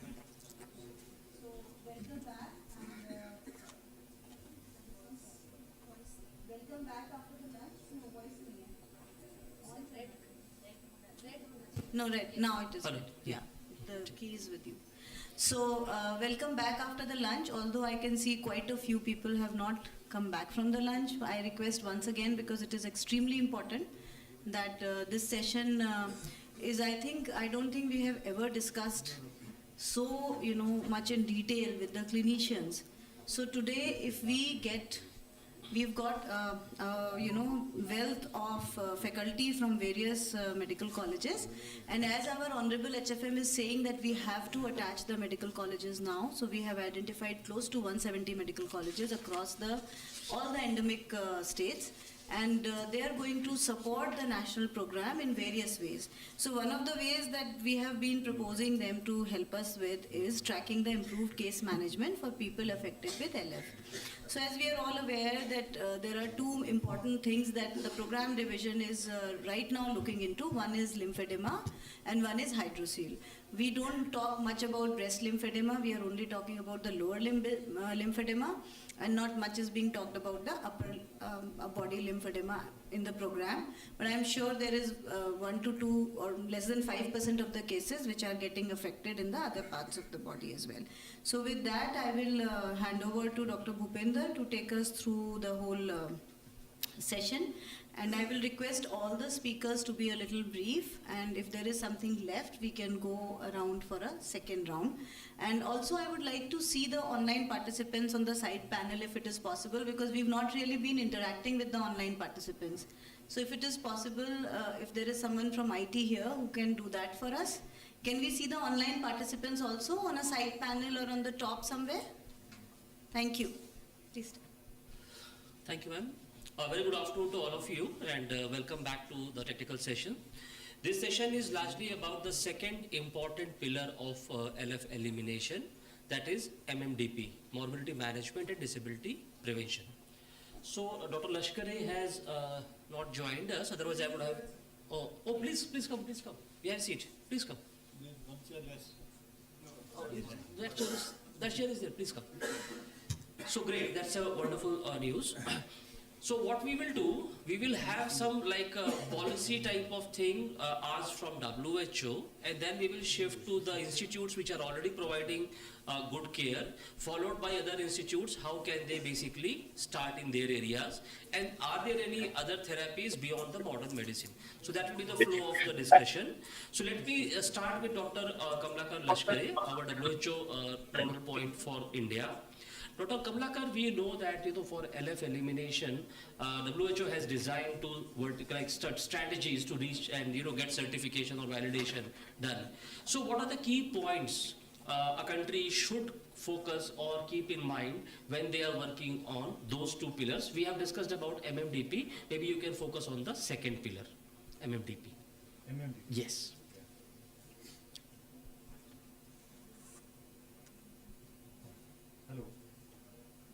Hello. Hello. Yeah. So, I think as far as certification of elimination, is concerned, there are certain indicators to be ensured for MMDP component. And if I have to make mention some of those indicators, then one indicator is having at least one MMDP clinic per IU is very important requirement, because reaching to these people where they are, or rather reaching to those people with having at least one MMDP clinic per IU is one of the important indicator to be ensured. Then having, as far as hydrocele surgeries is concerned, many a time we are confused that we should make nil hydrocele surgeries, but rather we also need to understand, I am highlighting another component of it, just for knowledge of each and everyone, that there are some eligibility criteria for a surgery, and if that person is not fit in those criteria, we can definitely provide him conservative treatment. And the thing is, there has to be a provision of hydrocelectomy surgery in each IU, or for catering to that IU, so that a person eligible and willing can avail these services to the place nearby to him. So I think these are the two important criteria as far as MMDP is concerned. But I would also like to mention few other things related to MMDP, that because having fulfillment of these these two criteria is, I think, is a very basic thing. We should rather focus in enlisting and having a proper line list of all the patients who are there in each and every IU. That is one of the basic requirements which needs to be ensured, and having a digital line list will be an addition, or a great addition to that. Secondly, we easily notice that there are many hydrocelectomy surgeries happening in private sector, and those are hardly reported to the government system. So engaging these private, or sensitizing these private health institutes and private practitioners to report these cases, hydrocelectomy cases, and also lymphedema cases if they are coming to them, is another important step where India can work for ensuring the proper system of MMDP.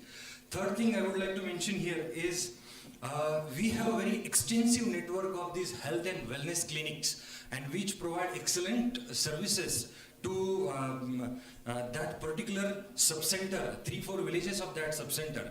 So roping in health and wellness centers and CHOs in MMDP program will be another great achievement for India in rolling out these services till last village.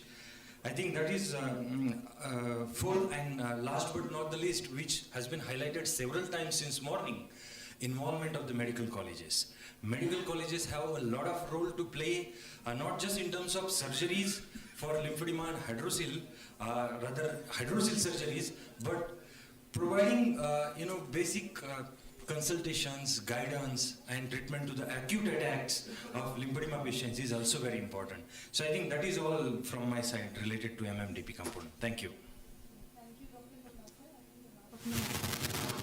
So thank you, Dr. Kamlakar, for spelling out what is actually happening in the field currently and what needs to be strengthened, and how WHO is supporting all these endeavors. But at the same time, I think we need a lot of latest advances. As you yourself said, that this is very basic, and this is a basic care that has reached. So now how we can further improve on this care and further improve the outreach. Of course, there are many things that we will, because medical colleges are, it's not that we don't know, but they are actually treating a lot of cases. So it may not come to our attention because we do not have a robust, data with us, but they are definitely handling a lot of patients in the medical colleges. But of course, we need to go down and also involve a lot of district hospitals as well, because many cases are also going to the district hospitals. But with now, strengthening of district hospital and conversion of these district hospital to medical colleges, the care has become even better.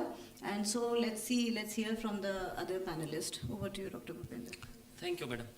So you all know that lymphatic filariasis is not limited to only limbs or even hydrocele. Many a times when the lymphatics of kidneys are involved, we also have cases of chyluria, and other issues also come up, which are perhaps not only physical, which are also like mental stress, etc. So while discussing these items, I think whenever we organize any MMDP training, we will have to think beyond these two manifestations and think largely about how to figure out the rest of the things, including the mental stress and stigma. Now, we are lucky to have a WHO collaboration center in India, which is meant for LF MMDP services. And Dr. Suma is the head of that institute, and we are very happy to have Dr. Suma with us. Madam, from you we want to understand what are the various type of things which are done currently on LF MMDP training, like how many days training it happens, what are the key components you focus upon, and then what are the things which can be basically scaled up beyond one center. So, madam, over to you.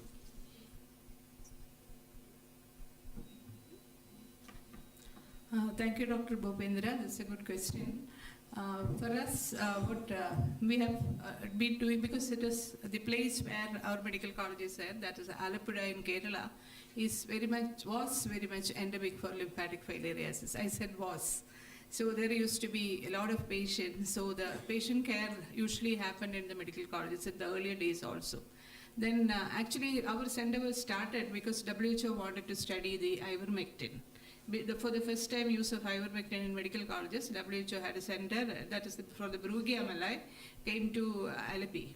Then there were 8 studies on WHO, those finding and other studies, and then gradually others also came in. And because I am a clinician, my professor who has started this department, that is Professor R.K. Shenoy, who is no more now, and he was also a professor of medicine, and we were focusing on the patient care also. So then came in the second pillar of lymphatic filariasis. And so when I joined the medical college, I also had an inclination to see these patients because they're all very poor people and they didn't know what to do, and there were no definite treatment was there.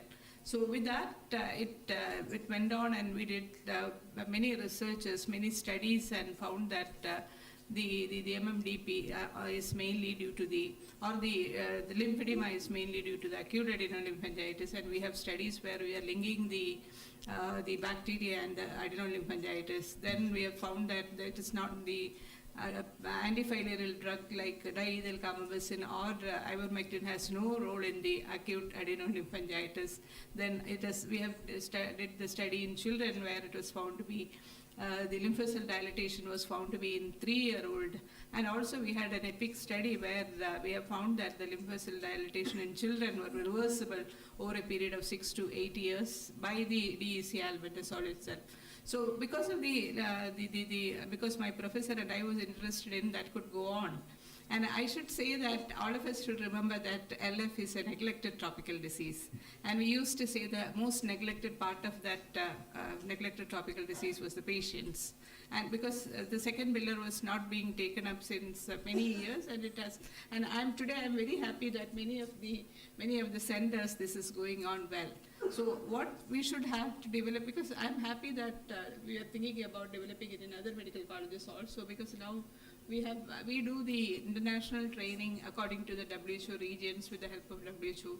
We do the national training, and we have done the national training. We do the subnational training also. So in our state, every district we have trained the medical officers and nurses, and they have started MMDP clinic, and so there was a movement of MMDP in the community itself. So there should be somebody who is interested. And all this has happened because of the focus, because we were just focusing on the disease. We are doing other things also. As a professor of medicine, I have a lot of other things also, but still, every time we find out some time kept it for this one. So by word of mouth, patients used to come. The most important part is the information.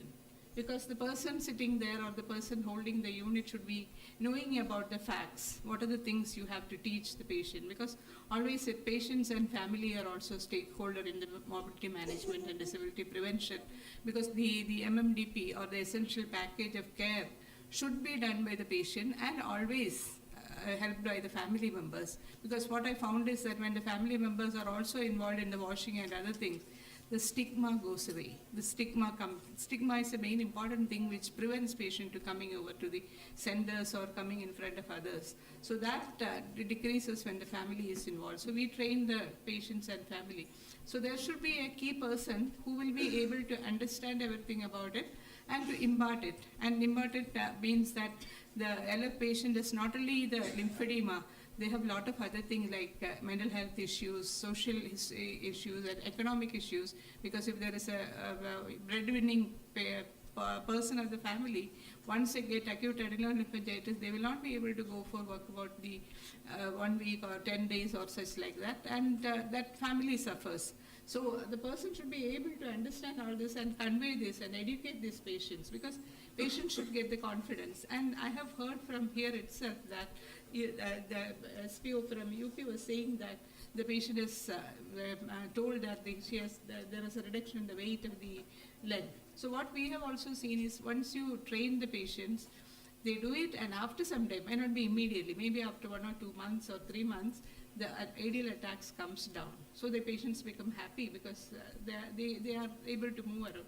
Then they used to form their own self-help groups, because they tell these things to the other patients who are not in the group, and they give the ointments, they give even demonstrating washing on the other person's leg also they used to do. There are a lot of stories there.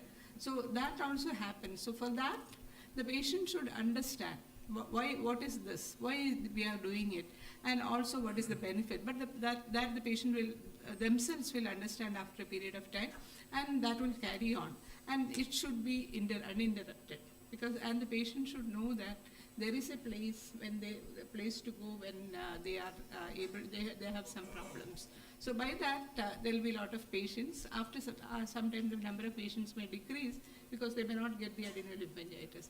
So that it is not on a single day you can't have it, but it has to be like that, because if you have to train, the best part of the training, most of the batches, the subnational and all that who have said is that the best part of the training is the interaction with the patients. Because they'll be saying that it started at 5 years or 15 years of age, and this was the history. Then now for the last several years, they don't have any problems. They are able to work and all that. So we have to demonstrate, without more than we telling them, that will be more effective when they hear it from the patient. So there should be patients available, and the person should be able to demonstrate to the trainees. Then that will go on. And I think that way, I think now while I'm looking at this group itself, I think there will be several persons, because sitting in a medical college doing research in neglected tropical disease was actually looked down upon earlier. Oh, they were studying some worms. That was the initial things we have heard. But after some time, the gratification you get from doing all this for the patients is great. So some people, we have to find out somebody. They may be getting the interest later on also, but they should be trained. They should know that these things have to be said. But I don't think that will not be difficult, because no medical colleges started doing it, because they have cardiologists, neurologists, and that is being taken up in a higher way. So I think find out a person and the system, and that will be able to do several centers, but in good training or good treatment. And we get patients discussions from many countries. When they have doubt in that, we come to us and we discuss also, so we can develop that. And I will be also be happy that there are more centers here. Okay, thank you, Dr. Suma. That was really coming from a rich experience that you had, and we were fortunate to attend one of the trainings in your prestigious institute. And of course, we would now like to also hear from the other panelists as to what else can be done. So, like, we need pioneers like Dr. Suma, who has, left the glamour of medicine department and really focused on neglected tropical diseases at that time and focused on MMDP when people were not ready to do that. So, but at the same time now the focus is back there, and for so many years now, with lot of efforts from the program division also, these MMDP services could be streamlined and started. So I think we have a very good base with us, but how to expand that base, how to ensure that we do not have more lymphedema patients with us, how to identify such cases at the earliest, how to ensure that they do not progress to the irreversible stage and we do not have the load of lymphedema patients in the country. So I will now request Dr. Vijay Kumar, Professor and Head of Department Plastic Surgery, KGMU, to kindly throw some light on what work he has done and what does he envisage, how we can go ahead and look into. It will come, it will come. Yeah. Okay. Thank you for giving the opportunity to speak in the panel. Coming to the surgical part, as a plastic surgeon and a surgeon, we are coming to the surgical part of this lymphedema.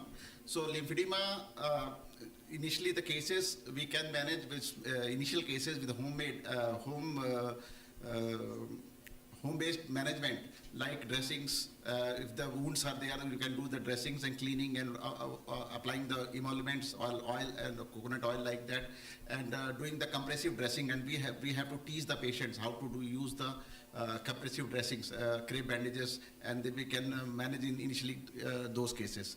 Then if the cases are progressing, so in coming to the surgical part, we are doing, madam, two types of surgeries. One is ablative surgery, one is physiological surgery. Ablative surgery means when we get chronic cases, full large size lymphedema in the leg, so where fibrosis is there, so we have to do the excisional surgery, which is known as ablative surgery.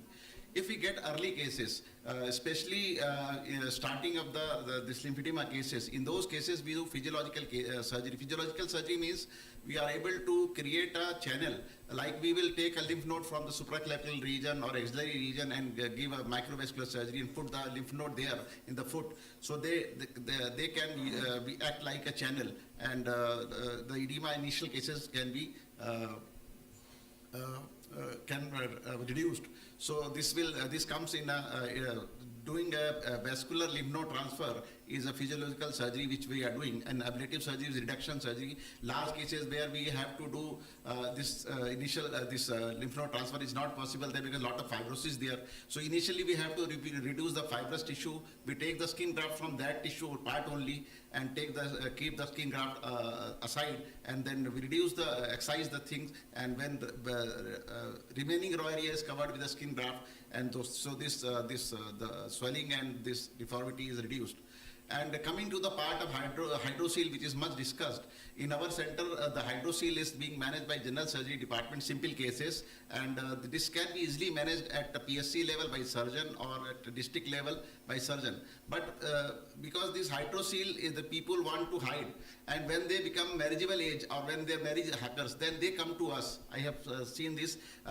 They are having the sexual relationship problem with, and after marriage they come, and then they are getting operated by the surgeons. Sometimes they come very late. Large size scrotal is there, like a stool, big size, and they can sit on that. They can have to carry that, and the penis also is involved. And the ram and penis is occur. They are not able to pass the urine also. Problem in the passing the urine, and back changes in the kidney also occurs. So in those cases also we reduce this reduction sclerotoplasty we do, and skin graft is applied there, and this extra penis is taken out from the buried skin, and we put the skin graft, and so patient is able to pass the urine and clear easily. But my plan would be we should identify the centers where these surgeries, specialized surgery and simple surgery, hydrocele, they have to be identified at the regional level where these cases can be referred, and we should develop special surgical centers also, at least 1 or 2 in every state, so that this microvascular surgery or super microvascular surgery can be done, so that these patients can be taken care. That is super helpful, sir. And definitely all the states may not have those features today, But perhaps, you know, a couple of institutes can become the training institutes where we can invite people and then take it forward. So thank you, sir. Sir, Dr. Manish Singhal, sir, in terms of plastic surgery work in AIMS, have you encountered patients coming from those endemic zones and who have come in here, and if the surgery for like taking off the large mass was done, do you have any outcome information, like what percentage of patients actually had, you know, improved quality of life and there were no complications, everything went on very well? Any data around that, any thoughts around that? On LF, yeah. As far as the surgical outcome is concerned, as surgeons we always have a, you know, we choose cases which will have a little better outcome, because we have to understand that whatever we do, if the outcome is not going to be poor, we are not going to operate such patients.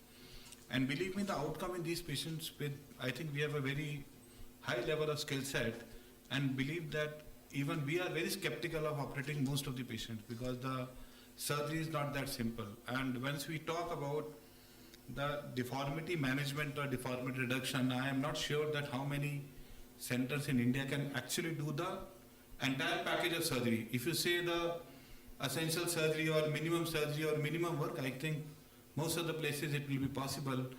But once we talk about the high level surgery, or the surgery in which we can treat some patients which are actually not being treated anywhere, I'm very sure that we will land up only with 10 to 12 centers all over India.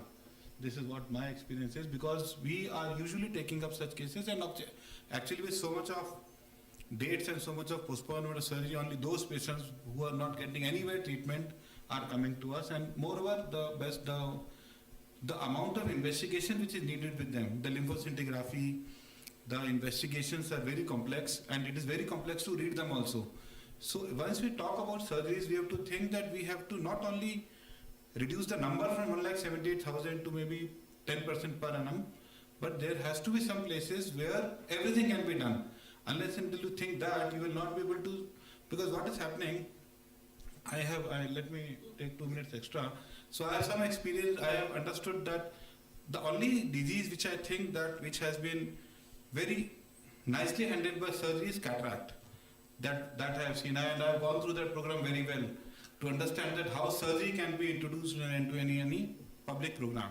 Because when surgery comes, a lot of things go away, because it cannot be done in camps. So if we see the evolution of cataract surgery, first it was done in camps, then the complication came, then the IUL came, then the phaco machines came. Now if you see, they have replicated that model all over. Once you see the cataract, now every complex cataract surgery can be done all over in most of the places. And the equipment is very costly, the training is very difficult. So once we understand that we have to develop a surgical expertise. It is not that we are doing surgeries. Because what happens with these patients, if you do a camp, and you pick up 50 patients in the camp, now where will they be operated? There is no fun of doing the camp if you can't treat all 50 cases.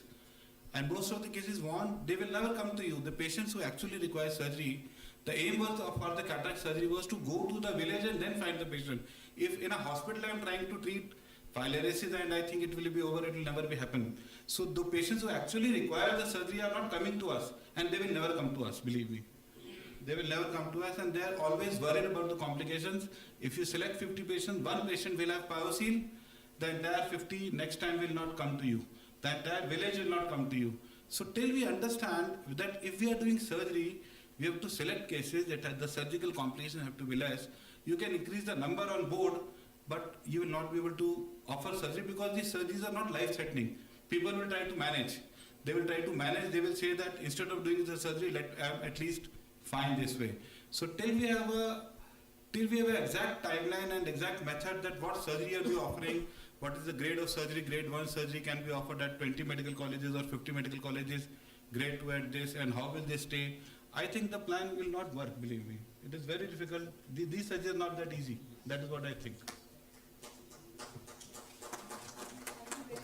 that because, but we would also like to know from you the hydrocele part of it, because that probably is a possibility that we can do it. Of course, we'll hear from others, and I agree with you that lymphedema surgeries are not that easy. We have to give them a holistic solution. So, we have to just give them a choice. I mean, very few people will pick up a surgery.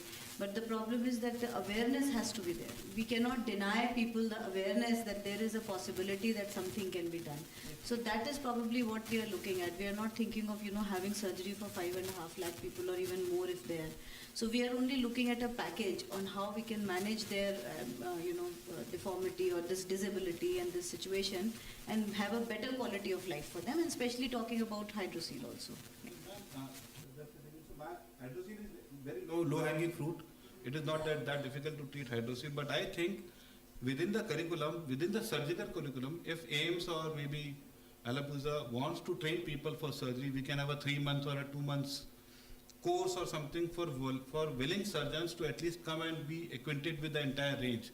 I think that can be a little, maybe you can target to train 20 people every year. I think that can be a little easy. So is this hydrocele surgery different from the other hydrocele surgeries? It depends on, if 99% patient it is same, and hardly 5% if it is very extensive, it requires plastic surgery help. Yes.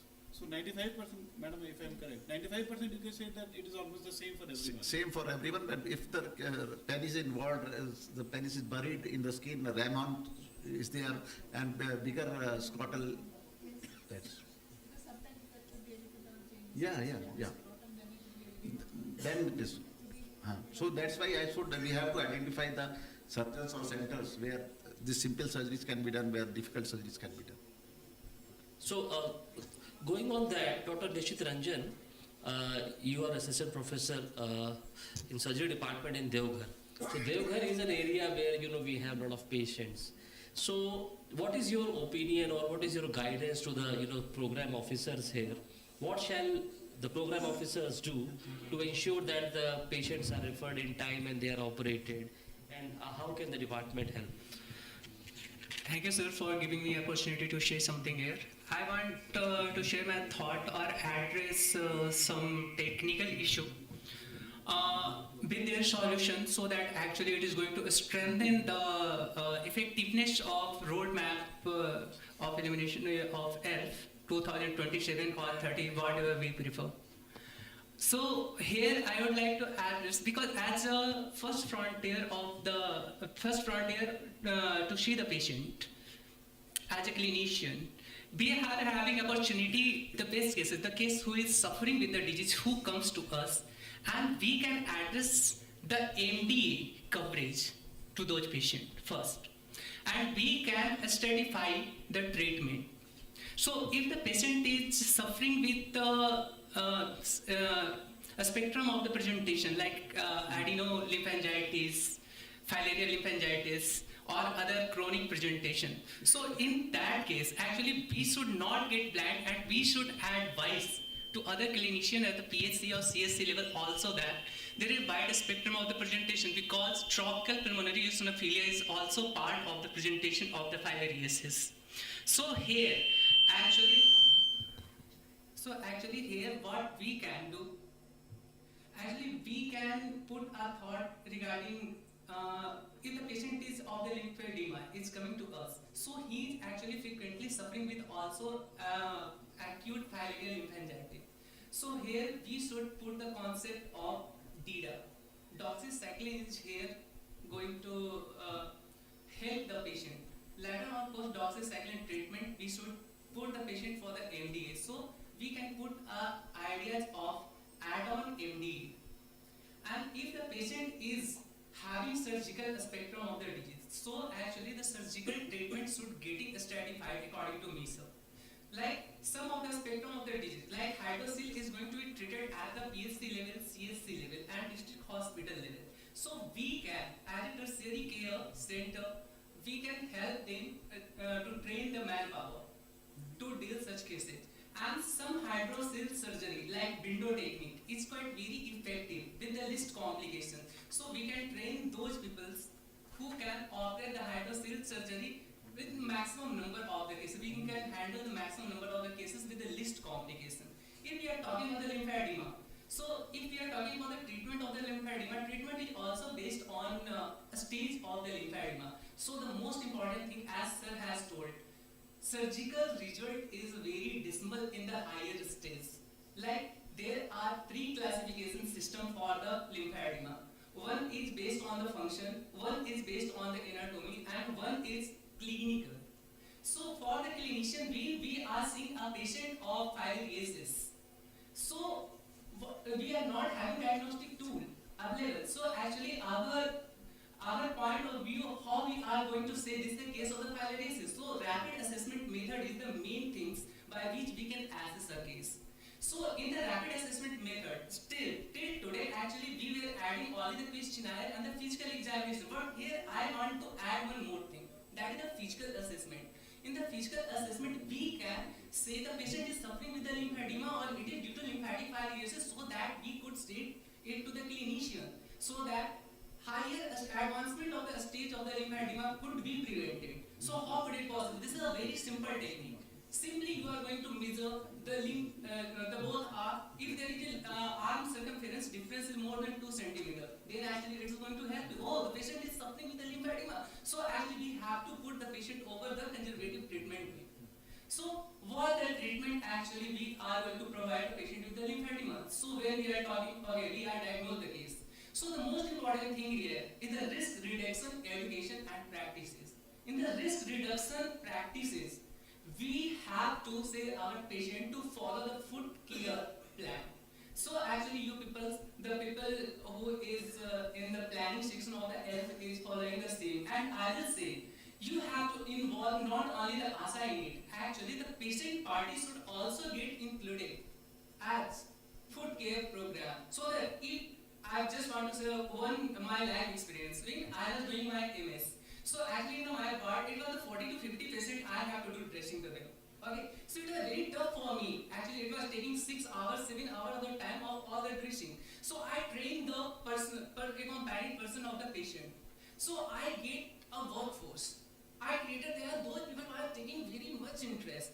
So actually, the patient party who is following the food care plan should actually encourage, so that we could create a more workforce for the food care program. So we all are knowing how we are going to progress with the food care plan. I should not here discuss. And at the end, ma'am, I want to add, I was listening the session. So here when we are talking about the prophylaxis, this is some literature is saying that even the fortified salt is also helping, and even MD is all about the preventing the transmission of the disease. So the fortified salt and MD has shown the microfilaria rate is decreasing more than it's a single MDA.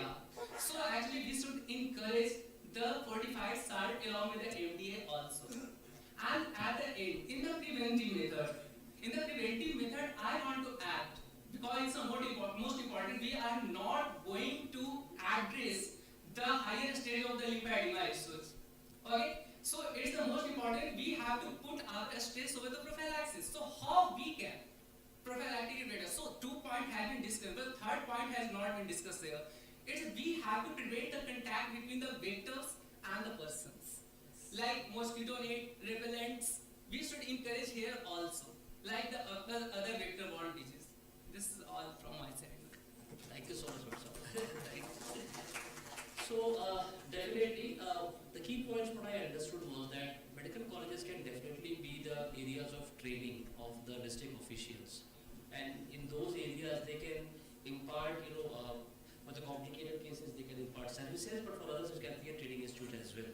Very good. Now we will shift to Dr. Arvind Kumar, additional professor of medicine in AIMS Delhi. So also, like Dr. Suma had said about the medicine department work being done in the Hapusa, what are the things which we can do in AIMS, and how do you foresee that, how to scale up these models in AIMS, and can AIMS be a nodal center for maybe couple of states in North India? So what is your opinion of that? Thank you very much to the National sir. And thank you very much for telling the university department very clever. That was very good, guys. Compared to what she is doing.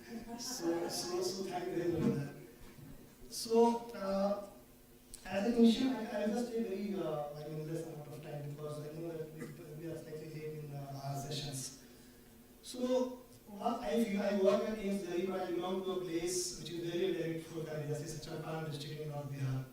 So I used to go in my vacation. So what happens, the whole village will pour to my home and they will try to reveal that they are having a kind of problems, which is a kind of issues of modesty in our culture of talking about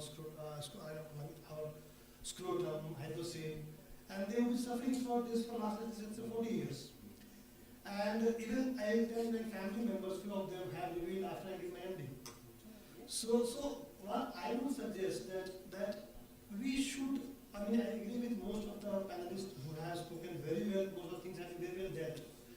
But what I feel that at ground level, we should also devise a mechanism that, our honorable minister told that the issue of rapport building with the person who are working at the ground level. So why this is important in the black tie or Manish told something that where you fail, we pitch in. So why we fail? Why medicine people are failing? Why we are not catching them early and getting such a vast kind of mass problem? So what point and very design at ground level we should devise a mechanism, and thank you very much for including medical colleges, that at the very first shot we should be having a mechanism of segregating the patients who would only need your MBA, which is excellent, it has done a lot to us, but who will need slightly more than MBA. The kind of blanket approach that we are having, I am happy that we are having.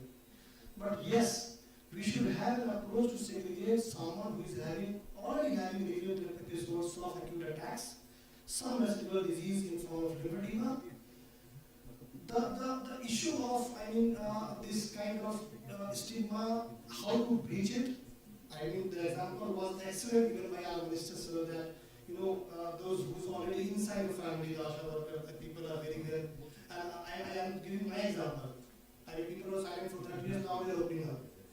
So we should devise a mechanism where these people, by the help of questionnaire, direct surveys may not help. We should be going to the community where they would come out with their proper history, and we should be able to segregate. Once we segregate, let's say with a mild kind of palpable mass, a moderate kind of palpable mass, with my clinical experience, I can tell you that if you very initial shot, if you cover them up with an adequate course of the drugs we will not discuss here, many times it reduces to a large extent. Yes, it reduces. You need not send the patient to surgery. If you keep treating them partially, I say that a partial treatment to those who are already having a disease from let's say 5-10 years, we are not going to really cover the problem very well. So this is the only point I want to make. The other point I would add is I would want to utter that probably we should also throw some light in more and more research and drug discoveries, because we are just trying to 4 drugs. Probably we need to have more research if you include people like us or any other colleges. So people will come up with your suggestions and we will be more happy to do that. Thank you very much for inviting me.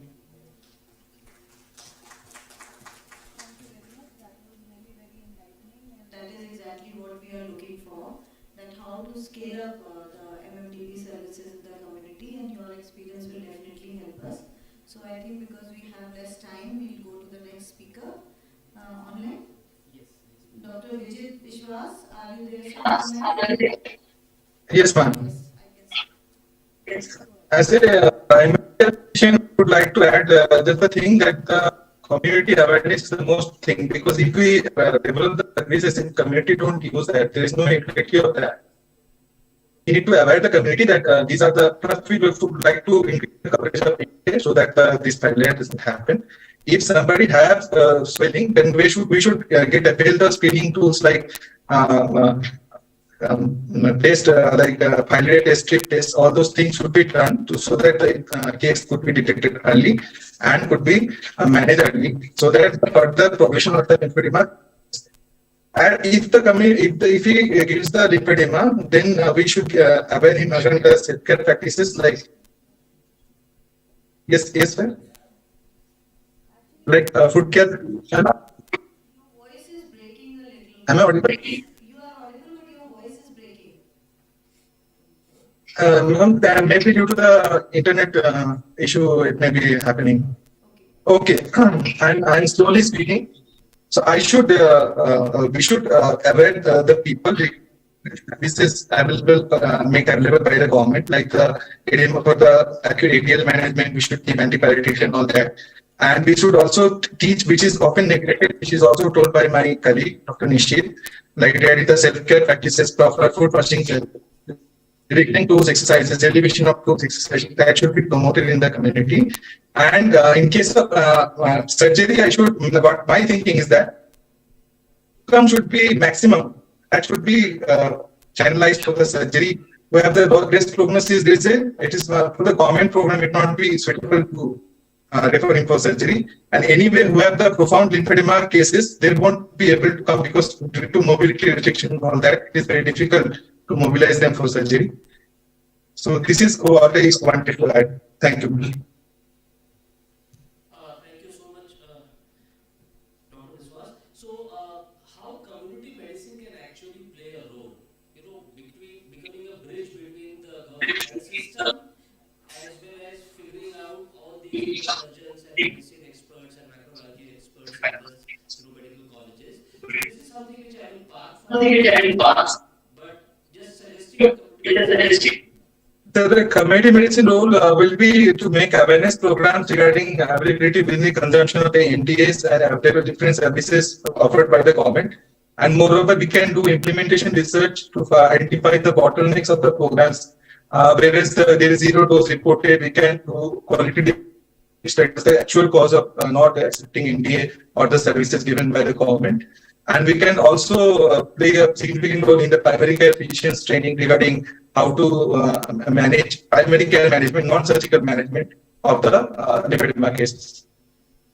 Perfect. Thank you so much. So now we are heading to another department, that is the microbiology department. The question is, why are we talking about this department?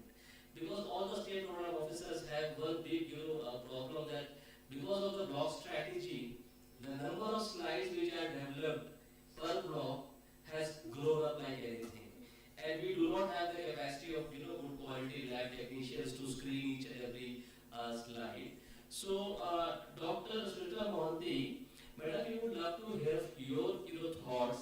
How can a medical college play some role? One, maybe in capacity building, two, maybe in some quality assurance, what the blocks are doing, and improve the program performance. So, over to you, please.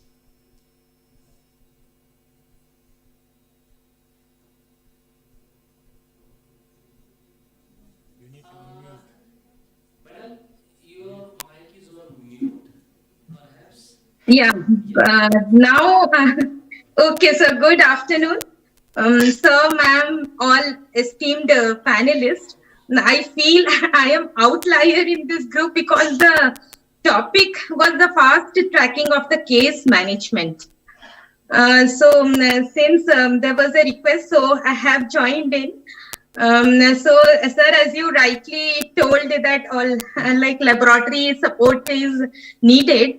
So the medical college here,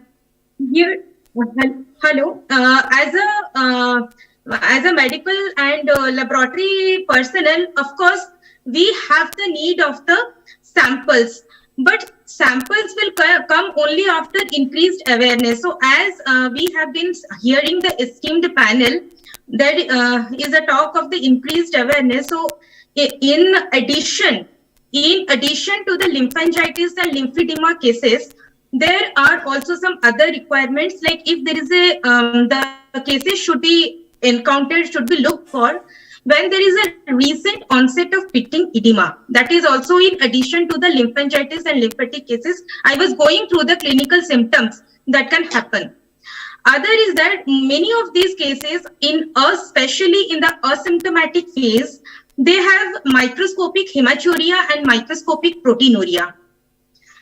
Then also another is the increased total IgE and increased number of eosinophils. Now this session is mostly for those cases, all of them who have developed the complications. But if we are really focusing, targeting for the total elimination by 2030, so improved case detection. So in there, our laboratory role comes in. So that is one. Like ours being a tertiary center hospital, we really get very less number of access samples. But what we can do, or other medical colleges, tertiary level especially, they can train and small to list out all the techniques that are available by the district health hospitals and by the smaller hospitals, by the colleges. Not only, we are only thinking about microscopy. There are a lot more things that are available, like the ICT, like the ELISA, molecular lamp, even real-time PCRs are available. After this COVID, since all these DHH hospitals, they have become equipped to detect COVID for test. All those real-time PCR machines are lying there. So if we can train them for some isothermal without the need of a PCR machine, lamp, or some of these, or even real-time PCR with those machines which are already available. Only we will need some primers and an extraction kit, which can also be done by the simple dry boiling method. So some centralized scheme, if it is there, for as a like centralized scheme as a task force or something to increase this test. So that is from my side, multi-centric approach, multi-method, multi-diagnostic methodology. Thank you, sir. Thank you, ma'am. Thank you so much, and you are not an outlier because without establishing the diagnosis, there is no case management. So you are very much a part of the system, and as we already told that we'll be including almost 170 medical colleges. So all these 4 or 5 departments will be included. So probably we'll form a task force. We already have a smaller task force looking into the diagnostics and how to use dry blood sample. And because now we have a lot of availability of the diagnostic tools thanks to COVID, in even the district and sub-district level. So we really need to kind of look at what is available now. Probably 10 years back this would not have been possible, or even 3-4 years back. But now with the expertise that the program already has, and with the newer things that have happened, we can really, with the new strategies, as in the morning the Honorable HFM also said that there is a willingness, but we need to put a pathway and a goal and a commitment and a desire to actually work and to deliver and to really kind of control the stages to progress, because we have to take care of the misery that the people are facing. It is really unnecessary, and I also feel it is no business being here. And this is the only panel where everybody is there, so a big round of applause for everyone. Yeah, definitely. After that, we have one more speciality here who will say that I am an outlier, but no, you will not be. So one thing is that all the members are here in this panel shows that there is a willingness on the part of the medical college to get involved in the cause of the program. So with that, I think I will hand it over to Dr. Bhupendra for the next part. Thank you so much, and all the state program officers. Thank you, ma'am. Thank you so much. So it's very good that all the state program officers are watching that how the medical colleges can contribute towards our joint cause.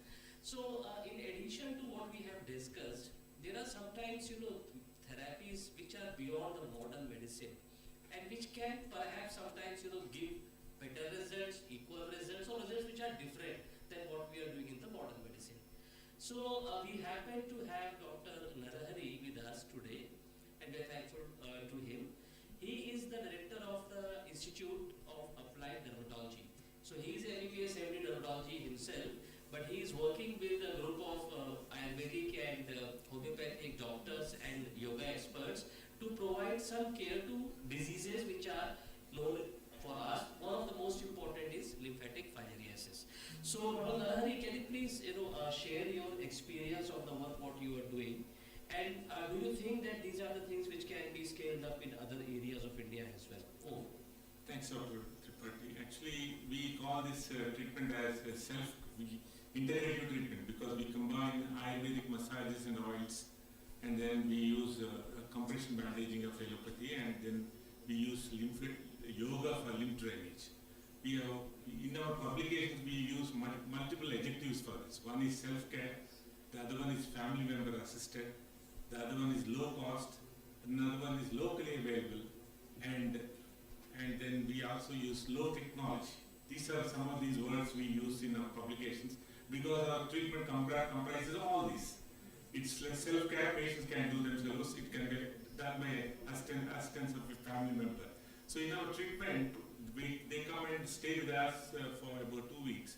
And last 1 week, we have trained the family member to do the treatment at home. So they do the treatment, and all these Ayurvedic oils, and none of them are patented, all are available locally. So they can be even prepared locally. That simple Ayurvedic oils they are.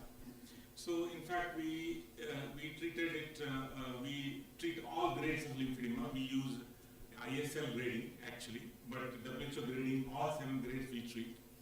And we get a good results, and Ayush Ministry of Ayush has actually was interested in that later on. They funded us for the clinical trial, and we did the clinical trial in Gulbarga and Alleppey districts, and then we published in the Royal Society Journal.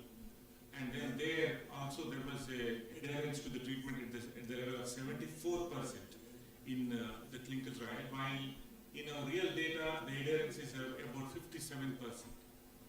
So that's it, and then it aligns, the outcomes align with the WHO goals, like it reduces the disease severity, that's a volume. Then it reduces the frequency of cellulitis, because we have only 5 cases of new cellulitis coming up after this Ayurvedic skincare. And then there's a quality of life instrument which we developed now, used in 15 centers world over. We call it lymphatic filariasis specific quality of life. We published way back in 2009, and now duplicated in 15 centers. Using that, we have recorded the improvement in the quality of life. And finally, the beeps, the bacterial entry points, which are about 6 of them we count, and then that gets reversed. So overall, at the end of the treatment, all the important parameters required for the public health gets reversed with a very low cost. On the scale up, yes, sorry. We had discussions with the Ministry of Ayush, and then I am thankful to Bill and Melinda Gates Foundation for funding us to scale this program. And now we are starting a demonstration center in 4 Ayurvedic medical colleges. We'll be starting the end of this month with Begusarai in Bihar and Varanasi in Uttar Pradesh. And the other one will be in Lucknow and Patna. So why? Because Ayurvedic medical colleges is because people there, it's part of their curriculum. The treatment of Ayurveda and yoga is part of their curriculum. And the government need not spend much on training. So we train them for 2 weeks in our center. Actually, currently the training is going on in our center.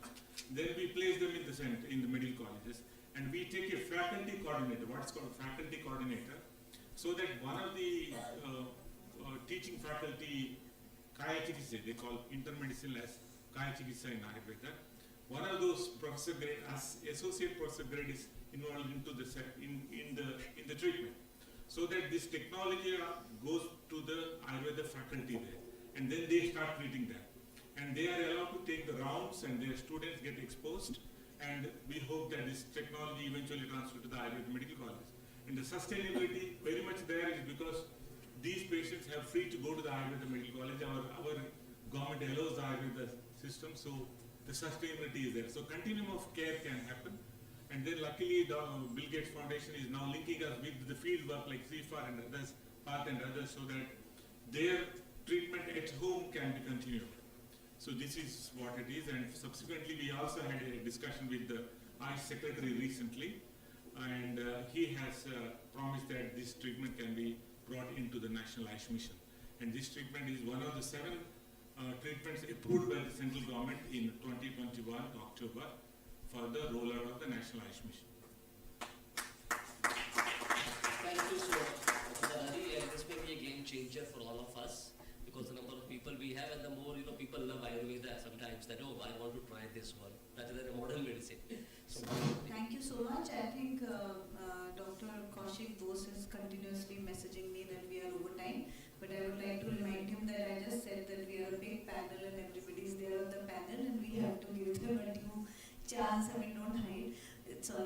So we will thank you so much, and there are so many things I want to ask you, or maybe I'll ask you on the sidelines. We'll give open the forum for the participants.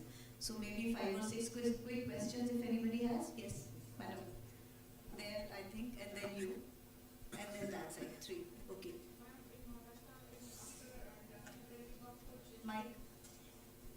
Mic for madam. Okay. Yeah, please continue.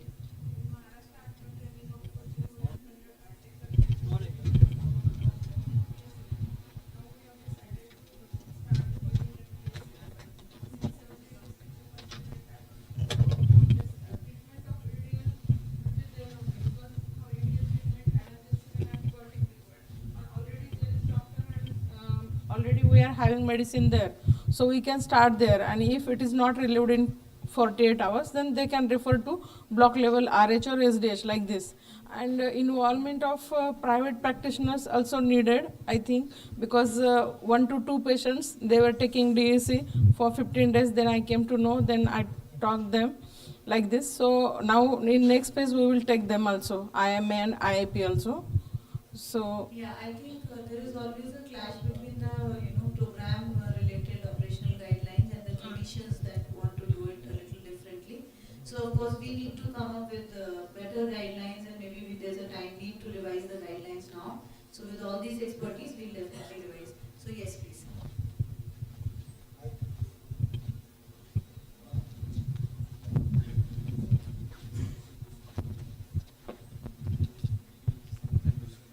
Actually, my question is having first part is a comment and second part is a question. First part comment is that as we are discussing since morning, and this panel is discussing regarding medical college involvement, and we have seen during polio eradication that medical college has played a very important role in terms of surveillance. So first thing is that surveillance from medical college, that cases in early stage, they are coming to them, but we are usually not getting regular report. As we are doing in polio surveillance, we are getting report cases, and sometimes we come to know about polio positive cases through that surveillance network. So first thing is that currently we are not involved in surveillance through medical colleges, and second, in our New India's new roadmap, surveillance is not given importance. In 5 strategies, surveillance is not being kept there. So can it be included, and can it be strengthened through medical college involvement? Because medical college is very high priority reporting site for us in AFP surveillance network. So why not in lymphatic filariasis if it is a priority? Yeah, thank you. That is a very valid point, and definitely we'll look into it. I think there was this one, and then that's it. Thank you, ma'am. Mine is not a question. Actually, it's a sharing. I am from West Bengal State Health. So in this coming MDA round, we have 31 blocks and 6 municipalities, total 37 IUs to be covered. Now, taking cue from this mega launch of MDA, what we are going to do, with the help from WHO NTD, we are going to engage all the medical colleges in those concerned districts. So 7 districts are involved in this program, and in those 7 districts, there are 5 medical colleges. So we will plan engaging community medicine specialists such a manner that one specialist will have only 2 or 3 blocks to focus on. So their involvement, we hope that their involvement will bring more quality and weight to the program. And we are starting with just this MDA and MMDP, but we have a plan to scale it up in future times and extend it to all the blocks. So that is our plan. Picking that up already, and I think from the program side also we need to share a blueprint with you, all the states also, that which departments of medical colleges you can engage for what kind of activities. So maybe we have a consortium made, but we will expand it. We are gradually working on it, but you can definitely start at the state level and not wait, because there's really no time to wait right now, but you can involve the microbiologists, you can involve the dermatologists, the medicine people. They will be happy to join, and you can involve the students, you can involve even the nursing faculty, so they can also come and help with you, especially for the MDA rounds, and also for the MMDP, you can identify them as apex centers for MMDP. And ma'am, this initiative will also link up the blocks with the medical colleges for this referral services also. As far as the MMDP is concerned, when the students join, they have what is called as a family adoption program. Yes, ma'am. Like each student is given 5 or 10 houses, and they have to understand what are the problems with them. So what they can do is that, even otherwise the community department, if the MMDP is given initially, they are trained at the hospital or the primary health center, and after that they have to continue it at home. So these students can reinforce that. They are taught on this, and we can reinforce that. Every house they will be able to, that reinforcement will be taken as a very positive point by the patient themselves, because somebody is looking after them. If there is a problem, that can be tackled also. Thanks for your inputs, ma'am. Last question and then we will wind up, right? Please, Dr. So, I'm Dr. Rajesh Pandey, State Coordinator, WHO Neglected Tropical Diseases for Bihar. So, this was a really very learning and very enriching experience. This panel is really excellent, and many things I have learned. Regarding Bihar, just I would like to mention that first of all, I would like to thanks to country, NCBBDC, and special thanks to Dr. Suma ma'am. So after completion of that is national level TOT, state had started in cascade manner different type of MMDP clinics, and now state termed it not MMDP clinic, this is filaria clinic. So this includes not only MMDP, this includes treatment of that, means DEC consumption also. And in all 38 districts, district level MMD filaria clinic has been established. In few districts, in all blocks, filaria clinics have been established. Now, state is starting now fine tuning. So at least things have been established. Now quality of that MMDP and filaria will be increased. So this is just for giving my thanks to Dr. Suma ma'am. Thank you, ma'am. Thank you so much. I think, okay, if it's really pressing, you ask, otherwise we are really late for the next session. No, ma'am, thank you. Just in connection with the queue of the West Bengal, so recently the Dermatologist Association, IADAVL, so they have come with the proposal of opening integrated clinic in one of the medical college, Sagardatta, and it will be launched. So we are trying to plan. So this association actually helps in penetrating the medical colleges. So I think that's really helpful for us. Medical colleges in future also.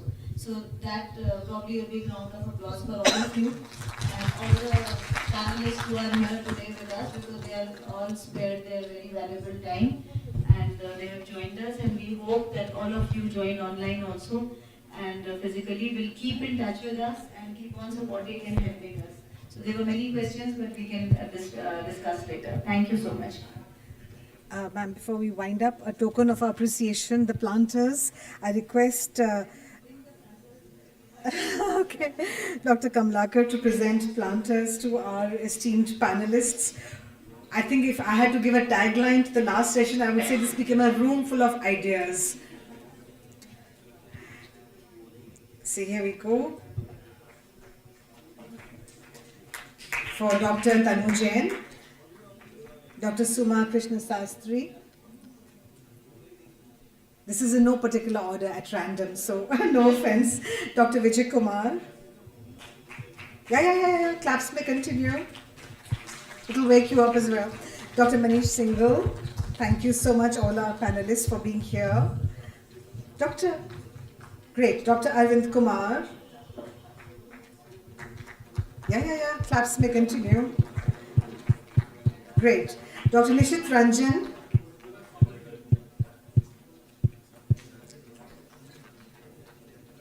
That's it. I think we had to on the virtual mode, in the virtual mode. Yeah.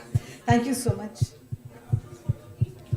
As India refocuses efforts to address public health challenges beyond COVID-19, elimination of lymphatic filariasis is foremost on the agenda. The National Center for Vector-Borne Diseases Control, Ministry of Health and Family Welfare, has been at the forefront of the fight against lymphatic filariasis through prevention and management. At this time, it is important to remember why it is critical that we end lymphatic filariasis in India once and for all. Another one for the album. Freeze the moment. As a the beautiful following memoir is a after few patient's years, narrative remember this. of her journey. गए with थे एक lymphatic national symposium में बहुत सीखा, बहुत मज़ा आया, success achieved. Here we go. Great. Thank you so much, all our panelists, our moderator, Dr. Bhupendra Tripathi, and our chair, Dr. Tanu Jain. Moving on to the next session. तो हम बताएं कि सरकारी अस्पताल में Panelists, कहूँगा I invite the panelists, सब Dr. जो Vishal सब Dogra, बतावा गया तो Strategic सबसे Data करेला कि and तब से उनको बहुत Analytics फायदा है for NTD's BMGF.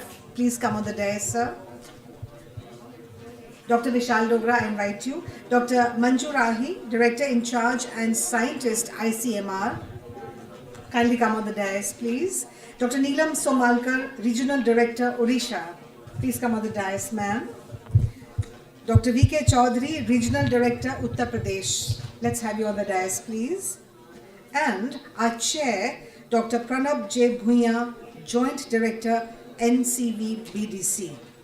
And of course, our moderator, Dr. S. N. Sarma, NCDC.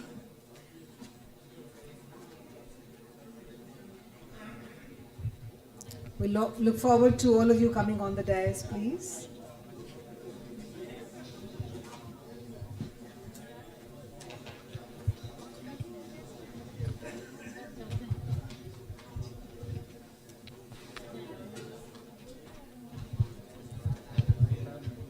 The theme of this session is unlocking the full potential of integrated vector control.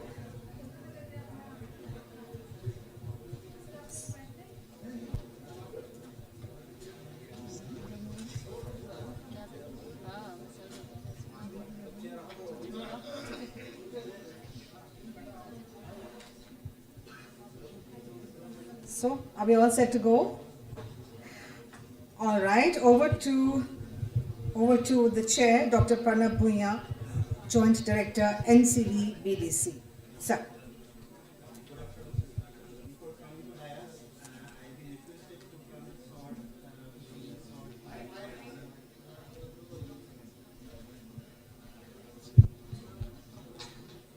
We are running short in times. We'll try to end it in short times. But strategy is, we know that for elimination of filariasis, we have started a multiple strategy.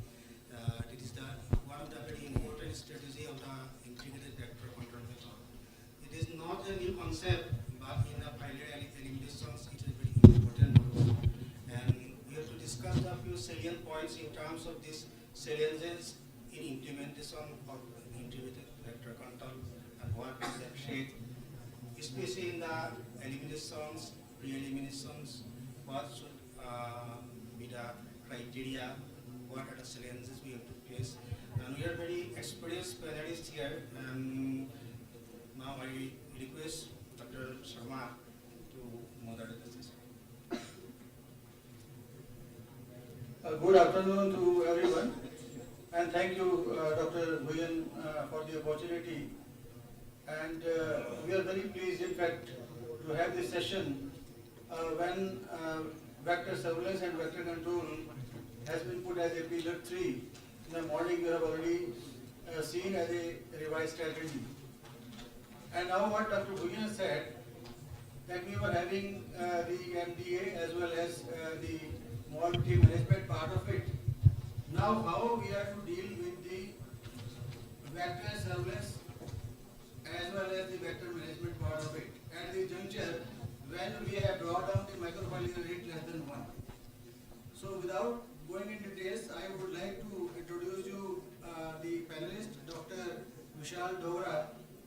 He is from the strategic data analyst from the entities BMGF. Other panelist, Dr. Manju Rahi, she is director in charge and scientist staff at ICMR. Dr. Neelam Somalkar, regional director of Visa, and Dr. V.K. Chaudhary, regional director from the UP. So I would request actually each of the panelists to throw light actually. Once we have put this pillar as a integral part of the elimination target, which we are saying 2027, what are the challenges in terms of having the sampling of the vector which are carrying the parasite to infect the healthy healthy human beings in that. And to detect that, what can be the sampling technique, sampling method, and secondly, the selection of the area would be very important nature. The management of the vectors carrying the parasite again will be a challenge at this place to select a particular area. Are we going to take this vector intervention across the country, across the implementation units, evaluation units, or we have to go to micro level? And how we are to actually manage that in terms of putting the challenges in terms of insecticide resistance being there with regard to all insecticidal herbicides, as well as the resistance to the larvicides also. So giving that brief introduction, first of all I request Dr. Vishal Dogra to actually have his views, comments, how it can be put as a strategy in the framework of foliar elimination by the program. Thank you, sir. Thank you for inviting me to this eminent panel. And first of all, I would like to congratulate the program for including integrated vector management into the LF control and elimination strategy. So, first of all, the question you posed, they are quite relevant to the whole IVM program and the elimination component. So, I would like to share one thought is that we have been seeing the resurgence of many vectors, not only the 6 priority diseases in India, and likewise, the thing which we need to do is identification of various sites, understanding of vector biology, behavior, from where vectors are coming, and there is cross-border migration happening, and then how the vector behaving in different direction and different geographical areas. Once we define those kind of things, I think it will be easy for us to implement the required solution, because it's not like that one solution fitting in all geographical areas. So this is one of the challenges which we have to address. And the second thing which I would like to highlight is, as of now, our analytical capacity, I would say, is there, but we have to take it to the next level. The kind of data we have that need to be analyzed in different way, like whatever visualization we would like to have, those visualization need to be created at some disaggregated level. For example, MF rate. MF rate is, we are collecting this information on the blogs right now, but how we are disaggregating that information in different geographical areas, rural, urban, and likewise understanding more comprehensively in terms of outcome and impact parameters. So these are the real challenges which we need to identify from vector point of view.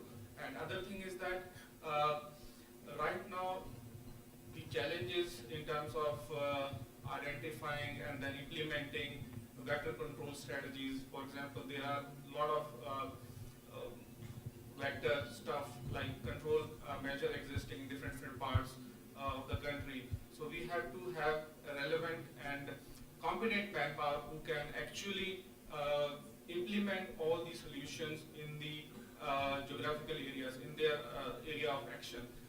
For example, entomologists, for example, insect collectors, and most importantly, the people who go from one place to other to put the relevant traps, all sort of control devices. So that capacity need to be built as of now. And as we move ahead, we should invest in these resources. Only then we are able to implement and then capture and then to devise further strategies like where we are now and how we can move ahead with those kind of interventions. I would like to stop. Thank you, Dr. Dogra. Here, what I would like to actually inform the House also, that if we look at the history of lymphatic filariasis in the program, when we were having 26 filaria survey unit and 206 filaria clinic and 110 filaria units, which were existing already in the programs, and they were responsible not only for the disease surveillance as well as for the vector surveillance also. And if you recall the history also, we were having the National Malaria Control Program in the urban areas only, because this is actually a vector, Culex cucufacitus, which breeds in the highly polluted water bodies. And if we want to really unlock the full potential of the integrated, which is the theme of the talk now, how we have to unlock actually this full potential. Already the program is having IVM under the 6 vector-borne diseases, as in the morning one of the speaker, madam said. But at the same time, we should also not forget that are we targeting all the breeding potential areas where the Culex mosquito is breeding, which is responsible for 99.9% of the Wucheria macrophyte. And Monsonia uniformis actually 1%, which is already limited in Chatra of actually Kerala. So, given that situations, we were having the anti-larval operation existing in the program mode.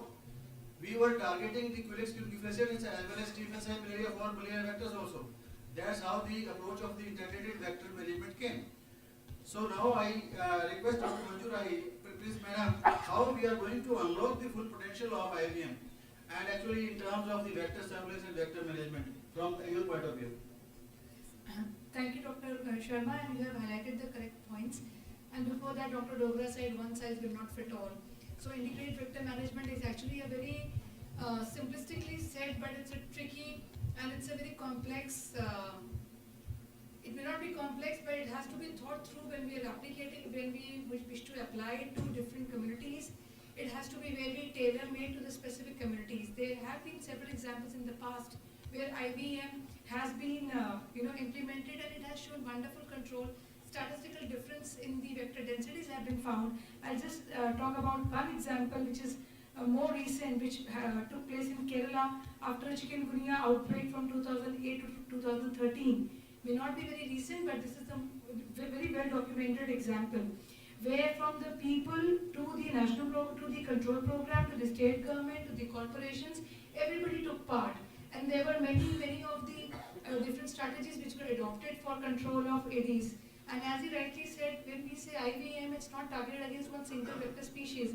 It will be overarching and will cover many vector species and will be beneficial to all diseases and control of the vector-borne infection in general.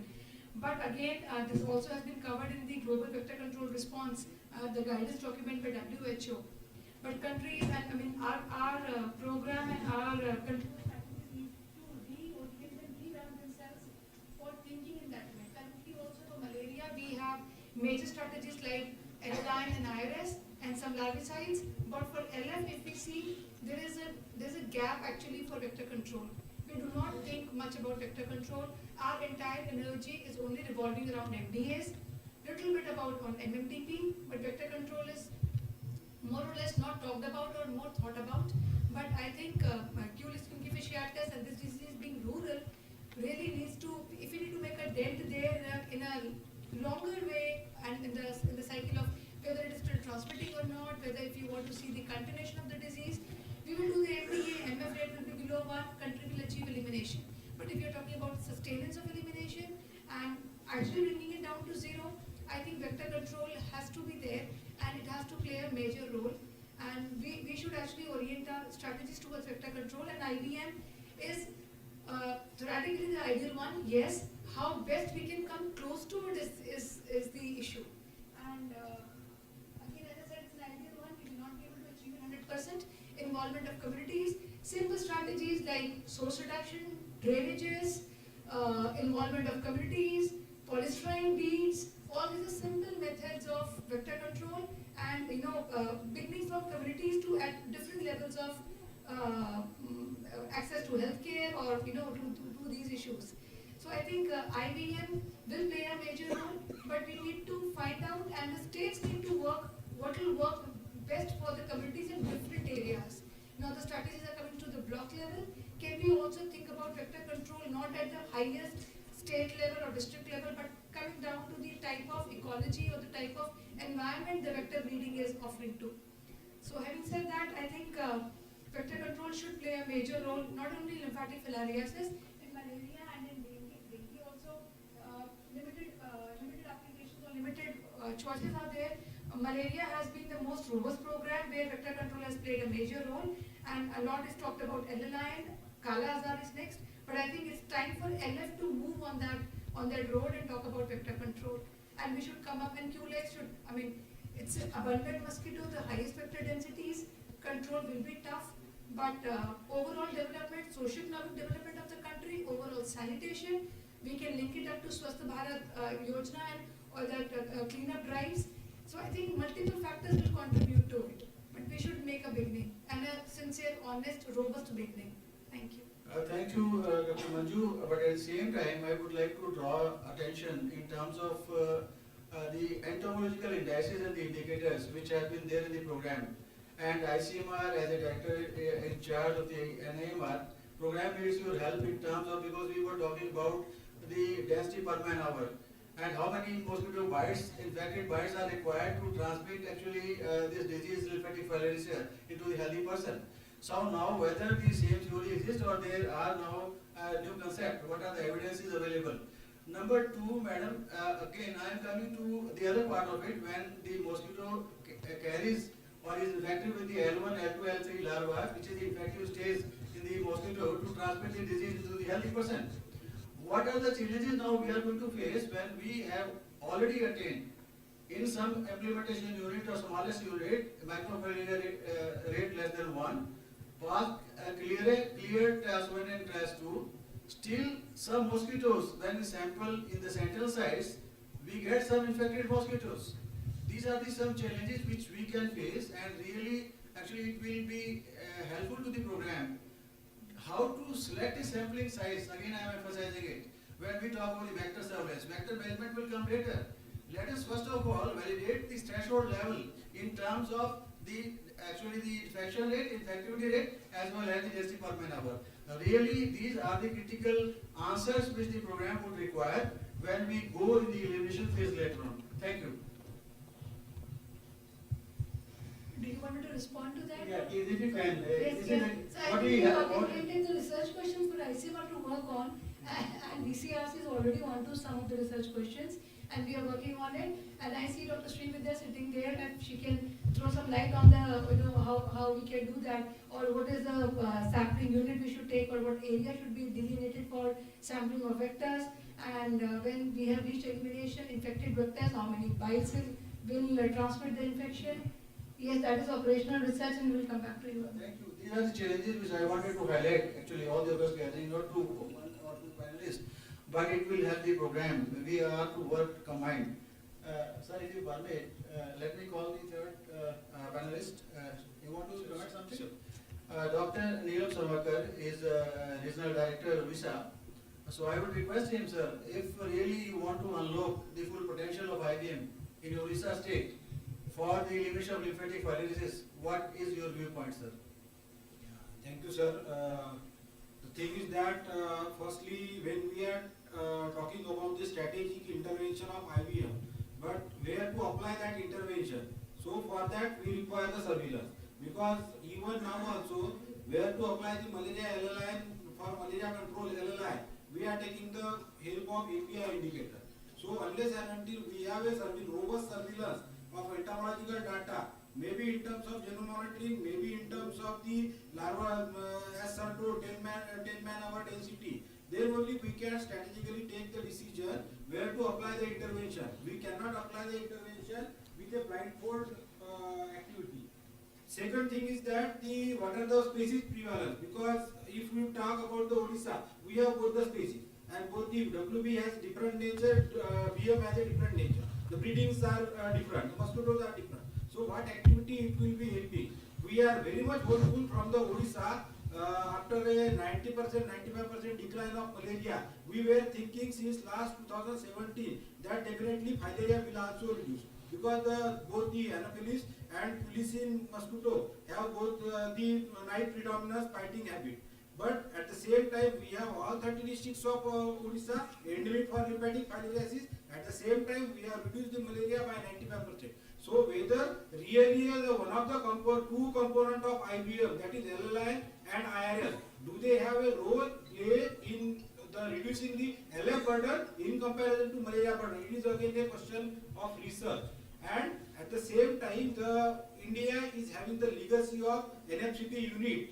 which was telling us the how to control the breeding menace in the urban area. So if we apply same, but at the same time we have to take the decision at the block level, because we have moved further down and we have started the block level strategy. So whatever we were conducting for the surveillance, whatever we were conducting for the control at the district level, that we have to percolate it at the block level. We have to take the decision at the block level based on this surveillance data and then the intervention data. Then only we can get the direction whether the IBM strategy what we are applying for other vector control like Aedes or Anopheles, do they have a role in LF control? Because again we have to see the resurgence of infection in those areas, those districts. We have cleared the task 3 and we are marching them for the LF elimination. But at the same time there is a threat for LF resurgence also. So thank you very much. Thank you, Dr. Savalkar. In fact, Odisha is a state which has been endemic actually, not only for malaria but lymphatic filariasis also. But the challenge remains. The breeding habitat of the vectors causing malaria and filaria differ, because it's a fresh order breeder, monsoon related, and you see actually the perennial transmission with regard to whether it's a Anopheles culicifacis or Stephensii or Pneumothallis. Coming to lymphatic filariasis, Culex culicifacis, breeding habitat is different. It's a highly polluted water. We human beings actually create the breeding potential area. We are responsible for that as a human being in the urban area, even in the rural area. Now, as per the urbanization going on slowly, so we are actually the responsible person to give actually the breeding habitat to the mosquitoes to breed. Now, question comes how to actually have the disease surveillance. As you rightly mentioned, these surveillance tools are to be there. They were there earlier. Now also we have the mechanism. The urban area scheme already, madam, is here. We are giving larvicides for the anti-larval operations, which are to be undertaken on fortnightly basis.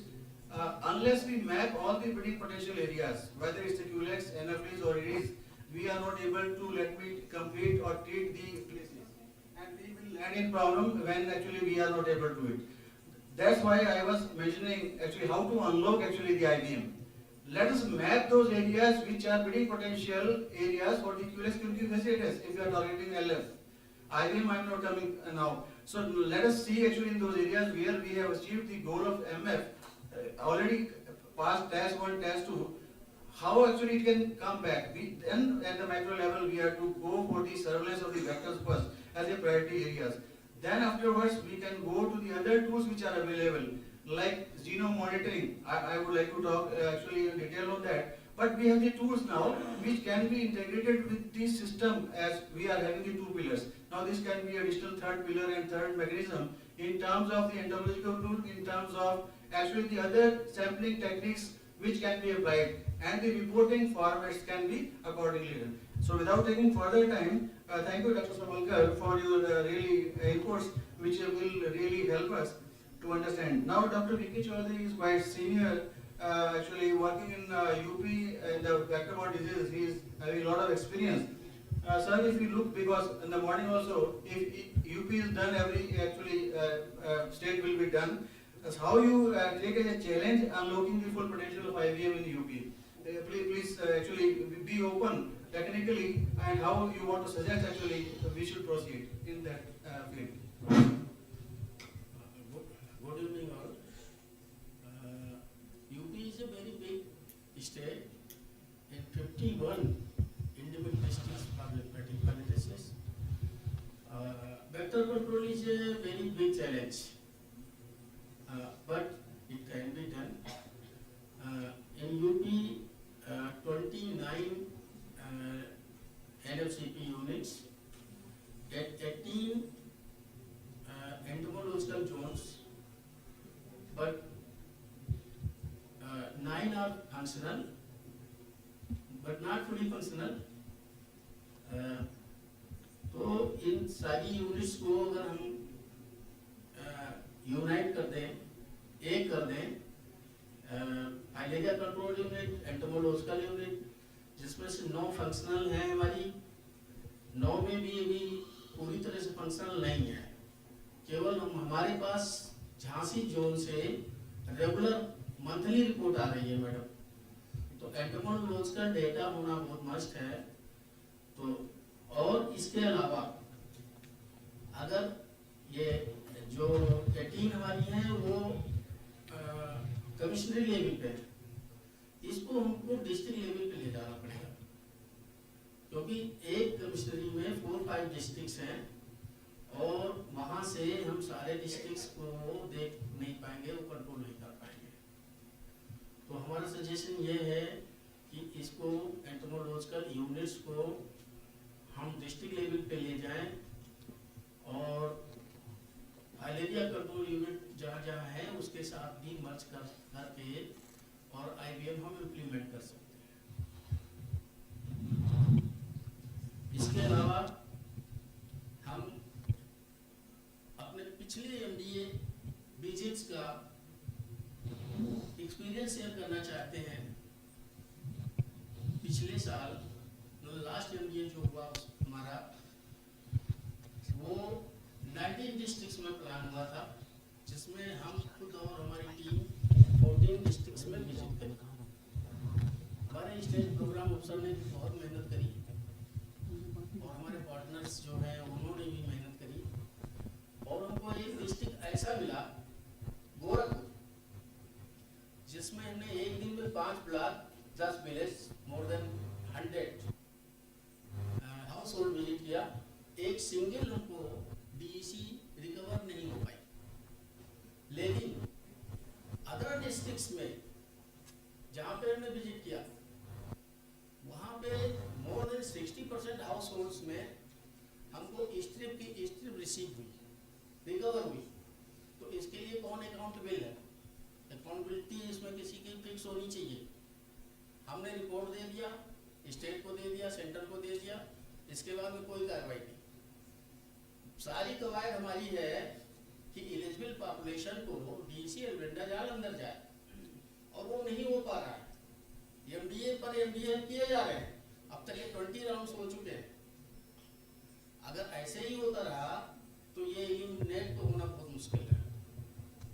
इसलिए इस पर हम लोगों को बहुत serious विचार करना चाहिए कि दवा रिकवर नहीं होनी चाहिए। आप इतने लोग बैठे हैं, आप ईमानदारी से बताइए कितने लोगों के घर में दवा गई है? किसी के घर में गई हो तो वो बता दें हमें। ये आप लोग अकेले नहीं हैं, एक फैमिली है पूरी, मतलब इतनी फैमिलीज में दवा नहीं गई। तो ये वैक्सीन सारी कवायद जो हम करते हैं वो वैक्सीन खिलाने के लिए कर रहे हैं। वैक्सीन अगर नहीं खाई जाएगी तो एलिमिनेट नहीं होगा। रिपोर्ट जितने की डिस्ट्रीब्यूशन होती है वो आ जाती है। और इस बार फिर होने जा रहा है, इस बार मैं 12 डिस्ट्रिक्ट में पूरे के पूरे मैं विजिट करूंगा। Thanks. Thank you, Dr. Secretary, for sharing your own experience. Night blood survey की जो क्रॉस चेकिंग के लिए हमारे पास 2% आती है, निगेटिव और पॉजिटिव। तो पॉजिटिव में निगेटिव मिलना कोई बड़ी बात नहीं है, या निगेटिव में पॉजिटिव। लेकिन जो स्लाइड्स आ रही हैं उनकी क्वालिटी के बारे में मैं बताना चाहता हूँ कि केवल स्टेन में डिप करके निकाल के दे दी गई है, कहीं पे कोई स्मेल नहीं है। कुछ स्लाइड्स में वो निगेटिव तो होंगी ही, वो निगेटिव ही होंगी, कोई और स्टेन है। तो इस तरह की स्लाइड आ रही है, इस तरह का नाइट ब्लड सर्वे हो रहा है, जबकि ट्रेनिंग हमने 12 डिस्ट्रिक्ट में किया था। Thanks. Thank you, Dr. Secretary. Actually, the IRD had a very vast experience and they have to monitor all programs in the fields. So they huge experience here. And now we'll take only 3 questions for the audience because we are running short of times.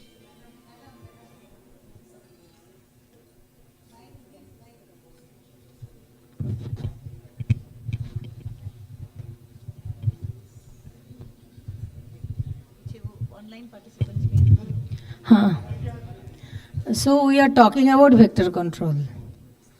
So many of the countries have eliminated LF as a public health program, where this control of vector is not lying with the health department only. Most of the places, major mayor of the corporation and the other development, rural or urban development ministry is responsible for this. So it should not be, it is my thought, the vector control should not, in National Vector-Borne Disease Control, I mean NCDVC, should not be held responsible solely for this vector control.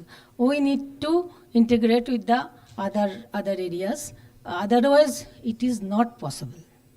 That's what I wanted to say, and that's what our present director also trying to rope in the other ministries, so that, because there is construction of building. So that is not NCBBDC's responsibility to look around that ditches and there is dengue Aedes breeding or this thing Culex breeding. So it has to be responsibility of other ministries as well. Otherwise, for NCBBDC, it is not possible with the how many entomological setup we build. But it is onus has to be divided to other ministries as well. Thank you.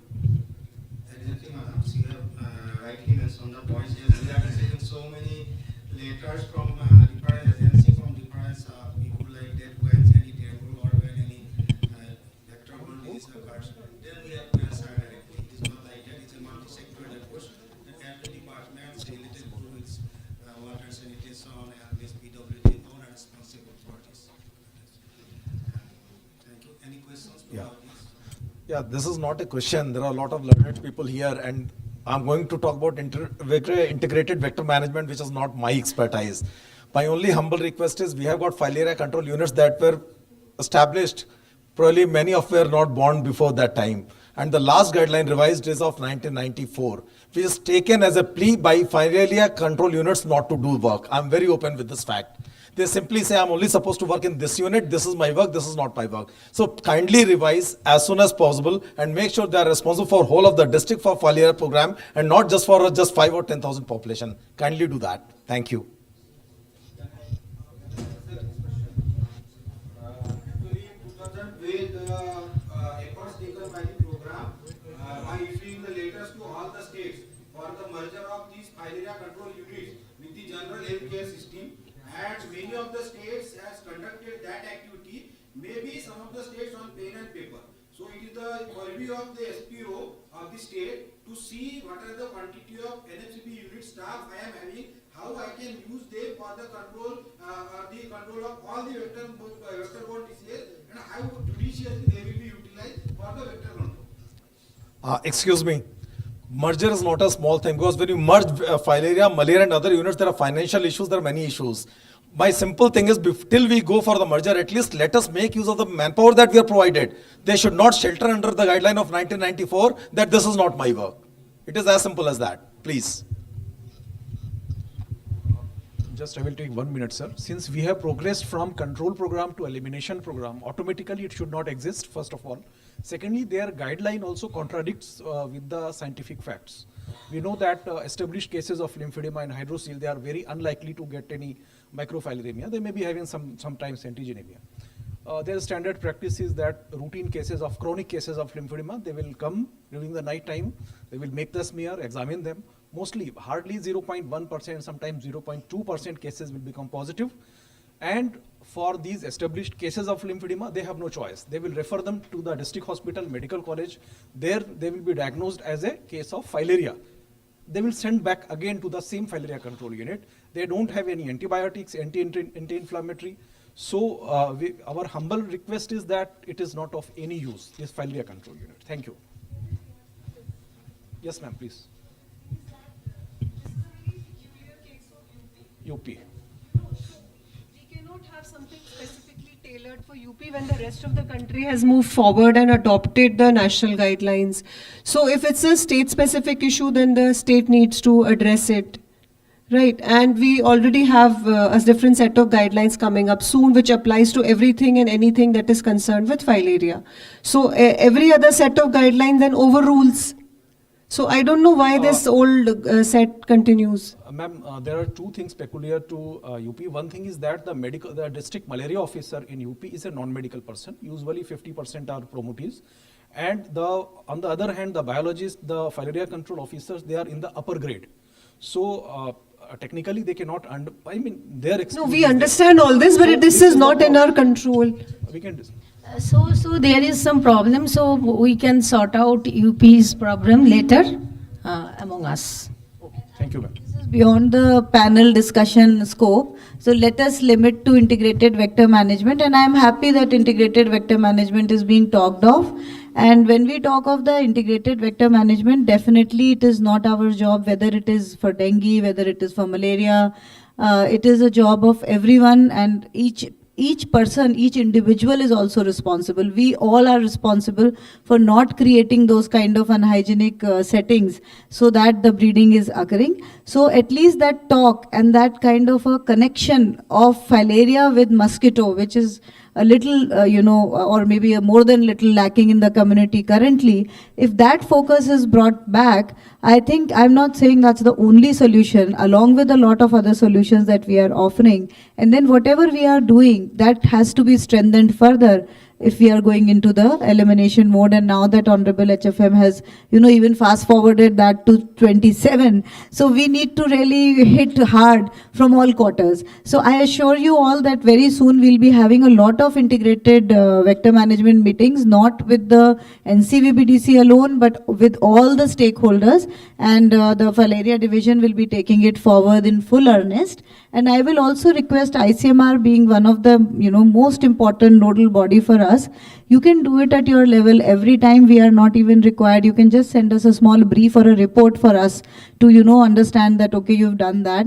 Because every time we do something, all of us are extremely busy. So at your level, I would request Dr. Manju and her team to also take up these intersectoral meetings with other sectors at regular intervals. Maybe you can have a quarterly meet, maybe you can, put a task force. And also Dr. Manju requested from you, from the last session, that because while Honorable HFM was on the tour, he said that please do that integrated Ayush holistic management, but an ICMR has to evaluate and say whether we can replicate the model. So that also I will request. That's all from my side. Thank you.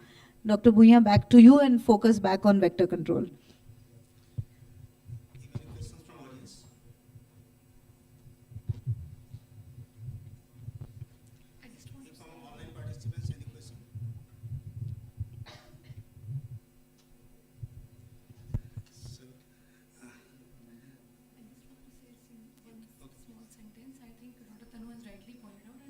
Initiated by Dr. Anupur Roy's thing of intersectoral coordination.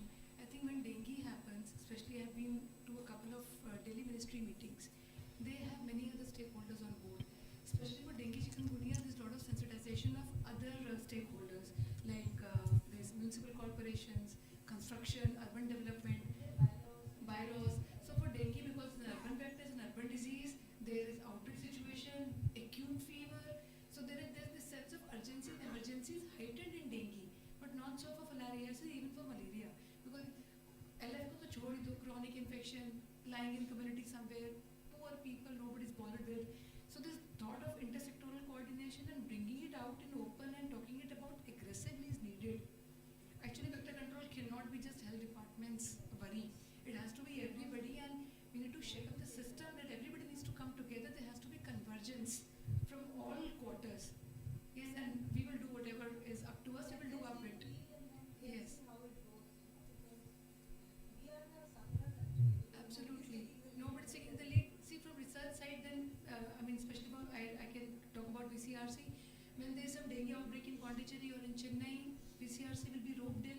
They will do this intersectoral thing. वो सब कर लेगा. लेकिन वो research mode में उसी outbreak को mitigate करने के लिए it gets restricted to that only. Something scaling up at national level, becoming a strategy which is routinely implemented at the intersectoral multiple ministries. Now that has that ownership and leadership. If again, it's all political India. If somebody top leader, HFM भी बोलते कि intersectoral coordination करना है, there are some committees set up where all the ministries have to participate, then it becomes very binding. I think we should think of something for truly doing it. Thank you, madam. I think we may conclude the sessions and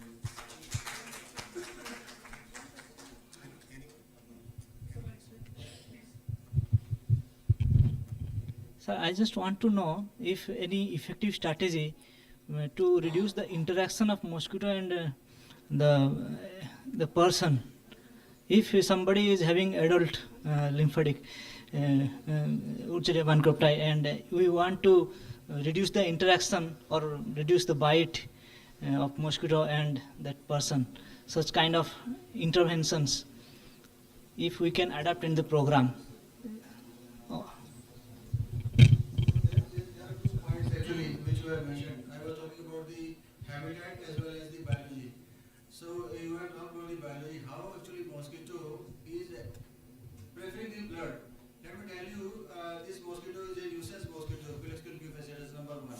It will feed actually mostly on cattle. It's a zoophilic in nature. Number 2, because we are living in proximity and we are actually responsible for giving the mosquitogenic condition nearby to our actually homes, houses and our community. So they are actually in large number. So it's actually they come inside, they will take your blood and of course they will go out also. So we have only one method. Let us first minimize the breeding potential areas to the possible. Secondly, I already mentioned the larviciding was introduced in the program, but UP was talking was urban area scheme. Already all the breeding places are to be treated with the larvicides being provided by the program. Even the municipal corporation was actually talked about by Dr. Upar. Yes, municipal corporations are responsible. There was a commitment when we started the program earlier phase because it was their mandate actually to provide even the staff, the salary, the human resources. But unfortunately, the area has increased. There were norms actually 1 square kilometer area, 1 square with 1 SFW and 3 workers who were to use larviciding process. So it's a personal protection method is the only way now. The larvicide is not actually accepted by the community in the urban areas. If I come to your house with DT, Melation, or you won't accept me. So only this house proofing is the method in the urbanized area. In the rural areas, of course, in the program we are using IRS activities and of course source reduction minimizing. Now at the village level where you are actually targeting your filaria elimination, let me tell you, we need to sensitize and involve our village and health sanitation committees where already funds are available for actually drainage of the waters, also small activities, 10,000 rupees can be actually there in their care. So those facilities are existing under NHM also. So every provision is made by the program, by the health ministry also. Only thing is with the involvement of the other sectors, other communities, others actually we are to carry it forward. A vector will be there, breeding habitat will be there. How we can minimize it? Thank you so much.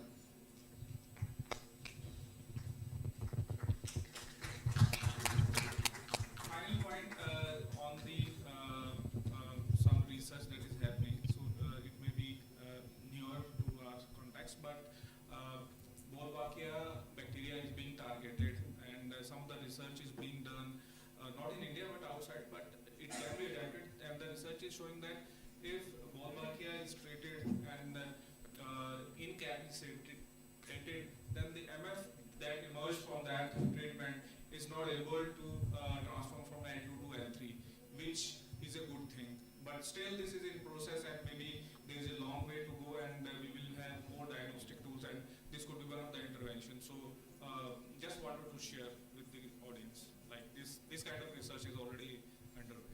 Thank you, Dr. Vishal, and I think we may conclude the session.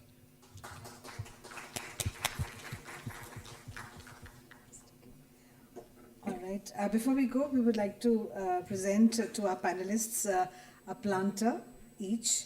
I request Dr. S.N. Sarma to kindly, who's from NCDC, to kindly present a planter to Dr. Vishal Dogra. Thank you so much for coming, all of you. We really are thankful to you from the bottom of our hearts. Bahut bahut dhanyawad. Dr. Manju Rahi. Thank you, ma'am, for being there. A planter to Dr. Neelam Somalkar as a token of our gratitude and appreciation for coming here all the way. And to Dr. V.K. Chaudhary. Thank you very much, sir, for being there. Dr. Pranab J. Bhuya. A planter to you too, sir. Great. And I request Dr. Vishal Dogra to present a planter to Dr. S.N. Sarma, our moderator for the session.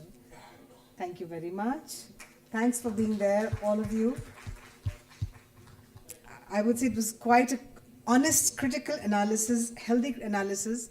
जैसे मंथन करते हैं दही से और मक्खन निकलता है तो काफ़ी मक्खन निकला, which will, I think, help improve what we want to improve.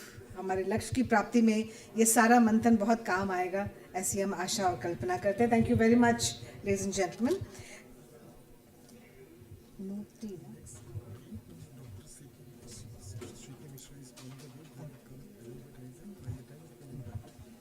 All right, our next session, let's plunge into it right away. First I request the moderator, Dr. Neeraj Dhingra, former director, NCV BDC, to kindly come on the dais. He's our moderator for the day. Dr. Neeraj Dhingra, please come. Our panelists, Dr. Shirshendu Mukherjee, Mission Director, BIRAC, please come on the dais. Dr. As Kavita India Singh, refocuses Drugs for efforts to Neglected address Diseases public health challenges Initiative, beyond DNDI. COVID-19, Please elimination come on of the dais, lymphatic ma'am. filariasis Dr. is Bhupendra foremost Tripathi, on country the lead agenda. elimination programs, The neglected National tropical Centre for diseases, Vector-Borne Diseases Control, BMGF. Ministry of Health and Family Welfare, Please has be been seated at on the the forefront dais. of the fight Dr. against lymphatic. Satyabrat Rautre, Director, Infectious Diseases, PATH. Dr. S.L. Hoti, ICMR Emeritus Scientist, ICMR Vector Control Research Center. He shall be joining us actually virtually. Last but not the least, Dr. Manjeet Sahni ji is with us from Rotary International. You are also warmly invited to be on the dais, sir.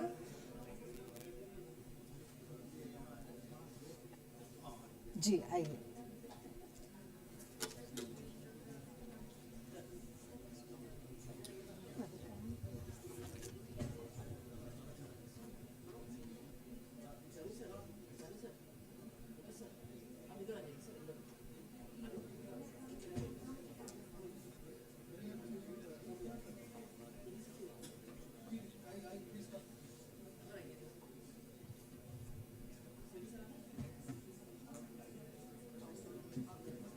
We shall be joined very, very soon by our chair, Shri C.K. Mishra ji. He's the former Secretary, Health and Family Welfare. When he comes, we'll welcome him formally. He'll be there just in a short while. So I think till then we can start. Over to you, Dr. Neeraj Dhingra, to moderate the session. Just to put you in the perspective, the topic this time is the strategic imperative of innovations for accelerating lymphatic filariasis elimination. Here we go. Thank you. Good evening, all of you. And I think it has been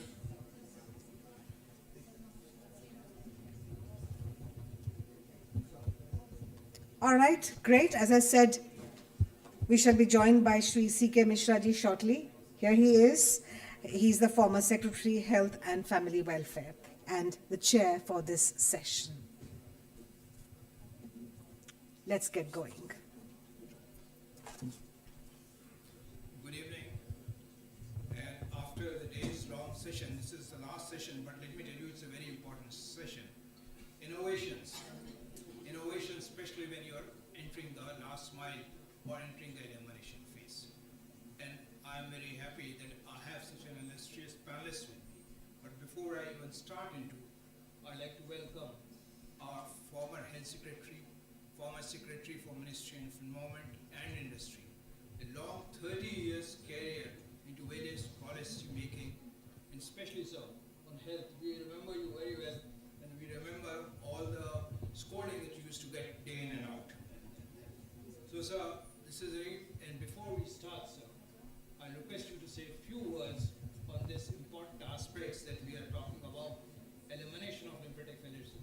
So you recollect very well that this has been going on for so many years, but still we have not been able to achieve. But now there has been a certain push from the ministry, from the program, from all sides with this. And definitely it will involve major policy changes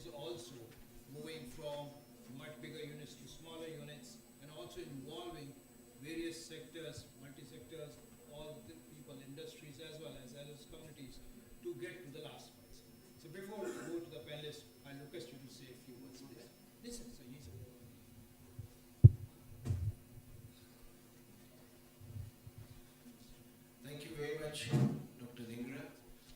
You can now scold me for LF not being through yet.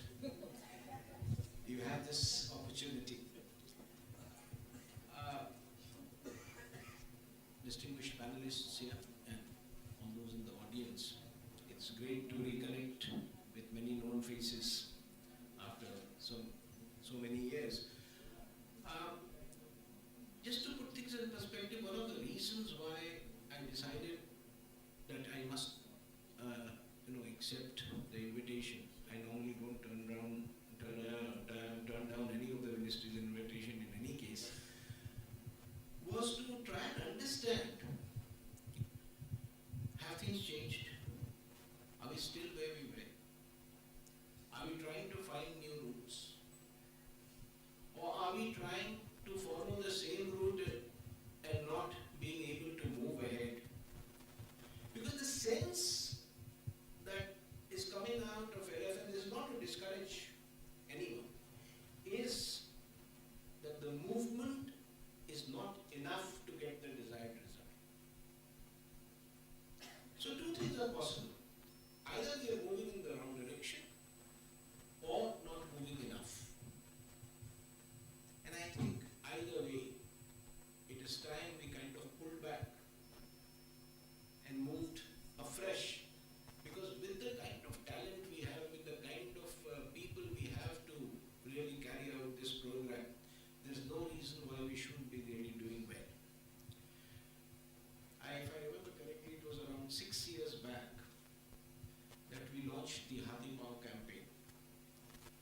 And at that point, I was told by most of my colleagues, both on the technical side and the administrative side, that this is an eminently doable thing. And it should not be a problem, and we'll get through with this. I had the opportunity before coming here to just blast through some of the documents that you prepared for this. And I got a sense that we seem to be going back to the drawing table to start the conversation. Makes me a little uneasy. And I really like to listen and understand what is it that is holding us back. Is it that the disease doesn't have enough prominence?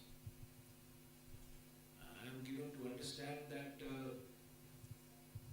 the prominence that it deserves has not been there, not just in the health fraternity, not just in the government, the overall health fraternity, and perhaps not even in the vector-borne disease division itself. They have larger things to do. But let us look at the facts. I mean, you say that 300 odd districts, 328 or some number of districts which are impacted, affected, etc. We talk about 20 states, and then we say there are 8 states which really carry 90% of the burden. If you carefully look at those 8 states, at least 5 to 6 of the 8 are the same states which have an adverse health burden everywhere. So we are getting stuck at the same place of a higher disease burden in a state, lower capacity to handle it, lesser intervention, therefore a larger problem for every disease. It's a kind of thing that's just taking us round and round. Bihar, UP, Jharkhand, West Bengal, same state, Madhya Pradesh. I mean, health indicator-wise, these are the states which are a problem for everything.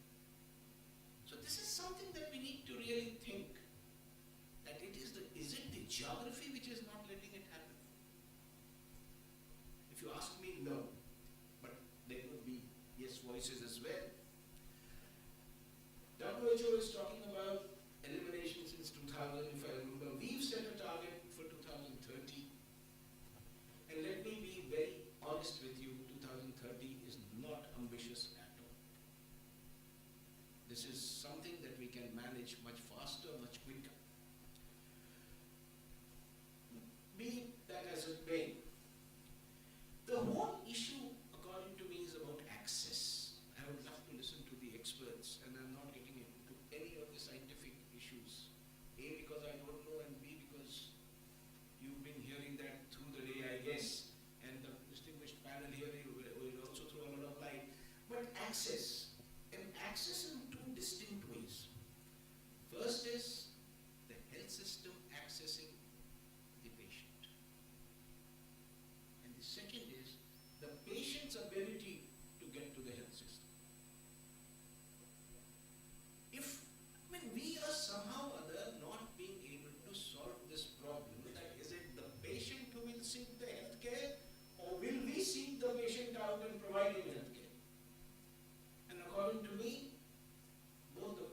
and solution lies there. I have a view, I mean the experts may not agree, that it is a situation where the numbers are such that we need a strategy to reach out to every individual rather than wait for the individual to come to us. And if you look at the states and the numbers, I'm pretty confident it's eminently doable. There's no reason why we should really not be able to do it. And once we reach to them, and if we are able to seriously get to the bottom of the things, there is no reason why the person who is a patient will not be with us. And I'll come later after a minute to explain that partnership that we need to create with the patient. And one of the key issues that Dr. Dingdo was just mentioning was that we are discussing innovation. Very good, I'm so happy. But we discussed this innovation in 2016 also when we wrote the program. So, what is it that we are trying to innovate? Is it our thinking? Is it the diagnosis?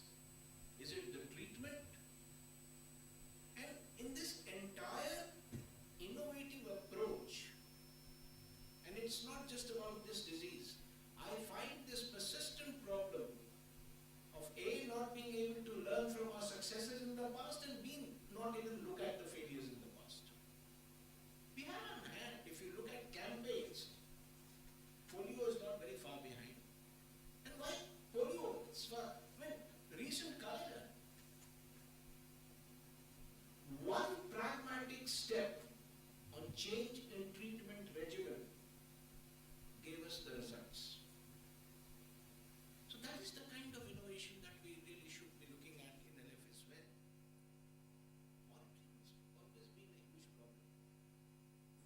But if, as health system, we are not able to monitor the number of cases that we have of LF, then perhaps we will have to sit back and think, what will we do with cases where the numbers are huge? And numbers will be a problem in India. But we need to innovate more than anything else in our thought process. I think we have the tools of delivery, we have the diagnosis, we have the treatment. We just need to innovate on how to move ahead with it.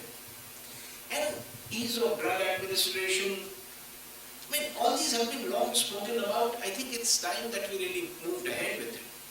And the other critical element that I would leave as a thought with you is partnerships. And the biggest partnership that we need is with the patient.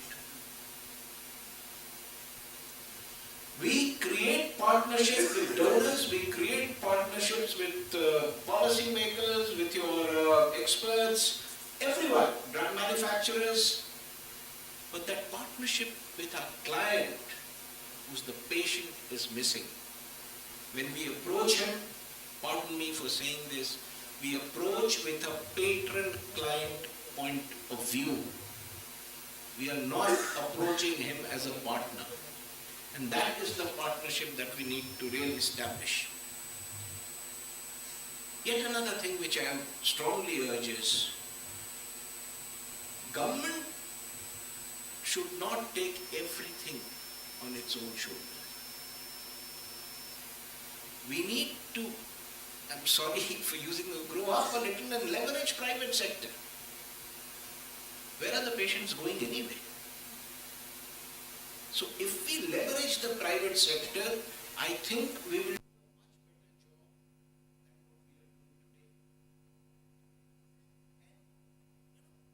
And somehow or other in our entire thinking, when we talk about expenditure on public health, these things do not figure because they do not acquire the kind of political and other attention that other diseases do.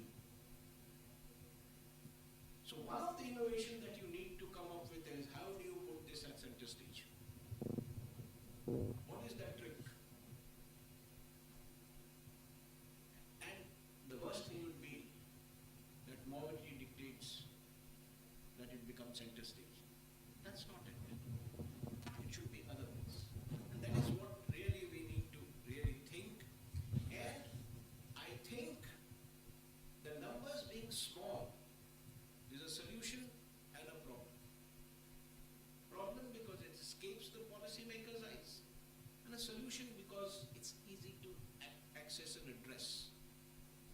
So I don't like to go into great details. I'm sure you formulated the policy well, except to say that you have to reach out with a sense of partnership, and the day you do that, I think you are assured of a victory. All I can say is all my best wishes to the program. I hope we are able to eliminate it sooner than 2030, because I strongly feel that it is absolutely doable. Thank you very much for having me over. Thank you. Thank you, sir. I think we have set the stage burning. Let me just update you on certain aspects. Just like you said, there is a need to look into the best practices or the gaps. I think program has done a wonderful exercise about 2 or 3 months back, where they did an independent type of joint monitoring mission on LF, where all the number of teams, 7, 8 teams toured the whole country and came up with the best examples of the gaps. So that was done. Let me also sir tell you the request. In the morning we had the Honorable Minister here, and we were saying 2030, so he has preponed to 2027. So that's another challenge that, as you are saying, is doable. Definitely yes, we are so So let's look at that, we can do it. But sir, I think for all the discussions that have taken place to the person that is needed, with drugs, with everything, with morbidity care, and that has been discussed. But now, definitely, we are in the way where how new innovations or research can contribute to the program to lead to elimination, or even post-elimination sustenance also equally will be important. So I have distinguished panelists on both sides of me. So I'll start with one by one with your permission. The first is Dr. Shishindu Mukherjee, he's Mission Director for BIRAC. So, your organization does all types of newer innovations, technological innovations and things like that. As sir was already mentioned, LF is an example. And I am sure you might be looking into some newer diagnostics for LF or in other which can also have an effect. If you have, would definitely like to hear something from you. Over to you, please. Thank you, sir, and thank you for the invitation here today. Honorable Chairman, sir, honorable moderators, and my distinguished panelists and audience today.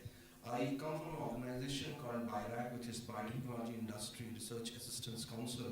It's a public sector undertaking under the Department of Biotechnology, and I work for the Grand Challenges India as its mission director. Now, BIRAC is an innovation enabling organization, and we support innovation from literally concept to reality, from starting from proof of concept to validation until it exits out our portfolio. Under the Grand Challenges India scheme, we have been working with Bhupinder sitting here, and the team Kela is also here in the audience. We have a program called Grand Challenges India, which is jointly supported by the Department of Biotechnology and the Bill and Melinda Gates Foundation. Under that, we have a specific program of, I should not call it NTT now, because in the morning the Honorable Minister changed it to a priority disease area. Disease area now it is the lymphatic filariasis has been a priority, and we have been working on it in a very accelerated way. Within that, we have a very dedicated program on a new diagnostic innovation. In the morning also, the Honorable Health Secretary also said innovation is one of the pillars to eliminate this dreaded disease. Under that, we had a very targeted approach which we launched a call and worked with innovators in a very targeted approach to have a short-term and a long-term view. We funded programs which have a short-term horizon and a long-term horizon. In a short-term horizon, what we looked at a couple of existing diagnostics or diagnostics which are in the pipeline, which can be quickly taken up to identify the disease at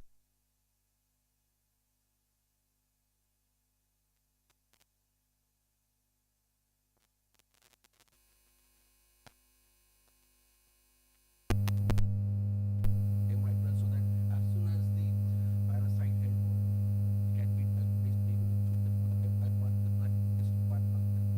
maybe complicating. We are working on that approach, one approach of it, and one is a long-term approach we are looking at to identify literally cost-effective, highly,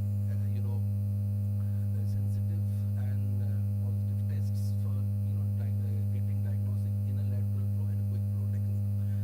Also, we are working, as the previous panel we were discussing, slides, a lot of number of slides are there. Sometimes slides are stained, but with not sample. We are working on a AI tool for it. We are working with, literally 80 scientific groups, taking the innovation together so that, we can literally work on, I feel fully it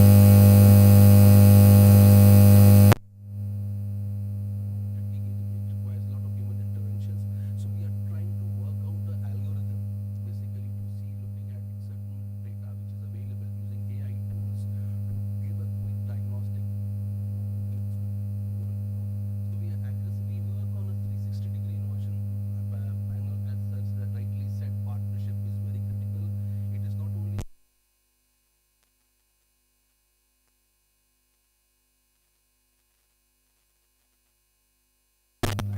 all inputs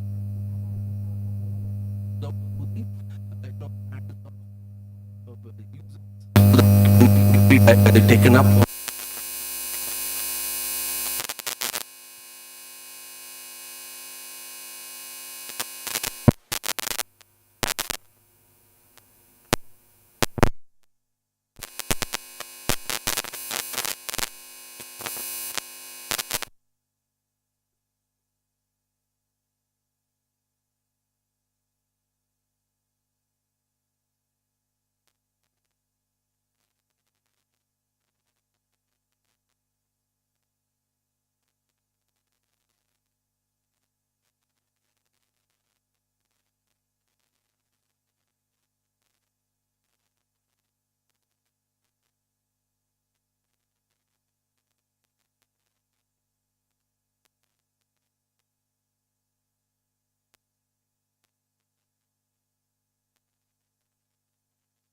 We are trying to identify companies which can manufacture this and which can be very quickly rolled out into the hands of the public health professionals. So we are looking at a very holistic approach. Not only in India, but global innovations can also catalyze that to make your hands stronger to detect this disease at a very rapid and a very positive way. Sorry, sir. Thank you very much. I think that is very important. The thing is that we have an organization which is looking into these aspects on an independent side. Definitely, I think your collaboration with others, all partners, including the program, including the researchers, everybody, and that's indeed very important.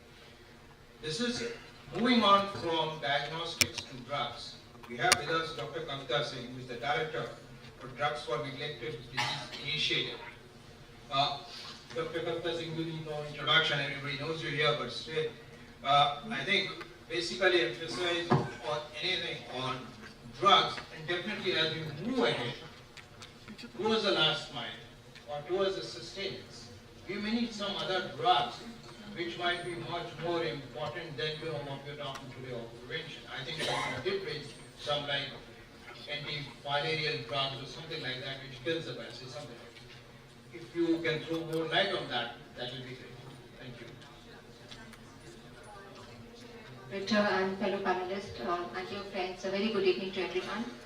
Firstly, I would like to say that it's been such a wonderful, ambitious, positive, radiant energy, infectious energy. So thank you. I think it's mutually reflected. And I also thank the organizers for giving me an opportunity at this particular panel, because the organization or the personal passion which I carry is R&D of drugs. Whether it's a old repurposed drug or whether it's a new novel treatment, or its test and treatment is something which takes majority of my day in thinking process.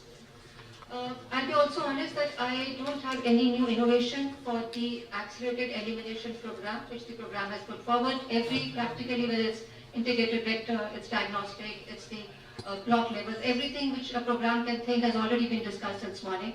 But I do have a couple of thought-provoking questions for each one of us, and for me too, because we have the LF community here, the LF fraternity here. I am not really an LF person, but more of a drug discover and developer person. So fast forward, 3 years, 2 years from now, like sir said, 2027 is what we need to target. And I got to the words Dr. Manju used, or a chair used, or sustained elimination. We've brought down, Dr. Nupur said, we've already come down to 40%, by 27 we come down to 85, 90. What is our strategy then? What when the mass drug administration is no more cost effective? What when despite, we said we've already given 20 rounds, despite another 3 rounds, there are some pockets which are still not decreasing. What is our strategy there? And we have a wonderful diagnostic. Why I'm asking this question is I'm sure most of you know it, you're from this background, all of you. All the 3 drugs we are presently using, the IGA, all 3 are microfilaricidal in the dose and the way they are used. It means they are not killing the worm which is causing the disease. The worm caused the disease, lymphedema, hydrocele, because it is lying alive inside the lymphatics. It is not the microfilaria which is causing the disease. So when our population is actually taking the drug who have microfilaria, these microfilaria babies in the blood, they are actually doing a favor to the society without getting any direct benefit. There is no benefit to the patient, but he is contributing to the benefit of the society, and that is what is the strategy of MDA, which is so rightly placed. But what about the patient? Where is the test and treat? We are, yes, talking about MNTP, which is extremely critical. We have so many patients with them, but it also means we are waiting for people to develop the hydrocele, we are waiting people to develop lymphedema, and then give them the shoe, or give them the bucket, or give them the Ayurvedic treatment. Why and when are we going to start talking about the macrofilaricidal drug? When will I kill the primary infection? When will we start talking about it? Because we all know it takes 8 to 10 years to develop a drug. We all may want to actually get excited by what Africa is also doing. Africa is developing 3 to 4 macrofilaricidal drugs for onchocerciasis, which is where actually the large worm is not the pathogen, is not causing the damage to the disease. So after, if we have time, and if people who are, I have few names, I saw a lot of clinicians talking about, there was a mention of doxycycline, but doxycycline, for 6 to 8 weeks, does it damage the worm? Such a long treatment, patients don't take. So do we need a drug which is 5 to 7 days? Would that drug be useful in our mop-up strategies when we have done with MDA? Will that help us, and maybe that drug is so beautiful, it can actually be added into the MDA as one of the, the 4th drug, I don't know, or maybe replace one of the drug. So innovation, we have been ignoring the macrofilaricidal drug, willingly ignoring, and I am sorry, but I really don't understand why. And I would like to have that discussion after maybe the panelists have spoken. Thank you.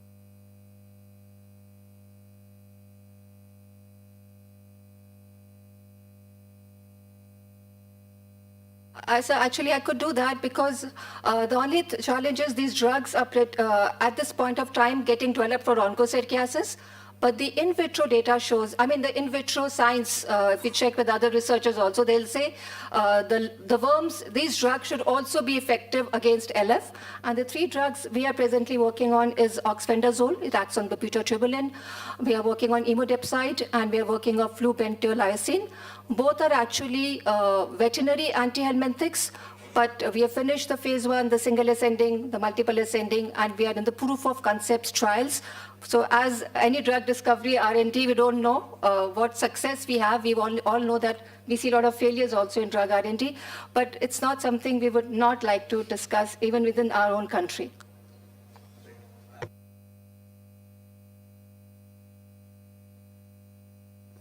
interest it generates it, because that may cure the disease. That's the interest. And definitely, even let's suppose if we are able to eliminate LF to 2027, but we may need the drug even after that. What you said rightly is there might be certain pockets where you may need the drug, that also may be required. Thank you very much, yeah.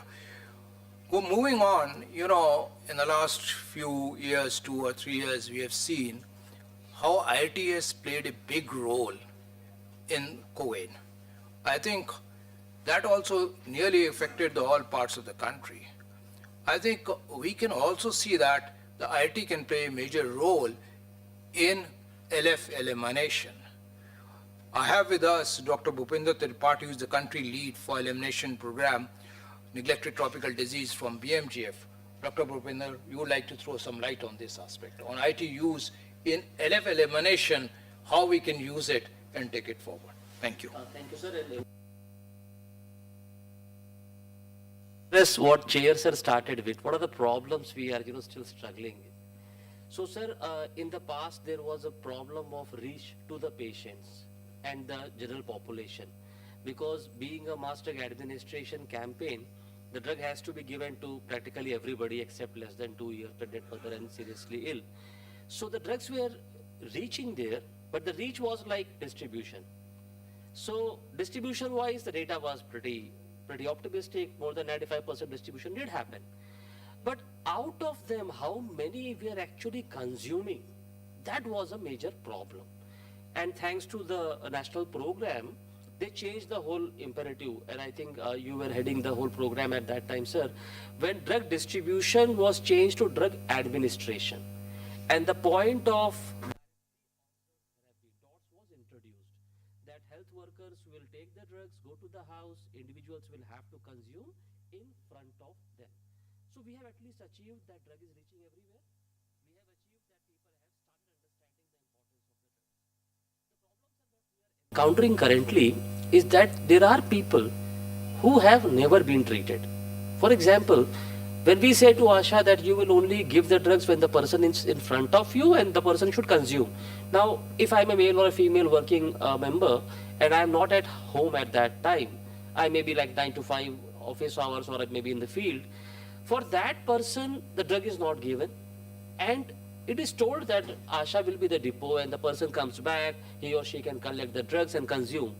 But we do not have a very strong documentation system which can be reviewed by a supervisor.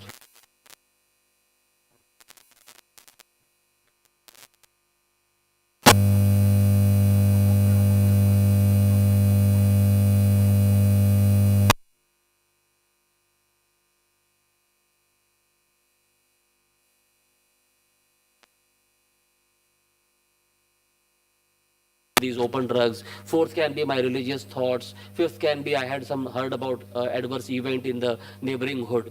So if we develop a mechanism where the data is available on a platform, and in that platform the reason of not consumption is entered, it can be simple algorithms given, then anybody sitting at any level can have a dashboard.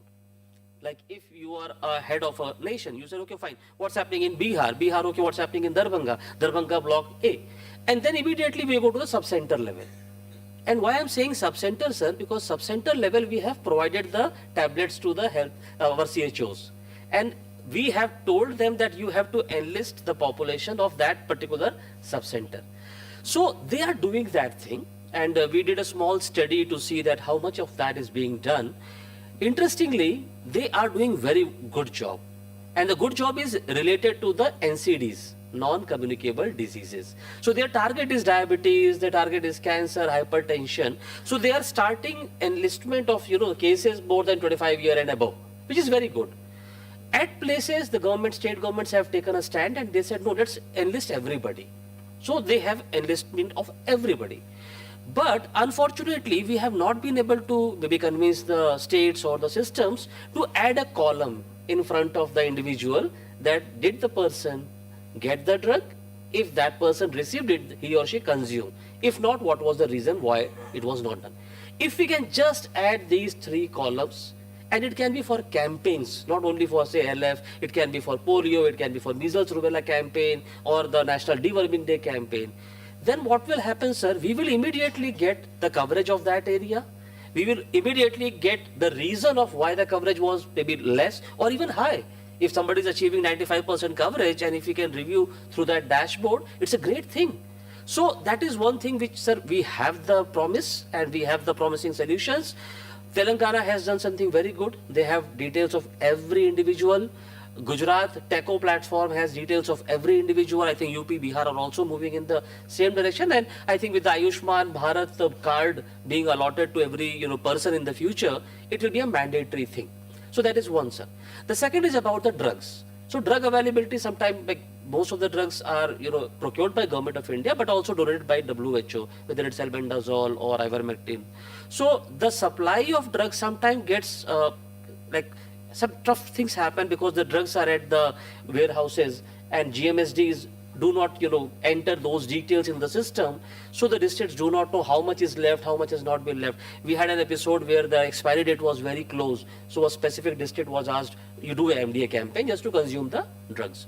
So if we can develop a model in which the drugs are available online with the expiry date and we can click and say, okay, how much drug is required and how much has been allocated. So that is the second option of use of IT, sir.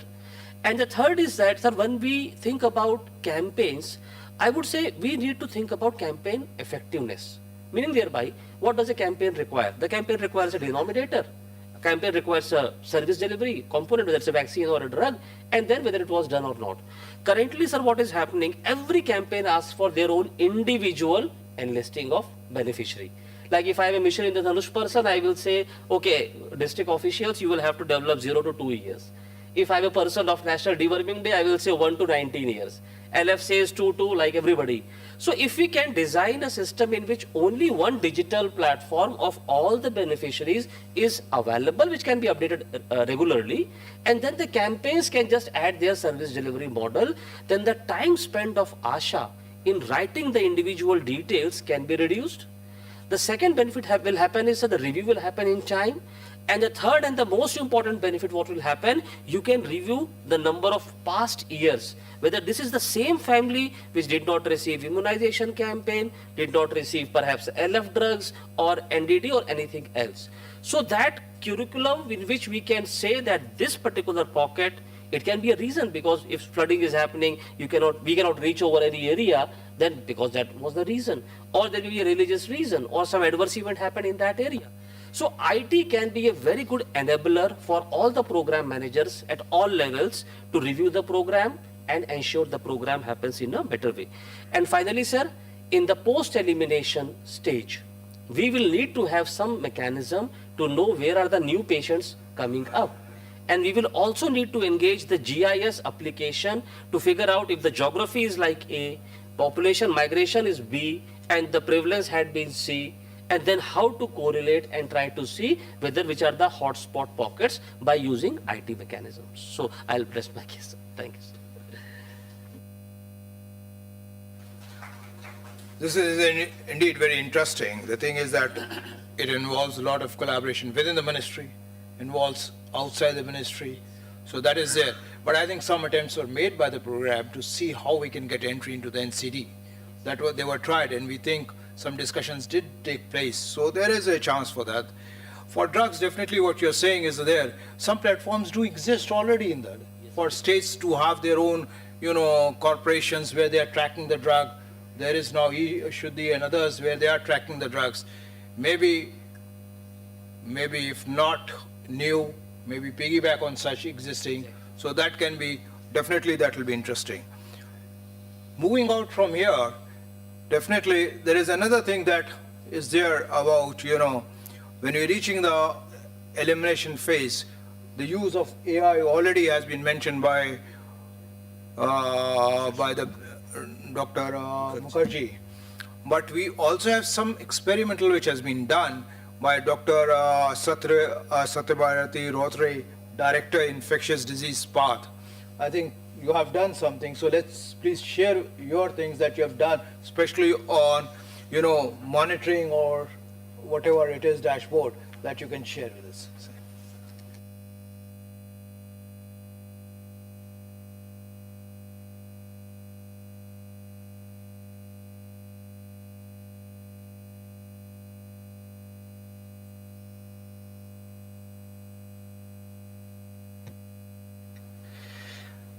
I think I have got a good segue. We just heard from Dr. Mukherjee regarding AI use, and what Dr. Bhupendra just told.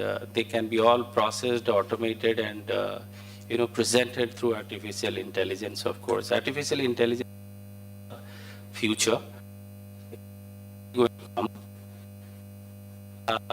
How soon? What way?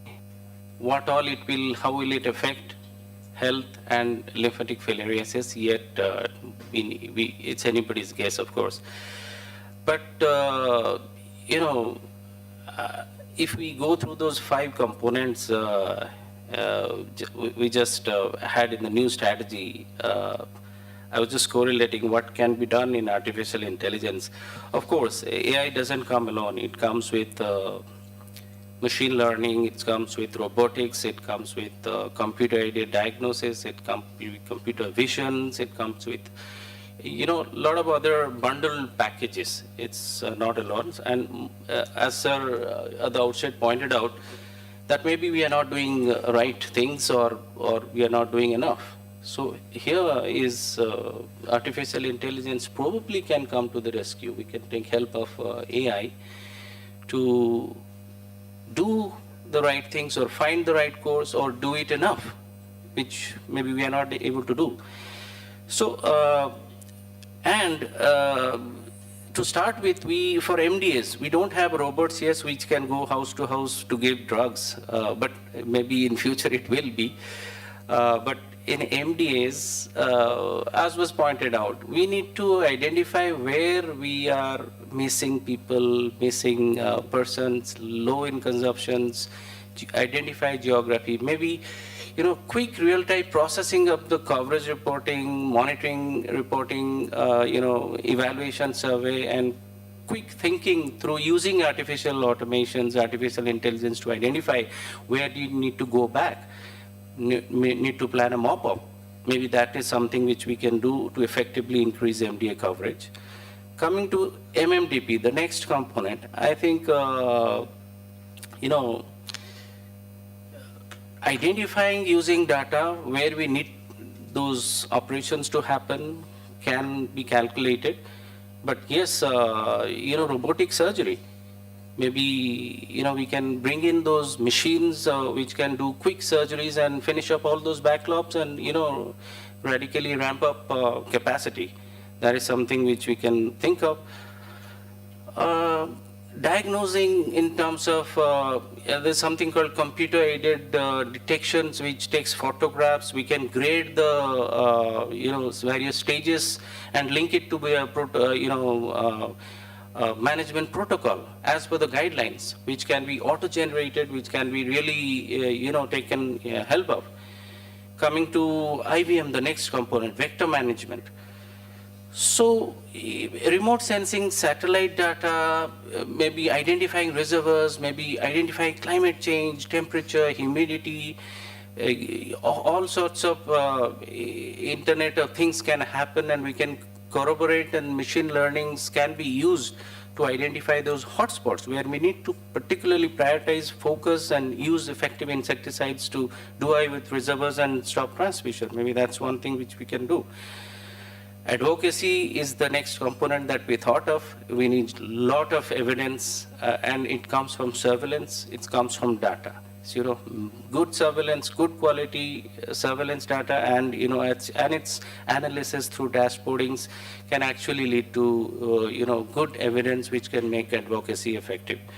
And of course, innovation is something that we are all talking about. All these are innovations which can be integrated to help us, do the right things and do it sufficiently. Thank you. I think this is very interesting, because if you look at AI being used in your mobiles, you will immediately realize how much it is being used. It knows where you are, what you're taking, how much time your phone, when you sleep, when you get up, how much miles you walk. All those things are given there. I think those can be translated, whether the drug has been consumed. If drug has been consumed, what type of messaging go, or which group, like you're saying, looking at the black spots. Yeah, that's quite interesting. It's opened up a lot. And in many other areas, it's being done. So that may be an area that we need to think about. That is there. Great. We have, work sector innovations in drug diagnosis, vaccines, devices and processes. Something we are directly involved in is in, using drones to carry things, which have been experimented in multiple countries. So if that can be of some help, there's some pilot going on in Arunachal Pradesh also. We are involved in that. So carrying things and logistic faster.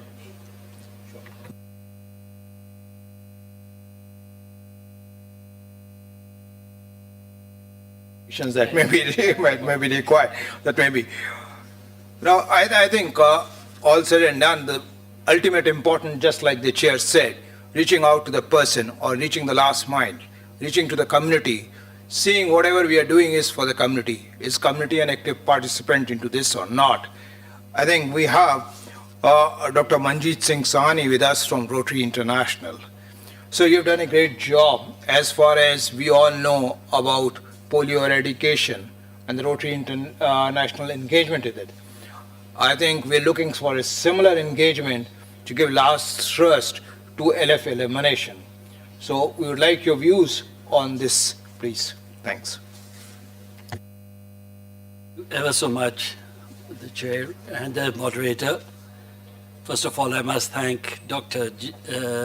Jain for inviting me to this function. I belong to an organization called Rotary International, which is 117 years old and spread over to 27 countries. In India, we have 38 Rotary districts and 150,000 members spread, and a Rotary club practically in every urban town. And most of our activities are all social and helping all those who need our help. Rotary is really excited to have been invited to join hands with the government of India. This is not for the second time, but I'm very surprised that it was a late invite, that we are now going to partner with the government of India and for this eradication of this all-important lymphatic filariasis. I am sure that we are going to succeed this. To me, it's really, really very exciting to learn that we will be able to achieve this in a few years. After listening to the expert this morning, and also to Dr. Bhupinder, that we will be able to achieve this, if not on the targeted date, but perhaps earlier. My experience has been slightly different, and as the problems mentioned by Honorable former Health Secretary and Dr. Bhupinder, the problems is going to be coming from many, many expected and unexpected centers. It's not something that is whatever planning we have done, that we will be able to succeed in following that by 100%, whether it is procuring drugs, whether it is the end product going into and giving the drugs to the patient, the working with the ASHA and the community health workers. That's going to be an issue that will come. And like you said, sir, the program is such, are able to overcome all these difficulties. We have that one word, jugaad, and we use this so often and have succeeded in what our aims are. We in Rotary in India can assist you in social mobilization, health camps, awarenesses, advocacy, and also in the administration during immunization days. We also will be forming district task forces amongst all the 38 districts, media and awareness meetings, schools and colleges, awareness and rallies, some IAC material like apron, caps, bags will always be, you can lean on us on this. You can also expect volunteers and for advocacy and also health assistance during your immunization days. Since Rotary programs are run by 2 serving directors who have already given their consent and are happy to participate with the Government of India in this all-important program. I was also asked to touch upon, can data analytics be a game changer in terms of our messaging framework at the community level? Of course, it'll be a game changer. It is difficult to quantify this at this stage, but we in Rotary are seeing how it has helped our organization grow and how important it has been for us to learn from all others. This particular program that you are doing is going to be a learning experience for all of us in Rotary, because many of the programs which we have learned in India, we have replicated elsewhere in the third world countries, sir. The polio program, I've had the opportunity of chairing the Southeast Asia program for over 10 years before, and was also representing Rotary at WHO for 15 years to see that India finally got polio free. And let me tell you, during one of my visits to Bangladesh, they told us, when will India stop exporting polio to Bangladesh? And coming back, we had an India expert meeting, and the director of WHO said, it is impossible to eradicate polio from India. And you all proved them all wrong.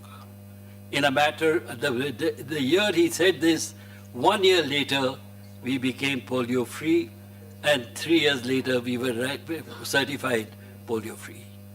We in Rotary have spent $3 billion from our personal money and helped raise $15 billion for this polio program. And we will continue to do so. Our aim is not eradication. Our aim is certification till polio is eradicated from the world. We are still continuing to contribute over $300 million every year, and will continue to raise more funds till such time polio is eradicated. And my request to you is that though you have made this a 3-year program, it may not be possible to complete it in 3 years, but do not leave it. Once you have started it, you must bring it to its logic conclusion. I must thank you all once again for having invited me to this really very important meeting, and thank you once again, and may God bless you all.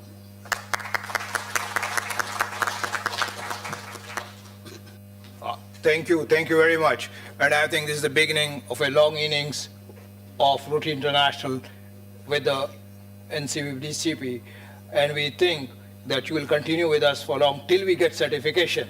So certification a little bit tedious here, but still we are sure of your support with a law, all your wide network in 38 districts, so many, volunteers. This also is a program where compliance is a major issue, taking drugs, and your volunteers, your people who have confidence in the community would be very important for social mobilization and community participation. Thank you very much. We did discuss somewhere in between that slides that are there, and sometimes the slides overburden. So that is there. We have with us Dr. S.L. Hoti, who is emeritus scientist of ICMR with VCRC. He's been working on making this job easy in a way to possibly explore the potentials for an alternative test or getting to diagnosis by means of current FTS or improving the microscopy. He's joining us virtually. Over to you, Dr. Hoti. So nice to see you.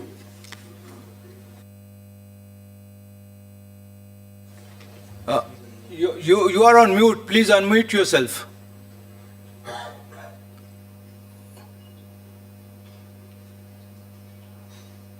No, we can't hear you. Must be muted.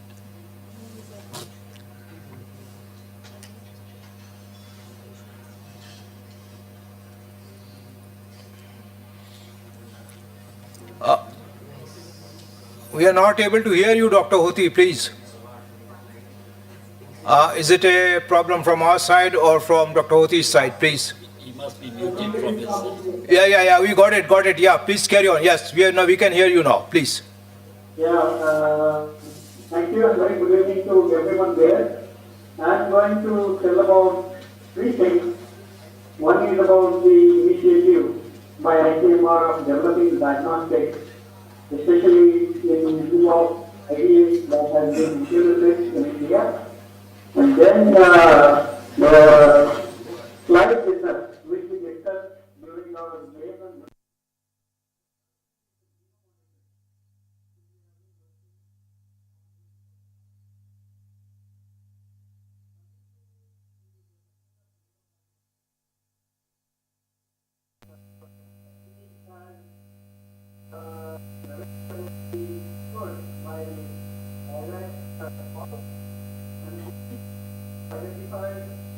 some biomarkers which are supplied with the WHO data EPP, and we have shown basis and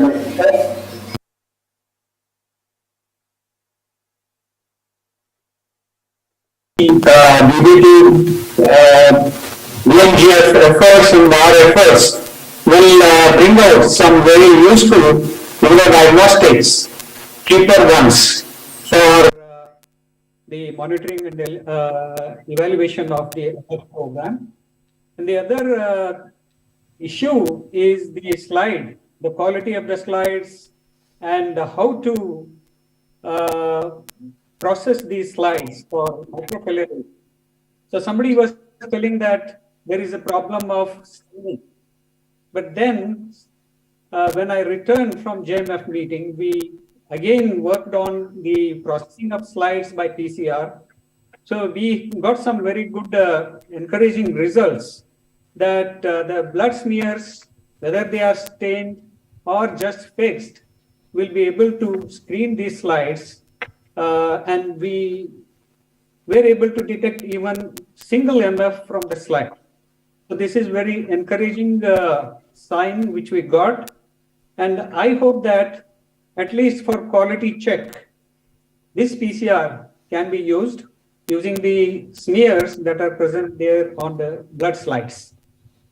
So cost is also not a big issue in this PCR. And now that the COVID laboratories, which are established throughout the country, can be leveraged for screening the slides by PCR. We have both the conventional PCR as well as RT-PCR for detecting the infection on the blood smears.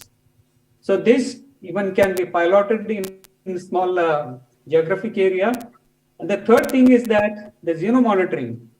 So at BCRC, we have developed RT-PCR both for detecting working out the infection rate as well as infectivity rate. So these are quite cheaper PCR assays, and these have been extensively evaluated in at least 4 districts, and they have found to be very useful. Especially the interesting thing is that the PCR assay for xenomonitoring, what we have, is about 2 to 3 times more sensitive than antigenemia and the MF detection in the smear. And the advantage of xenomonitoring is that we can process the mosquitoes in pools of 25, which means that a single technician can process as many as 2,000 mosquitoes per day, which is a huge high throughput. And the additional advantage is that we can use this assay even for identifying the unreported areas, in a sense mapping new areas. So this is another advantage of the PCR. And the third advantage of these xenomonitoring is that it can be applied, and I would like to point out here that WHO has already recommended this as an adjunct tool for TAS, and this will be especially useful in the post-elimination stage, to see whether there is a resurgence or recrudescence of the infection post-elimination phase. And we at VCRC have also developed the protocol for entomological collections. In our country, we have the advantage that for Wuchereria bancrofti, Culex quinquefasciatus is the only vector, unlike other countries. So we have this advantage because the Culex quinquefasciatus can be collected very easily using the gravit traps. And gravit traps have been designed in Pondicherry, which can be very easily made in a startup mode by some entrepreneurs. And so the entire procedure for xenomonitoring has been worked out at VCRC and tested and tried in 4 different districts. So I would like to say that this xenomonitoring protocol which we have developed is ready to be, taken up by the program to both for TAS as well as for post-elimination surveillance. So these are few of the things which we have developed at VCRC. And there was a question from Dr. S.N. Sharma that there are no thresholds identified for vector surveillance. Actually, WHO has set 0.2 for 0.25% infection rate as the cutoff for monitoring the evaluation, the LF elimination program. So these are some of the things which I thought I should share in this August gathering. Thank you. Over to you, Dr. Dhingra. Thank you, Dr. Oti. Thank you so much. Thank you, Dr. Oti. It's been always encouraging to talk to you because you're bringing newer things on the table. And I think those are things that need to be really seen how we can take it to the program. With this, all panelists have spoken. Before I give to Chair, any burning questions? Anything you would like to ask the panelists? 1. Anyone else, please? 2. Okay, we'll stop with these 2 questions. We'll not take any more. Yeah, Dr. Lashkar first.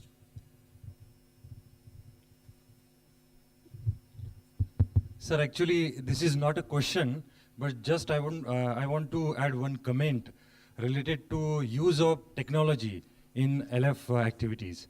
Recently, I had attended one meeting on post-validation surveillance, and in that meeting, before that I want to mention one challenge currently being faced by national program is availability of the FTS. For any ID impact survey, it is as per the guideline, nearly 3,100 FTS kits are required for one EU. And it's a huge number of FTS required for each EU. Now in that meeting, it was shown by one of the WHO collaborating center that they are working on a software development where geostatistical sampling will be used. So what is that? That is not a very big rocket science. We just need to enter the geo coordinates of whatever surveillance data we have with us, like NBS surveys, pre-task surveys, and whatever surveys happened in the past, and also other information. So we just need to enter that information in that tool, and that will automatically give where to sample in that particular EU, and that will drastically reduce the sample size, I think 3-folds. So if 3,000 FTS kits are required for one EU, that will bring down the sample size to 900 to 1,000. So I think that is really a great hope as far as India and FTS requirement is concerned, and that will be ready to use in next 6 to 7 months. Thank you. We'll respond to you. Another question was from that side. Yes, please.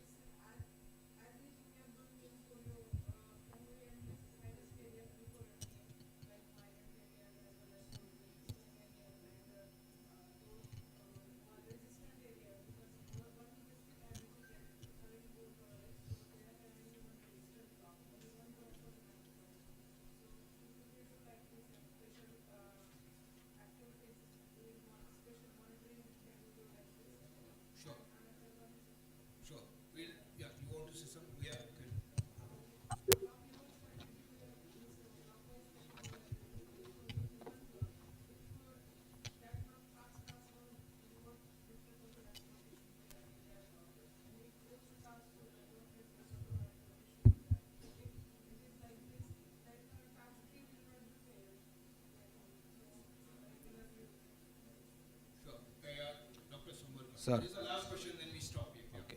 Sir, we are working for LF since so many years, but there are certain information which are not available with us.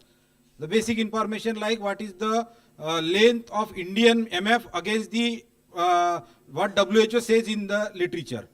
The lifespan of adult in India for the LF adult against the what it has been told by the foreign literature that 6 to 8 years. So these are the small question. The second thing, the diagnostic tool. We don't have the facility of LF diagnosis at the PSC level or CSC level or the DHS level. So these are the minimum kind of services if we don't have. And the main basic test for the taking the decision of MDA is the night blood survey. So if we could have a artificial intelligence on the detection of microfilaria based on the AI based tool, because it's a bigger parasite.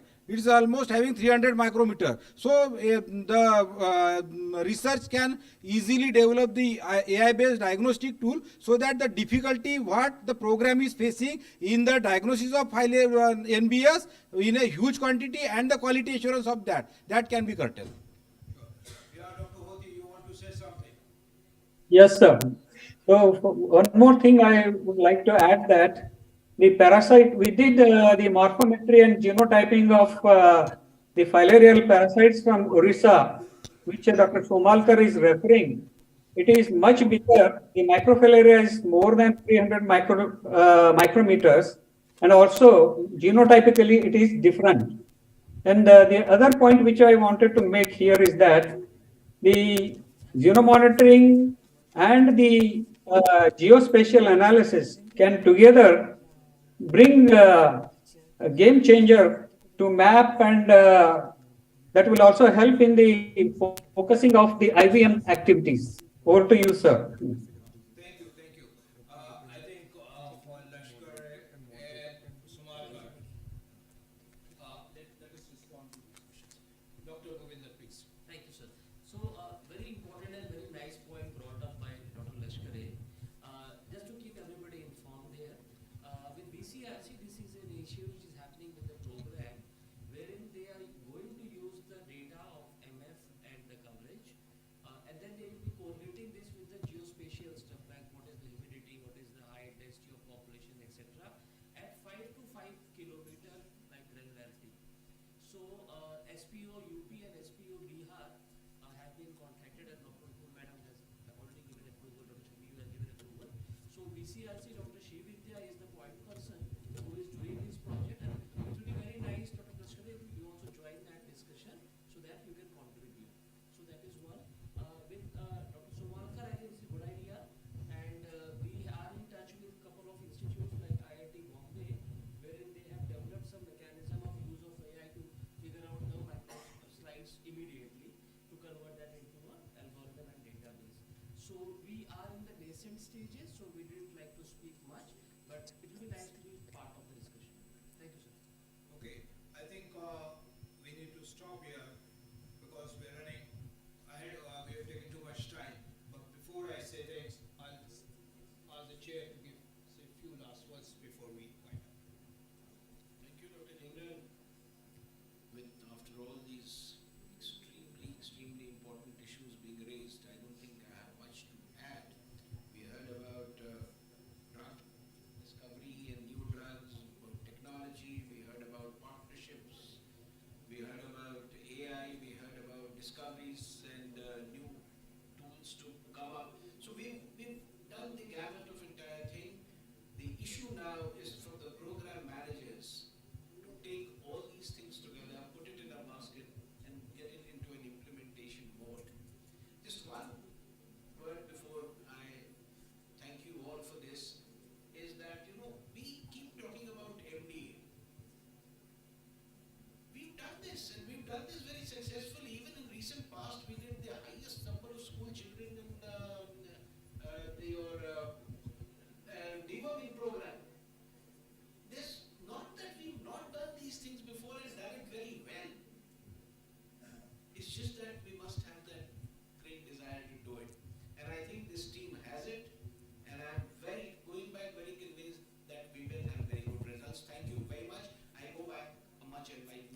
Thank you very much. And we'd not just like to say thank you with words, but with a planter again to our esteemed panelists. So here comes a planter, and I request Dr. Neeraj Dhingra to present a planter to Dr. Shishendu Mukherjee. Again, it's at random. Okay, the Shri C.K. Mishra ji. Sorry. Thank you, sir. Thank you for coming and being here and enlightening us. Dr. Shishendu Mukherjee, Dr. Kavita Singh, thank you very much. Dr. Bhupendra Tripathi ji.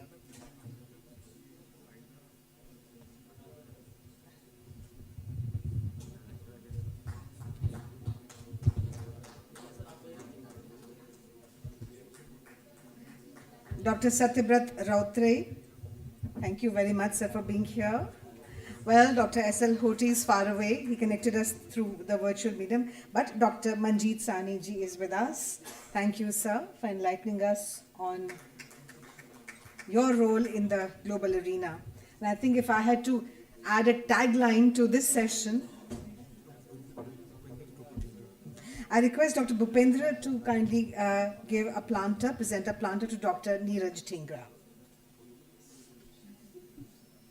Great. Thank you very much, our esteemed panelists. Truly an enlightening session. And if I had to add a tagline to this, I would say this session, I would call it Yes We Can. That was not just a slogan which President Obama, former President of US, Mr. Obama said, but I think he stole it from Mahatma Gandhi. Yes, we can. Yes, we can. Yes, we will.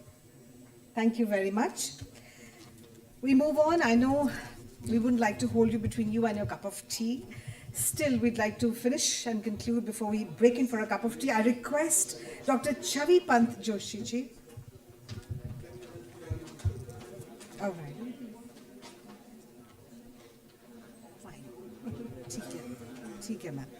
Okay, now I'm inviting Dr. Chavi Pant Joshi, Joint Director, NCV BDC, to kindly come on the dais. I also request Shri Rajiv Manji ji to kindly come on the dais. Last but not the least, Dr. Nupur Roy, Head of Kala Azar Lymphatic Filariasis, NCV BDC, to kindly come on the dais.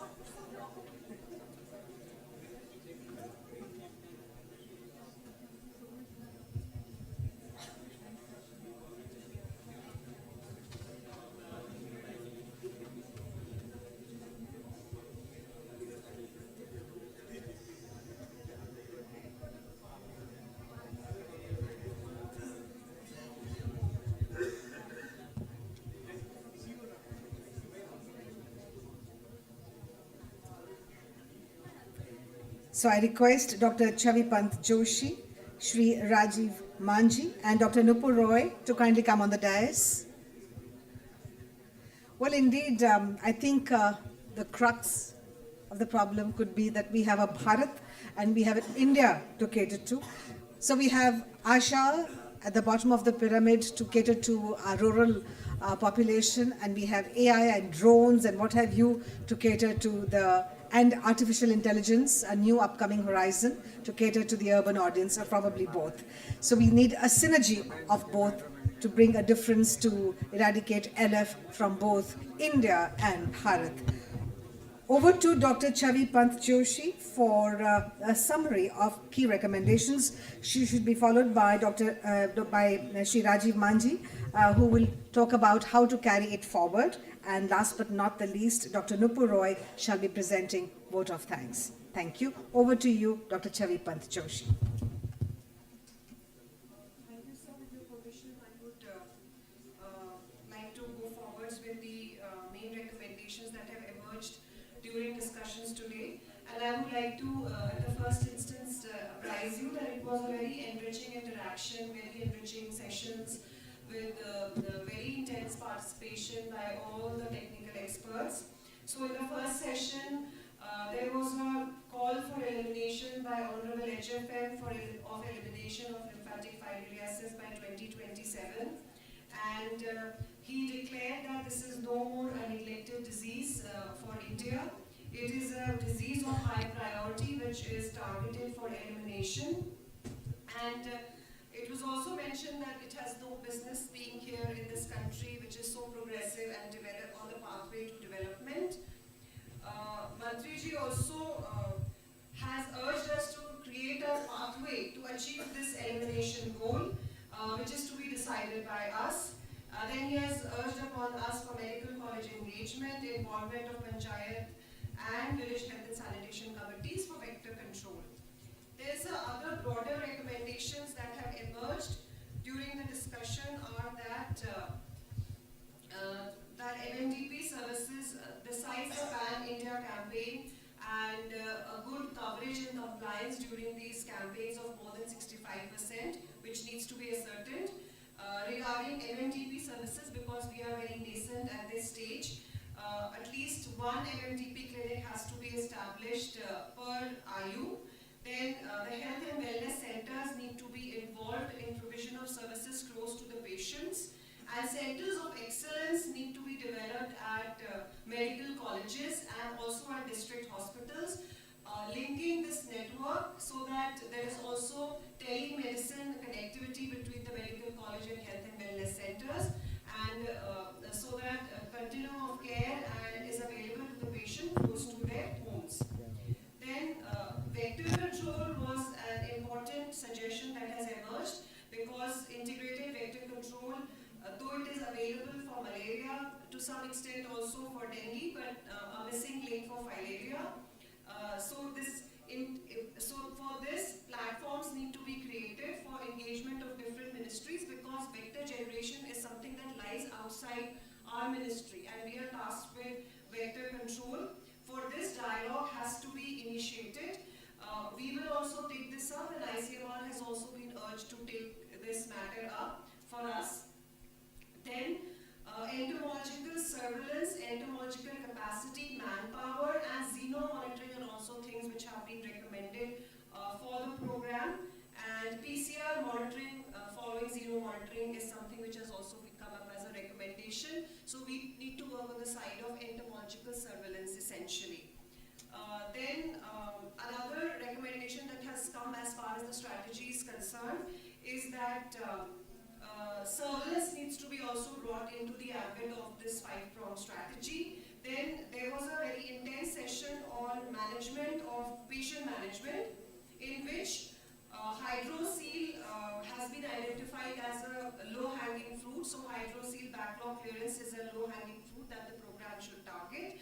And stratification of cases needs to be done.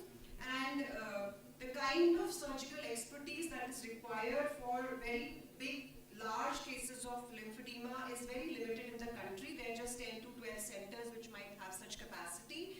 And even in such cases, selection of patients has to be done very carefully in order to avoid adverse outcomes. Therefore, surgeries are generally not possible. But awareness generation about the availability of surgeries and at least having few centers which offer these surgeries should be there. So these are the key recommendations, and others may add if I have missed out on anything. Besides this, there were several sessions, especially the last session was on innovation. It was very interesting to know that there are some research undergoing in BIRAC for short-term and long-term biomarkers and lateral and quick flow for diagnostic services or diagnostic tools for LF. Then there are some macrophylocidal drugs also that are underway. So there's a lot of innovation that is going on, but it is still in the pipeline, so it is not a part of our recommendation as a group. So that is from our side, sir.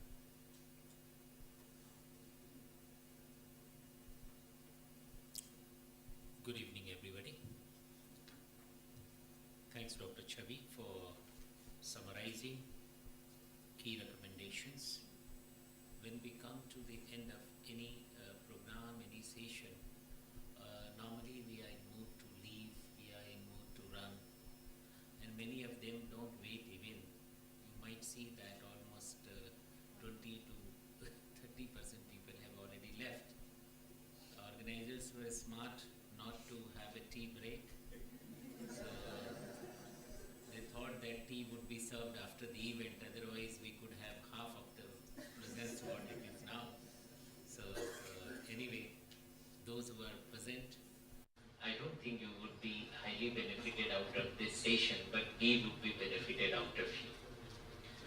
When we come to the way forward, this event, let me confess honestly, was more pushed by our development partners.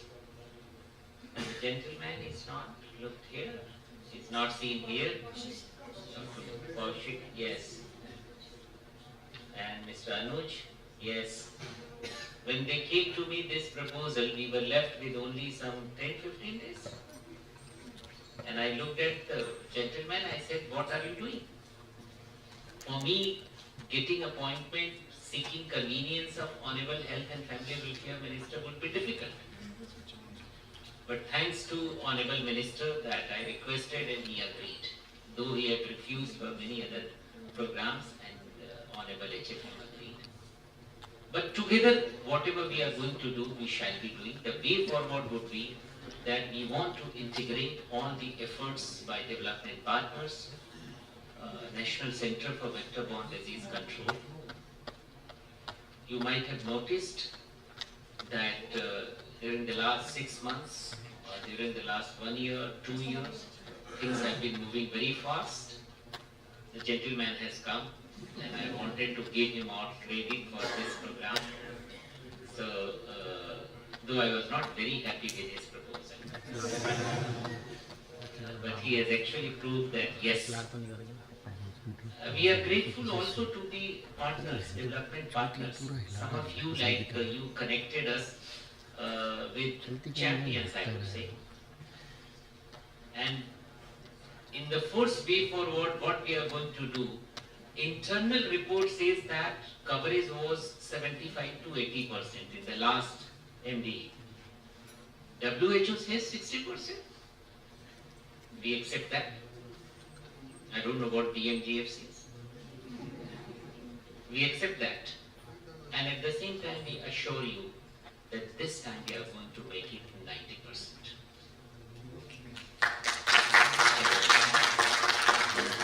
The way forward, how we are going to do that, I'm going to unfold that.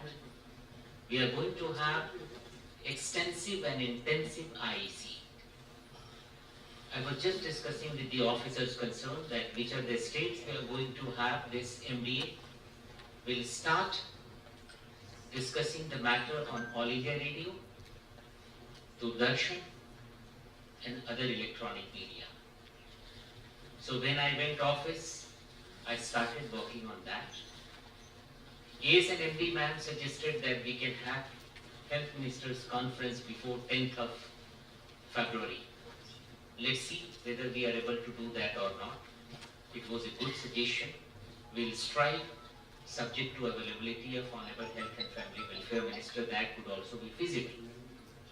And I remember on Kala Azar, Honorable HFM interacted with the health ministers of all the states, and the program has been boosted up in a big way. So here also we are going to have that. Other than that, IEC campaign this time we want to launch on 4th of February. The officers concerned shall be sitting on the TV channels. They would be discussing. We always take partners. We don't leave them. We always take partners. The idea is we shall be showing, Dr. Samalkar is, yes.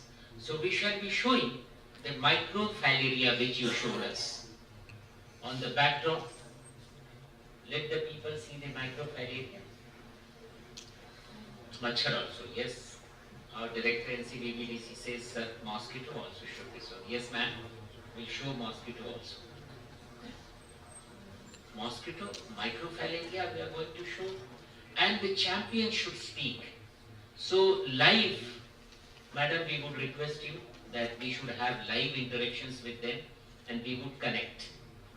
So all efforts that have been made by our development partners, what we are going to do in the way forward, we are going to synergize them. So we will synergize and move ahead. Insofar as morbidity and disability management are concerned, we have one stalwart here who has done wonderful job, and I was impressed how lymphedema size has gone down significantly. So we are thankful to you and for your pioneering work. We'll clap for him. Clap. So for the pioneering work, we recognize all of you have made immense contribution, and if we fail to capitalize on that, it will not be your failure, it will be our failures. We don't want to fail this time. We have regional directors, state nodal officers, many SLOs, SNOs are here. We need your contribution as well. Many experts are here. One tricky question was raised by one Amazonian. Is that gentleman here? One medicine professor, is he there from AIMS? Okay, so it was a tricky question and very nicely was answered by one doctor here. So good, all these things will come before us and we have to handle that. We have to handle that. What we are planning, that we cannot adopt exactly the disability and morbidity management as has been portrayed by the pioneer in this field. It's a huge work. I have discussed with many experts, and when they concluded that it would be difficult to manage, I got sad when I heard about this institution. Being a medico, he has followed all those alternative medicines. It's a great work. We would like to leverage on that. We have a system we cannot adopt directly, as Honorable Health and Family Minister, Health and Family Welfare Minister stated. We would first seek validation from ICMR. So it will first go to Ayush, then ICMR, and definitely we are going to approach you. We are going to trouble you, sir, in a big way. And hopefully we would also take the techniques. We'll request you kindly share your techniques. Please spread the network of your institutions. Whatever could be possible from our side financially, or whatever way we could finance that, we shall be doing that. So with that, I would be grateful to all of you for doing this great job. My concern would also be on vector management. Honorable HFM talked about vector management, and we all know, so vector management is also important. Awareness generation is going to be important. Hydrocele cases, I don't think it's a big thing. I have done many such tasks, I have achieved, and I can assure you, if we start working on this, 6 months would be more than enough for us. So hydrocele cases can be managed. That I can assure you. Lymphedema would be a major concern. So that would be a major concern. Drugs and distribution of drugs do not have any problems. MDA compliance, we are going to ensure at this time. FTS could be another area of concern on which we are working. We have requested our partners also to come forward, and for rest of the things, whatever could be feasible from our side, that we shall also be doing. So again, together we can do it. What is a tough call, as my panelist, Dr. Chavi, has rightly mentioned, that it is no longer 2030, it is 2027. And you can understand the importance why 2027. We shall be celebrating 80th year of independence. And that's why we are going to make it 2027. So 80th year, it is going to be a mega event. So 75th year, you saw we had Azadi Ka Amrit Mahotsav. So in 80th year also we are planning similar activities, and we would like to achieve not only this LF. Hopefully we are roping in Honorable Health and Family Welfare Minister. We might do similar announcements. We are looking for that for leprosy as well. So 2027. After I moved out of this place, I redrafted Man Ki Baat for Honorable Prime Minister. So if we succeed, hopefully after Kala Azar, you are going to hear Man Ki Baat, LF.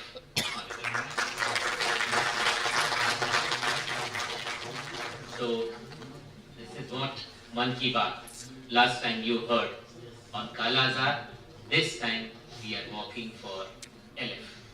And once Man Ki Baat is there, all our experts would be sitting on radio and TV channels and they would be speaking. We would be roping in all the development partners to come and share their views as well. So through that, we are planning to achieve what we wanted to achieve by 2027 through 100% compliance. We would internally keep our target for 100%, but declare only 90%. So the WHO comes and says 90%. Okay. This time they will say different, give different figures. So this is what way forward we have planned, we have thought of. We cannot move ahead without support of all of you, all the stakeholders, all the development partners, all the officers from state, all the officers from institutions, all those NGOs, and Stalwart is here. We had introduction in the morning. We would be looking forward for further collaboration, similar to polio as we had. So we are planning accordingly. Thank you very much for being present here for a boarding session. Thank you.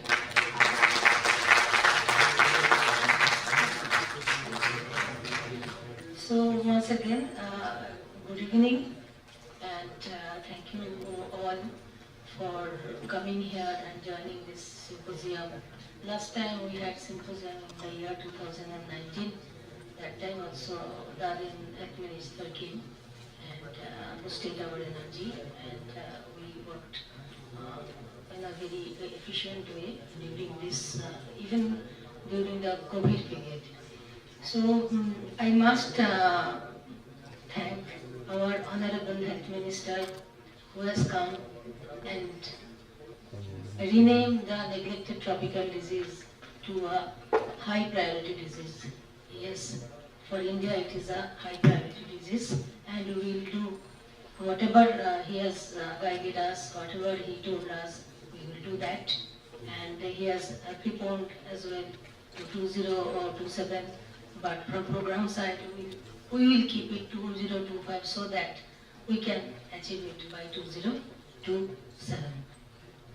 And my sincere regards to our Secretary Health, Rajesh Bhushanji, who always supported us.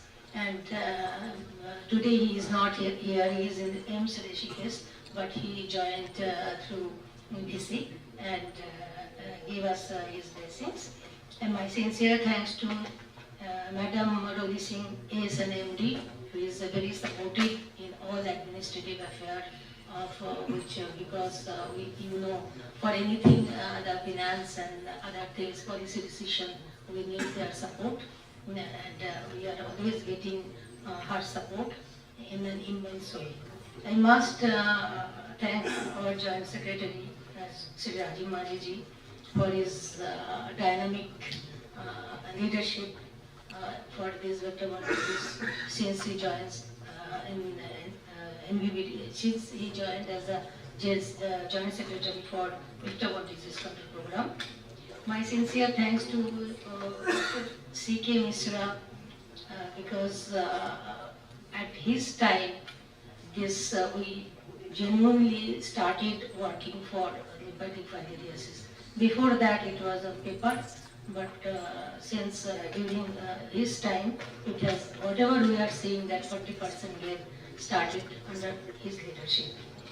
I must thank Dr. Manji Sahani, ji sir. So, just our J sir told, Stalwart, yes, we are having him in our, so that our challenge for the urban area and the corporation area as Rotary, and he also assured us that he will be giving us the volunteers so that we can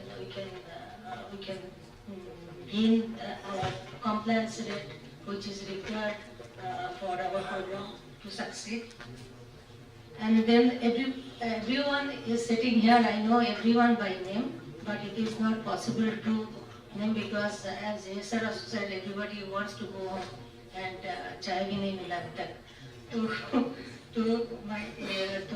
I will take name of some stalwart like this for MMDP, TK Suma, who came all the way from Kochi, and he always supported since I am looking after this program.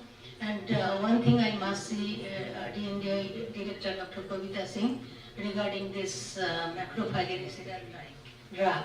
So this is not a new thing. As what we are doing, we are killing the children. We are allowing the mothers to reproduce within our body, as because we are not having the adulticide drug. So I want to again reiterate that this was done. We had several meetings to bring one macrophagocytic drug in the year 2017. And at that time, BMGF came out with this triple drug therapy. So it is gone down the, it is not under the desk. Anyway, if even then if it would have been started, so it, as Dr. Kavita said, that it takes 10 years to almost 6 years. Because even after the elimination, we will be needing one macrophagocytic drug to avoid resurgence. Because vector-borne diseases are always very epidemic prone and research prone also. It is surface.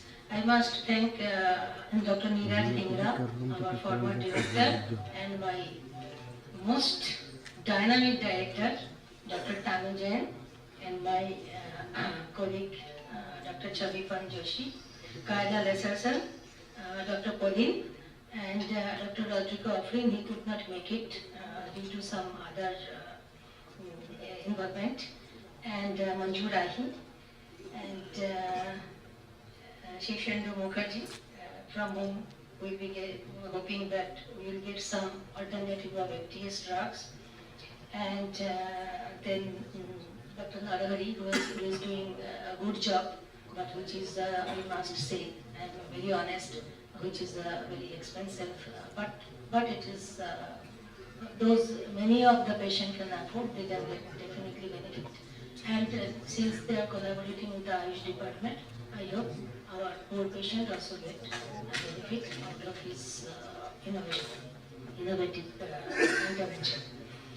And apart from that, my all SPO, WHO state coordinators, RD, RDs, and all my friends who are working with me in different places with the same goal. I am very much thankful to you for your coming and contributing. And I basically I am from a clinical background, though I am having public health background also, both. So whatever I learned in the field, because theory cannot make a person a public health person. It is the field, when we roam in the field, that makes us a public health person. Because unless we are going to the door, unless we are not going to hear the each and every, what is the real problem, why they are not, almost I have witnessed more than 70 MD rounds, because in different period, different areas the MDA used to happen, and I do not know how many rounds I have myself consumed to convert the resistant communities. And in the end, my NVBDCP family are there. They are always very supportive. And I must thank GHS, Kaushik Bose and Anish Ghosh, and their team for their relentless work since last 7 days. He is almost on the verge of collapsing, I am seeing. So thank you so much. So together, where there is a will, there is a way. Because we have signed the pledge. So thank you all. And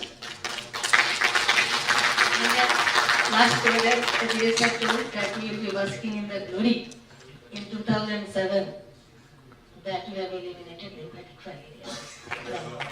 Thank you so much.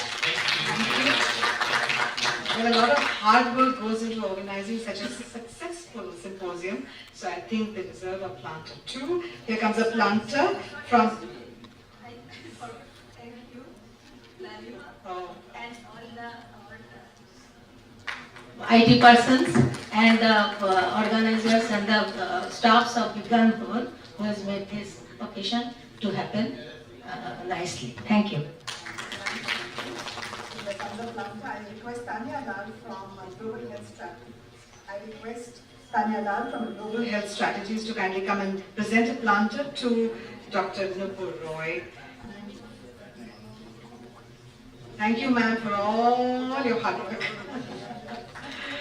Thank you. I request Mr. Kaushik Bose to present a planter to Sri Rajiv Manji. Much thanks, sir. Your efforts and the result is this beautiful symposium. Last but not the least, I request Mr. Anuj Ghosh from again Global Health Strategies to present a planter to Dr. Chavi Joshi. Thank you, ma'am. Thanks for all your hard work again. On that note, we hope that this, whatever takeaways we have, we will convert them into reality, and the big I word, implement. And as we spoke in the morning, Sankalp says Siddhi, Hogi. I'm Lalima Aneja Dang. I was your hostess for the day. So I was your hostess for the day. Let's break now for tea, which is here next, just outside the hall. Thank you very much.